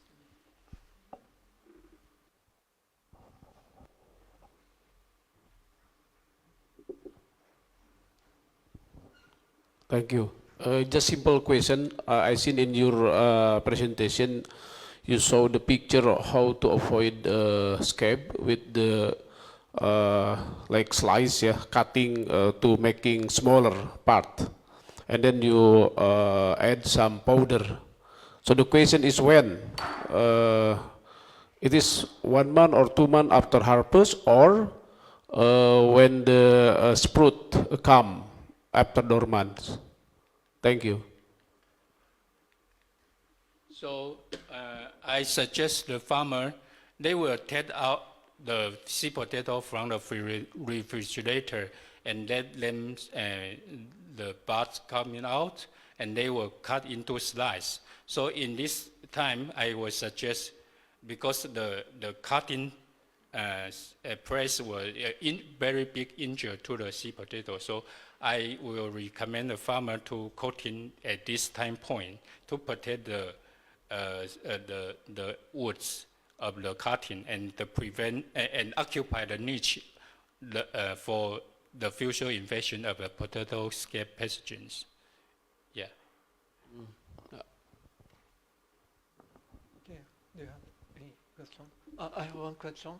So you said that the submerging of the water, keeping the several days, is very effective to suppress the density of the diseases in the soil. But this is sort of the conflict about how to keep the humidity of the soil during the potato harvesting season. So those areas, the paddy field, has need to the very nice the drainage system. So do you already introduce those systems in those areas? I think because the potato is the internal crop in between two crop season of rice. So the farmer always find the field they will planting the rice before. So they will find the occurrence of the potato scab will decrease. So the researcher in other Thailand Danish, they will test to observe when the soil flooding with the 4 centimeter above the soil surface. So almost 90% pathogen will reduce. So the flooding time is different. However, in the production of the potato, so they suggest, because once the moisture in the soil, the alternation, the change very big, the surface of the potato will broken. So this is also the infection point of the potato scab. So they suggest to maintain the soil moisture in the constant situation, just irrigate more frequently, but not flooding.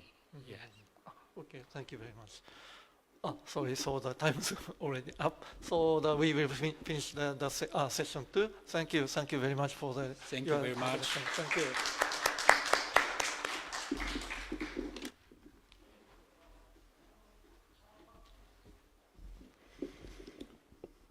Well, that, ladies and gentlemen, is the end of session 2, Biopesticides, Progress and Applications. Thank you to our four speakers, and thank you also to our moderator, Dr. Tomonari Watanabe of FFTC. Now, we will pause for a 30-minute tea break, and we will be back at 4 p.m. to begin session 3. Coffee and juice are available outside of this meeting room. Thank you.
Ladies and gentlemen, the session 3 is about to start.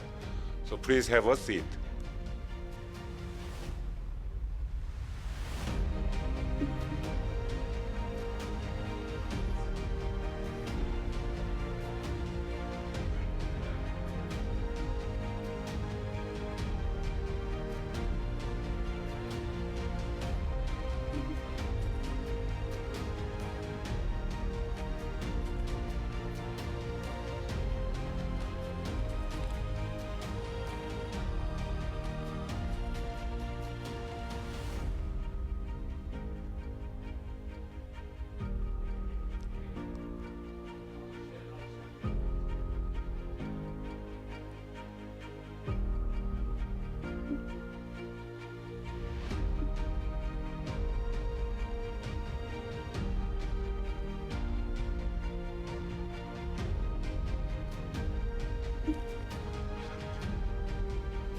밖에 누구 사람들이 있네.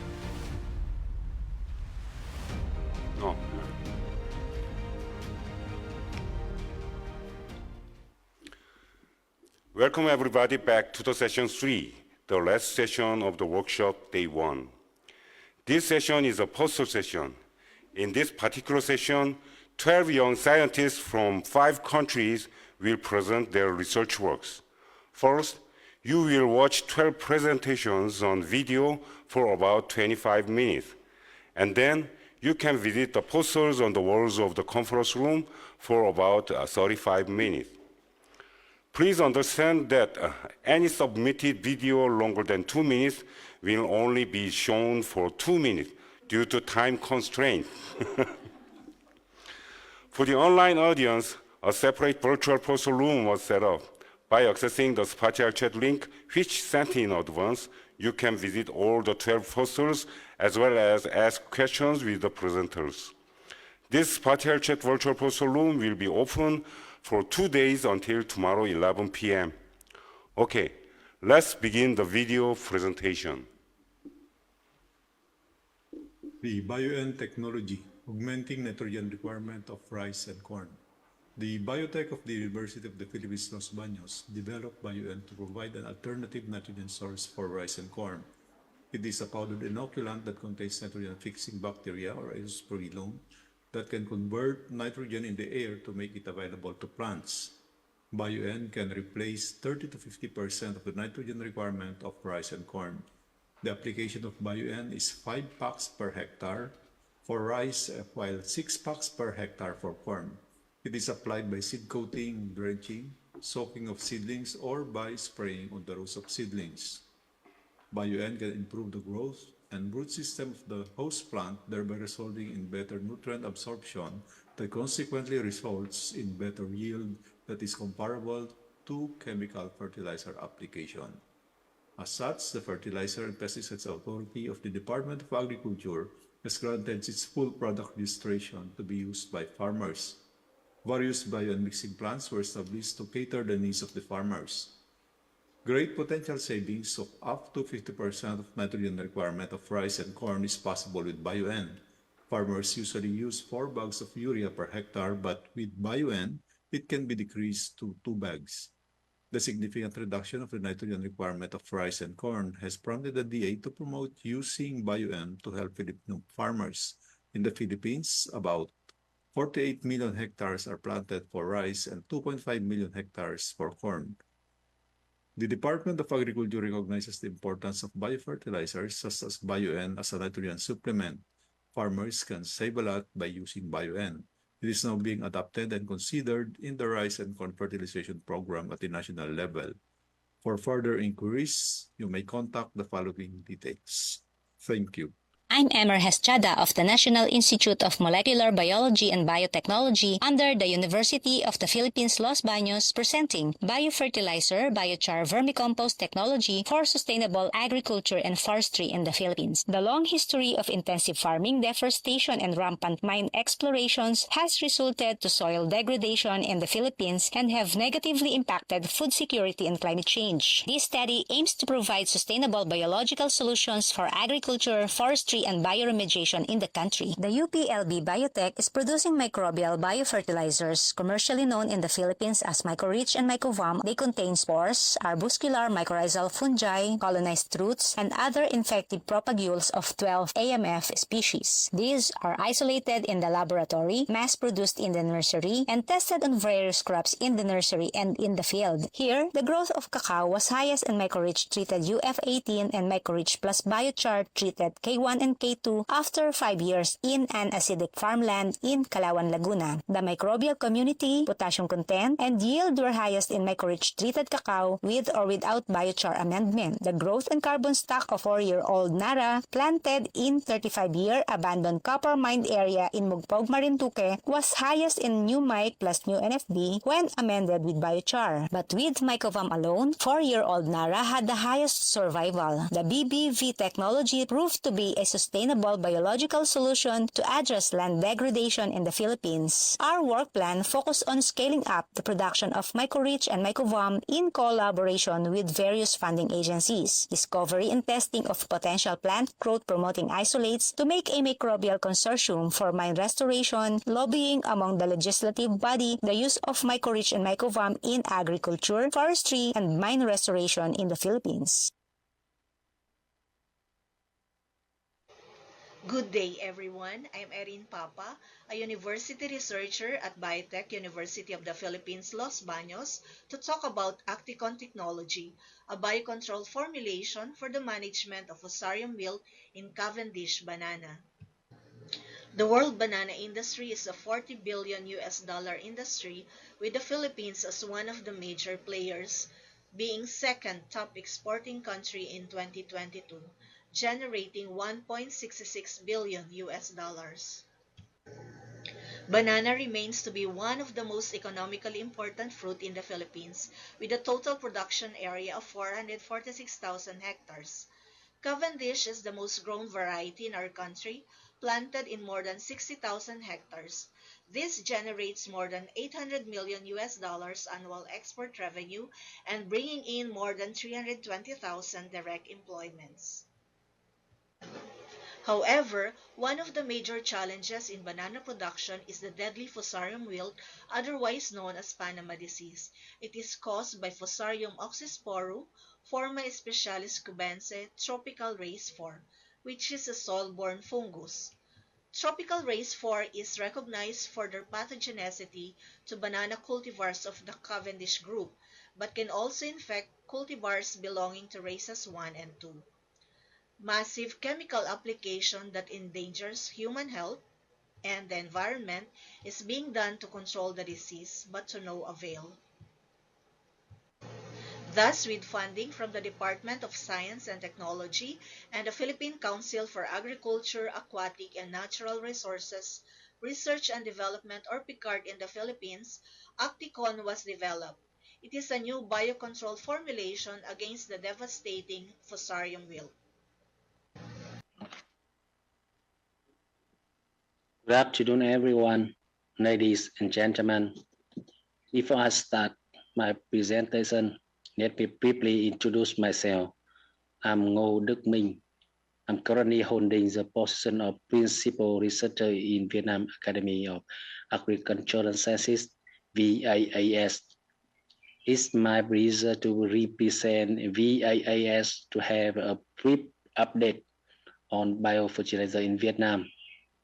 As you know, biofertilizer is now considered as a safe and eco-friendly alternative to chemical fertilizer to support plant growth, improve soil health, as well as emerge as a potential alternative for optimal crop performance and sustainable production.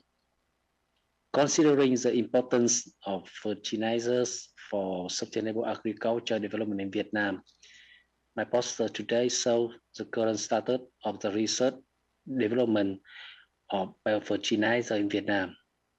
You can see that the research of biofertilizer in Vietnam started in 1990 with some national research project. In 1994, we established the first microbiome germplasm unit in Vietnam to collect and maintain microorganism strain of bacteria, actinomycete, yeast, and filamentous fungi. Until now, the national collection of microorganisms are preserved at the Soil and Fertilizer Research Institute, a member of us, and another unit located in the research institution and local university in Vietnam. Let's look at the. Good afternoon, here is Ho Young-yoon, a PhD candidate at Gyeongsang National University. In this presentation, I would like to introduce my previous research, which is next generation hydrosulfide fertilizers, functionalized with natural organic matter. Since the last few decades, the agricultural lands have devastated due to several anthropogenic factors, including the overuse of chemical NPK fertilizers and pesticides to maximize the crop productivity. To overcome fertilizer-induced environmental pollutions, currently slow-release fertilizers are widely being used in the farmland. However, those are not enough to get over such drawbacks. Therefore, in the future, smart fertilizer should be developed for sustainable agriculture. Here, I suggest crop rhizosphere sensing fertilizer, supplying crop nutrients and stimulants in response to plant root exudates. Hydrosulfide was introduced as a phosphate fertilizer, and its surface was coated with lignin and iron chelation. In the result, as you can see, photograph, FTIR and TGA result clearly shows that lignin-iron complex was incorporated onto hydrosulfide surface. Next, mimic the crop rhizosphere pH condition in vitro system, where is a weak acidic, crop nutrients and stimulants were released in a time-dependent manner. Crop biomass was significantly increased treated with our product as compared to control sample. In conclusion, root exudates-driven disassembly of hydrosulfide, lignin, and iron complex is a promising fertilizer which can recognize crop rhizosphere. Thank you for your attention. Hello, my name is Song Han, and let me explain antifungal potential of Bacillus thuringiensis C100 against the causal agent of ginseng root rot, cylindrical carbon destructans. As you know, cylindrical carbon destructans is a major causal agent of ginseng root rot, which is one of the most destructive diseases in ginseng cultivated areas of the world. Therefore, our study introduced the antifungal potential of Bacillus thuringiensis C100 for the control of cylindrical carbon destructans.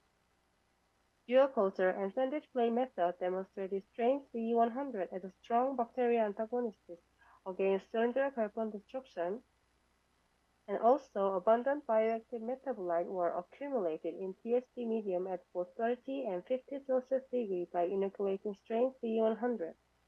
And poison food method was used to observe antifungal effect of strain C100 on mycelial growth of cylindrical carbon destruction.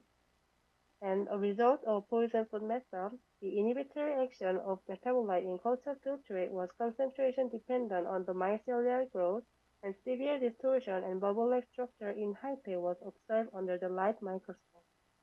Finally, through the separating funnel method, ethyl acetate crude extract of strain C100 induced a strong inhibition on the mycelial growth with concentration-dependent manner, and the exposure of crude extract to fungi induced abnormal hypo appearance with bulging and excessive branching under the light microscope. Based on this result, strain C100 and its active metabolite could be considered as a biocontrol product of ginseng root rot in sustainable agriculture. Thank you for listening. The topic is development of endomorph pathogenic fungus Purpureocilium takamisucenus, isolate TCTEB01 on controlling leechy stink bug.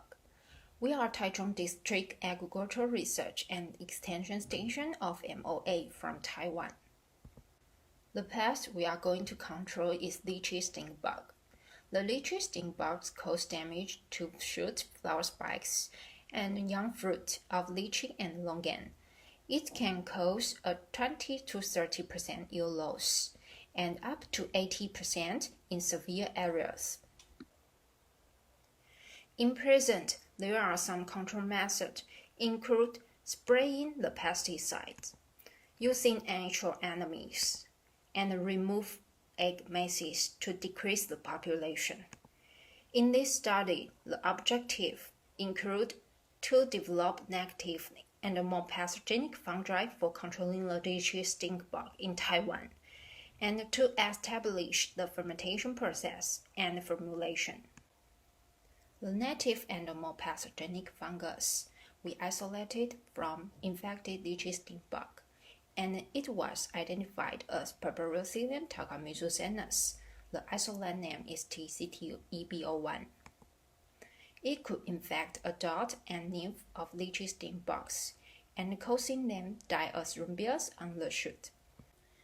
In the greenhouse, TCT-EB01 exhibited mortality rate of 86% for adults and 48% for nymphs after 28 days of inoculation with the conidia suspension. We have established a solid fermentation process to obtain more than 10 to the power of 10.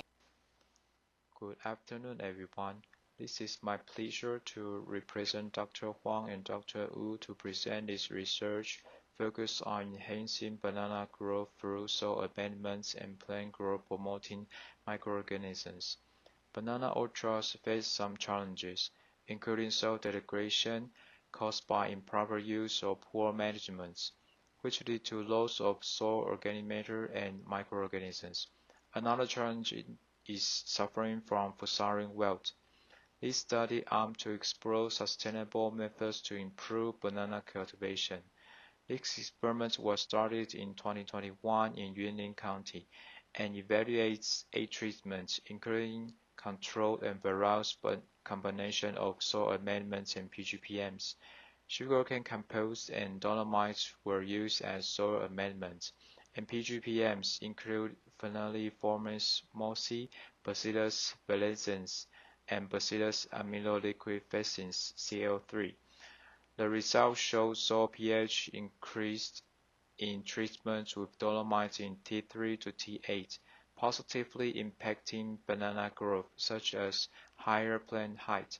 Moreover, the application of PGPMs showed higher heading rates and yields were observed in PGPM treatments, even without soil amendments. The synergistic effect of soil amendments or PGPMs were also observed. These treatments showed the highest yield. Furthermore, the study noted a decrease in the banana fusarium wilt incidence with the application of soil amendments and PGPMs. In conclusion, this research underscored the significance of proper soil management and using PGPMs to promote banana growth. Thank you for your attention. Greetings, ladies and gentlemen. I am Haoping Zhou from Taiwan. I will introduce my research, selection and application of Bacillus amyloliquefacins PMB01 for managing tomato bacterial wilt caused by Rostonia solanacearum. Bacterial wilt caused by Rostonia solanacearum is known as an important soil-borne phytopathogenic bacterium and causes disease of more than 200 species of plants. Solanaceous plants such as tomato, potato, and eggplant are the most seriously affected. This pathogen has a high level diversity and is considered as a species complex.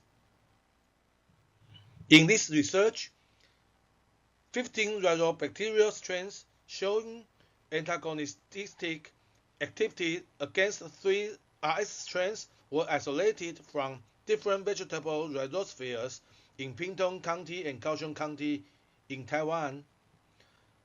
PMB01 strain showed the best antagonistic activity identified as Bacillus amyloliquefacins.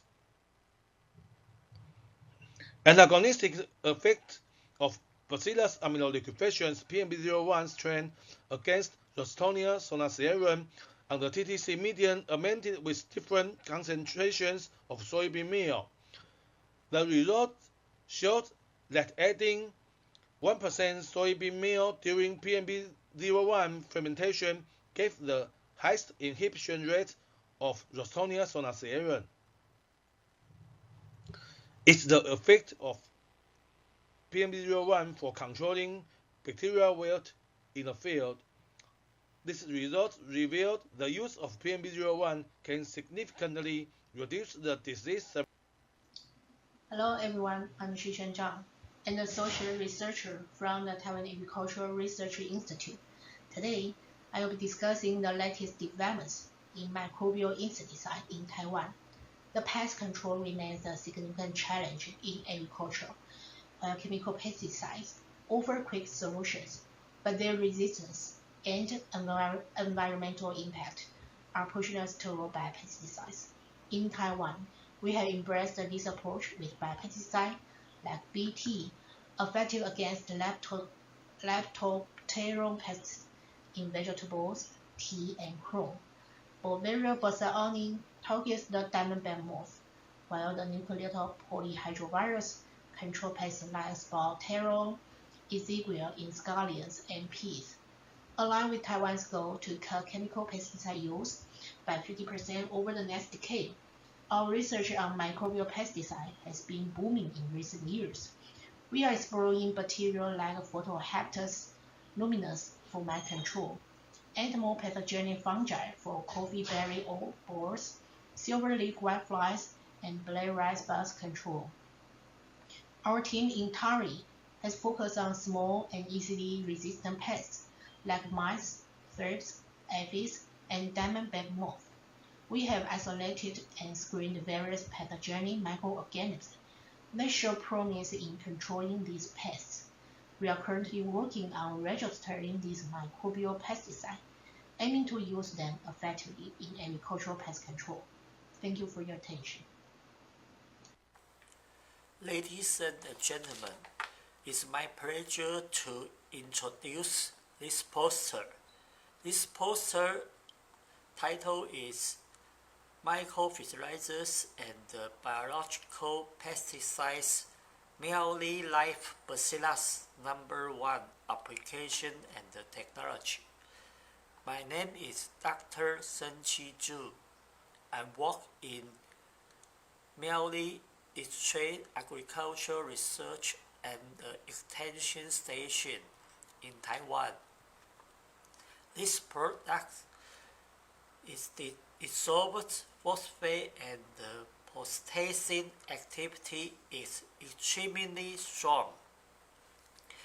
It promoted root growth and nutrition absorption. Second, promote growth flowering results and increase yield and perfect. The merely Bacillus #1 have essentially antagonistic activity against pathogen of crops. Integrates health management strategies to provide strawberry disease losing. Technology, the ascension to fight biotechnology and or fertilizer manufacturers with technology transferred funds up to 4.5 million and the cumulative product sales of 50 millions. Thank you for your attention. Hello everyone, I am Pakai Ratchanuwong from the Department of Entomology, Faculty of Agriculture, Kasetsart University. Today I am excited to present my research on development of a dry formulation of Bacillus thuringiensis JC590 for enhanced insecticidal efficacy. Bacillus thuringiensis JC590 is a strain isolated in Thailand. This strain is highly effective in controlling the larva of diamondback moth and carry many types of toxins. The objective of this research is to develop a dye powder using the spray dyeing process to obtain bioproduct that still possesses insecticidal property. The method was separated into two parts.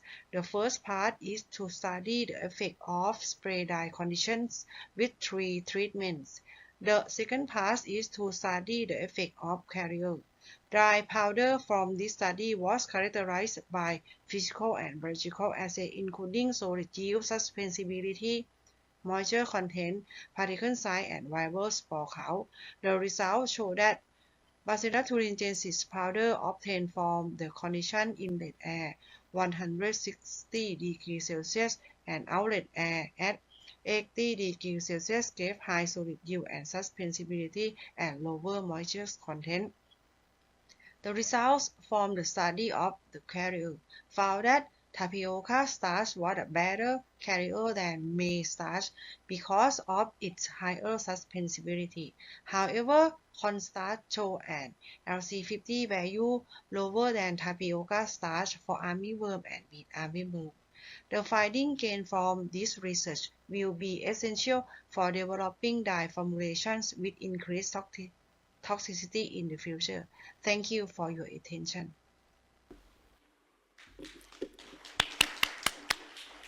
Okay, thank you very much. And I forgot to say sorry for the iced coffee at the tea break. And you will be able to get hot one tomorrow, I hope.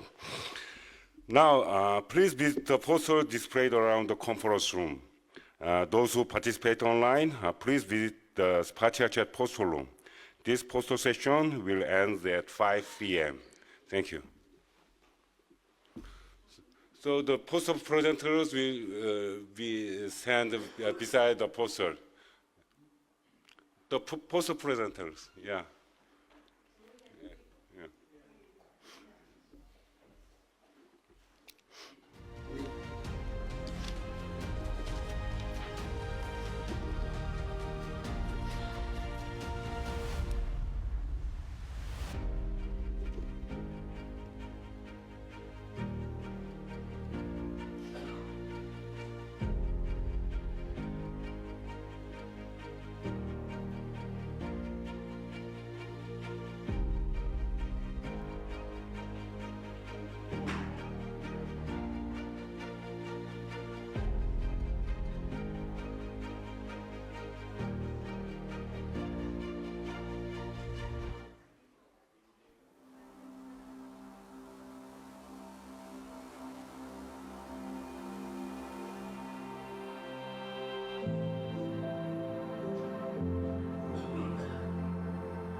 Okay, ladies and gentlemen, we will now conclude session 3. Please have a seat.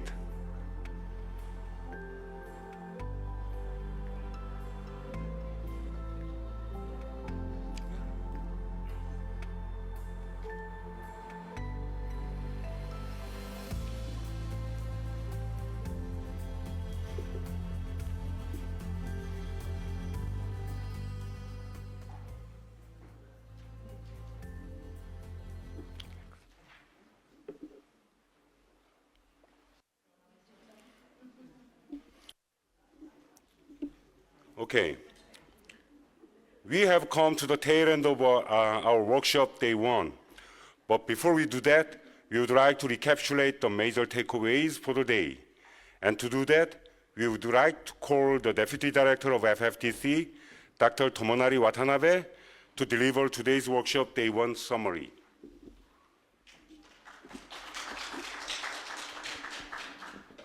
Thank you, Mr. Lee.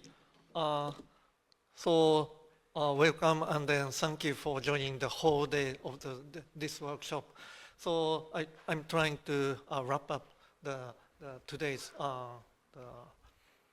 the workshop, but because of the time limitation, I won't explain each speaker's the abstract. So I summarize the whole part. So today, this.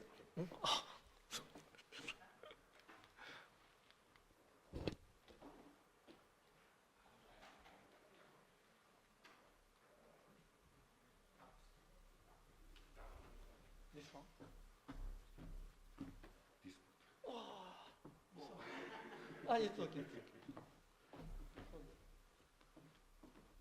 So this workshop objective is the first one is examine the current status of the BNB commercialization and adoption in our region, and the second one is we will show the successful case studies and best practices of the biofertilizer and biopesticide adoption, and highlighting the economic, environmental, and the social effect.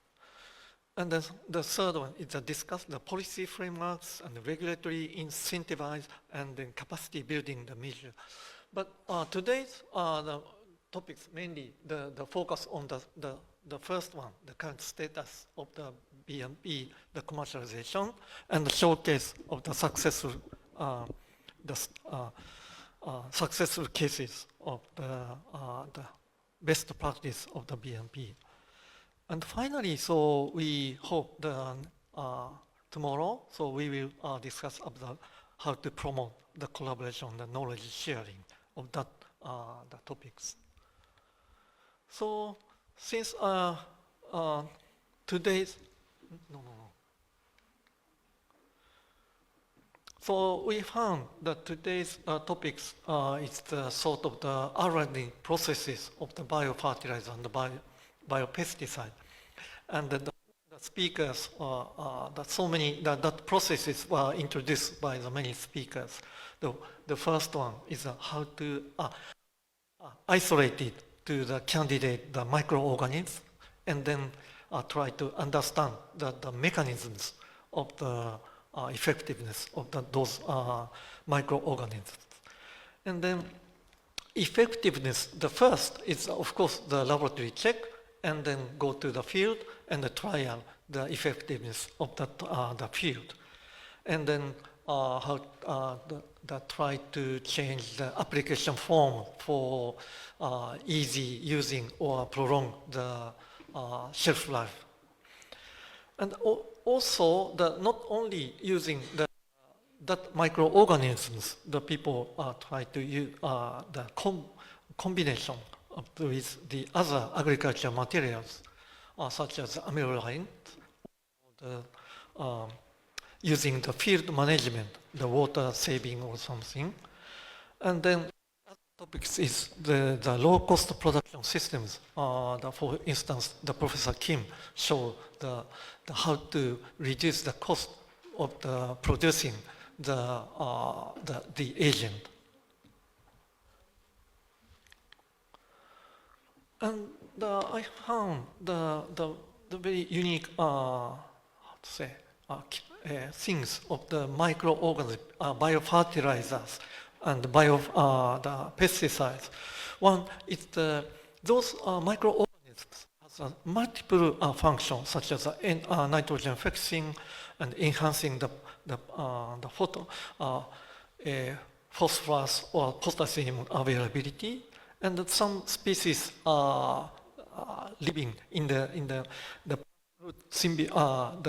other living root symbiont.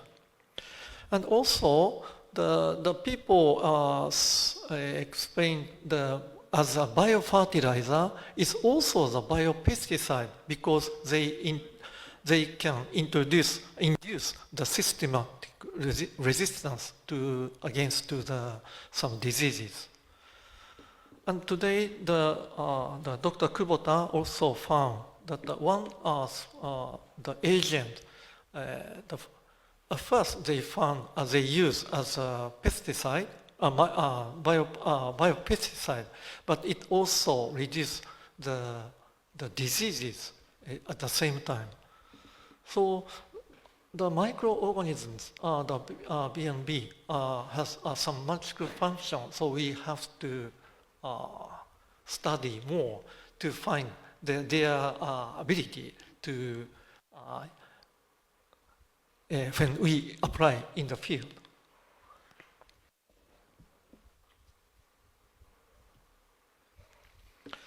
And next part is how to increase the effectiveness. So I already told that the combination with other agent is very much important. So the one is introduced using the resistance varieties, and or the combination of the soil ameliorants. And also, it's very unique.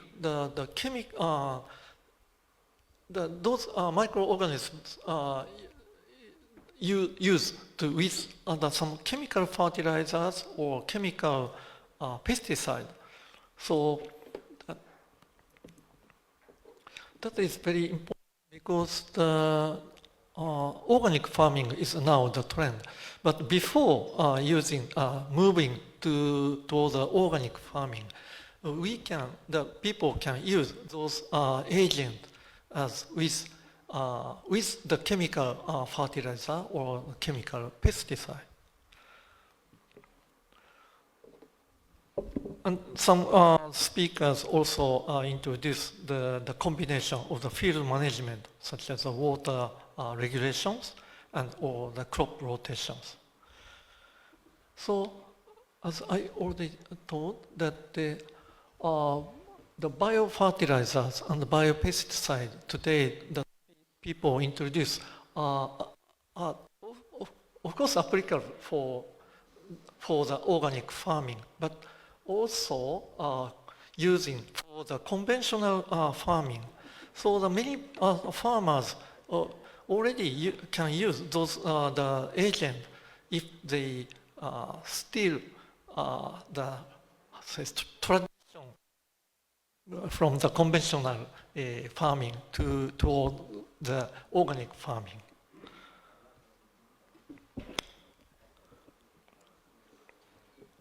And finally, so how to implement the effectiveness of the agent in the field? So one thing we still need to understand the unknown mechanisms and the interaction of the other agent in the field. And also we have to study the easy to use and then how to stabilize the effect of those agents. So in the field experiment, I would like to say we need to show the more science-based the solid result to show, and then say that is a very important part to promote the effect those agents. So I hope the next tomorrow, so we will we will have more discuss about the cost effectiveness and how to increase the awarenesses. So today, the almost all speakers is a technical aspect, but next day we will discuss about those things. Sorry, I forgot them. Okay, thank you for that. Thank you, Dr. Tomonari Watanabe. With this, we will conclude the workshop day 1. Thank you very much for all the session 1 and session 2 speakers and moderators, as well as poster presenters. We will return to this venue for workshop day 2 tomorrow morning at 9:30 a.m. So please come to this venue before 9:15 a.m. For those attending online, you can join us through the second WebEx link. Those who are invited to tonight's welcome dinner are politely asked to meet in the hotel lobby by 6 p.m., and we will proceed together to the dinner venue. The dinner venue is approximately a 20 minutes walk from the hotel. Thank you very much.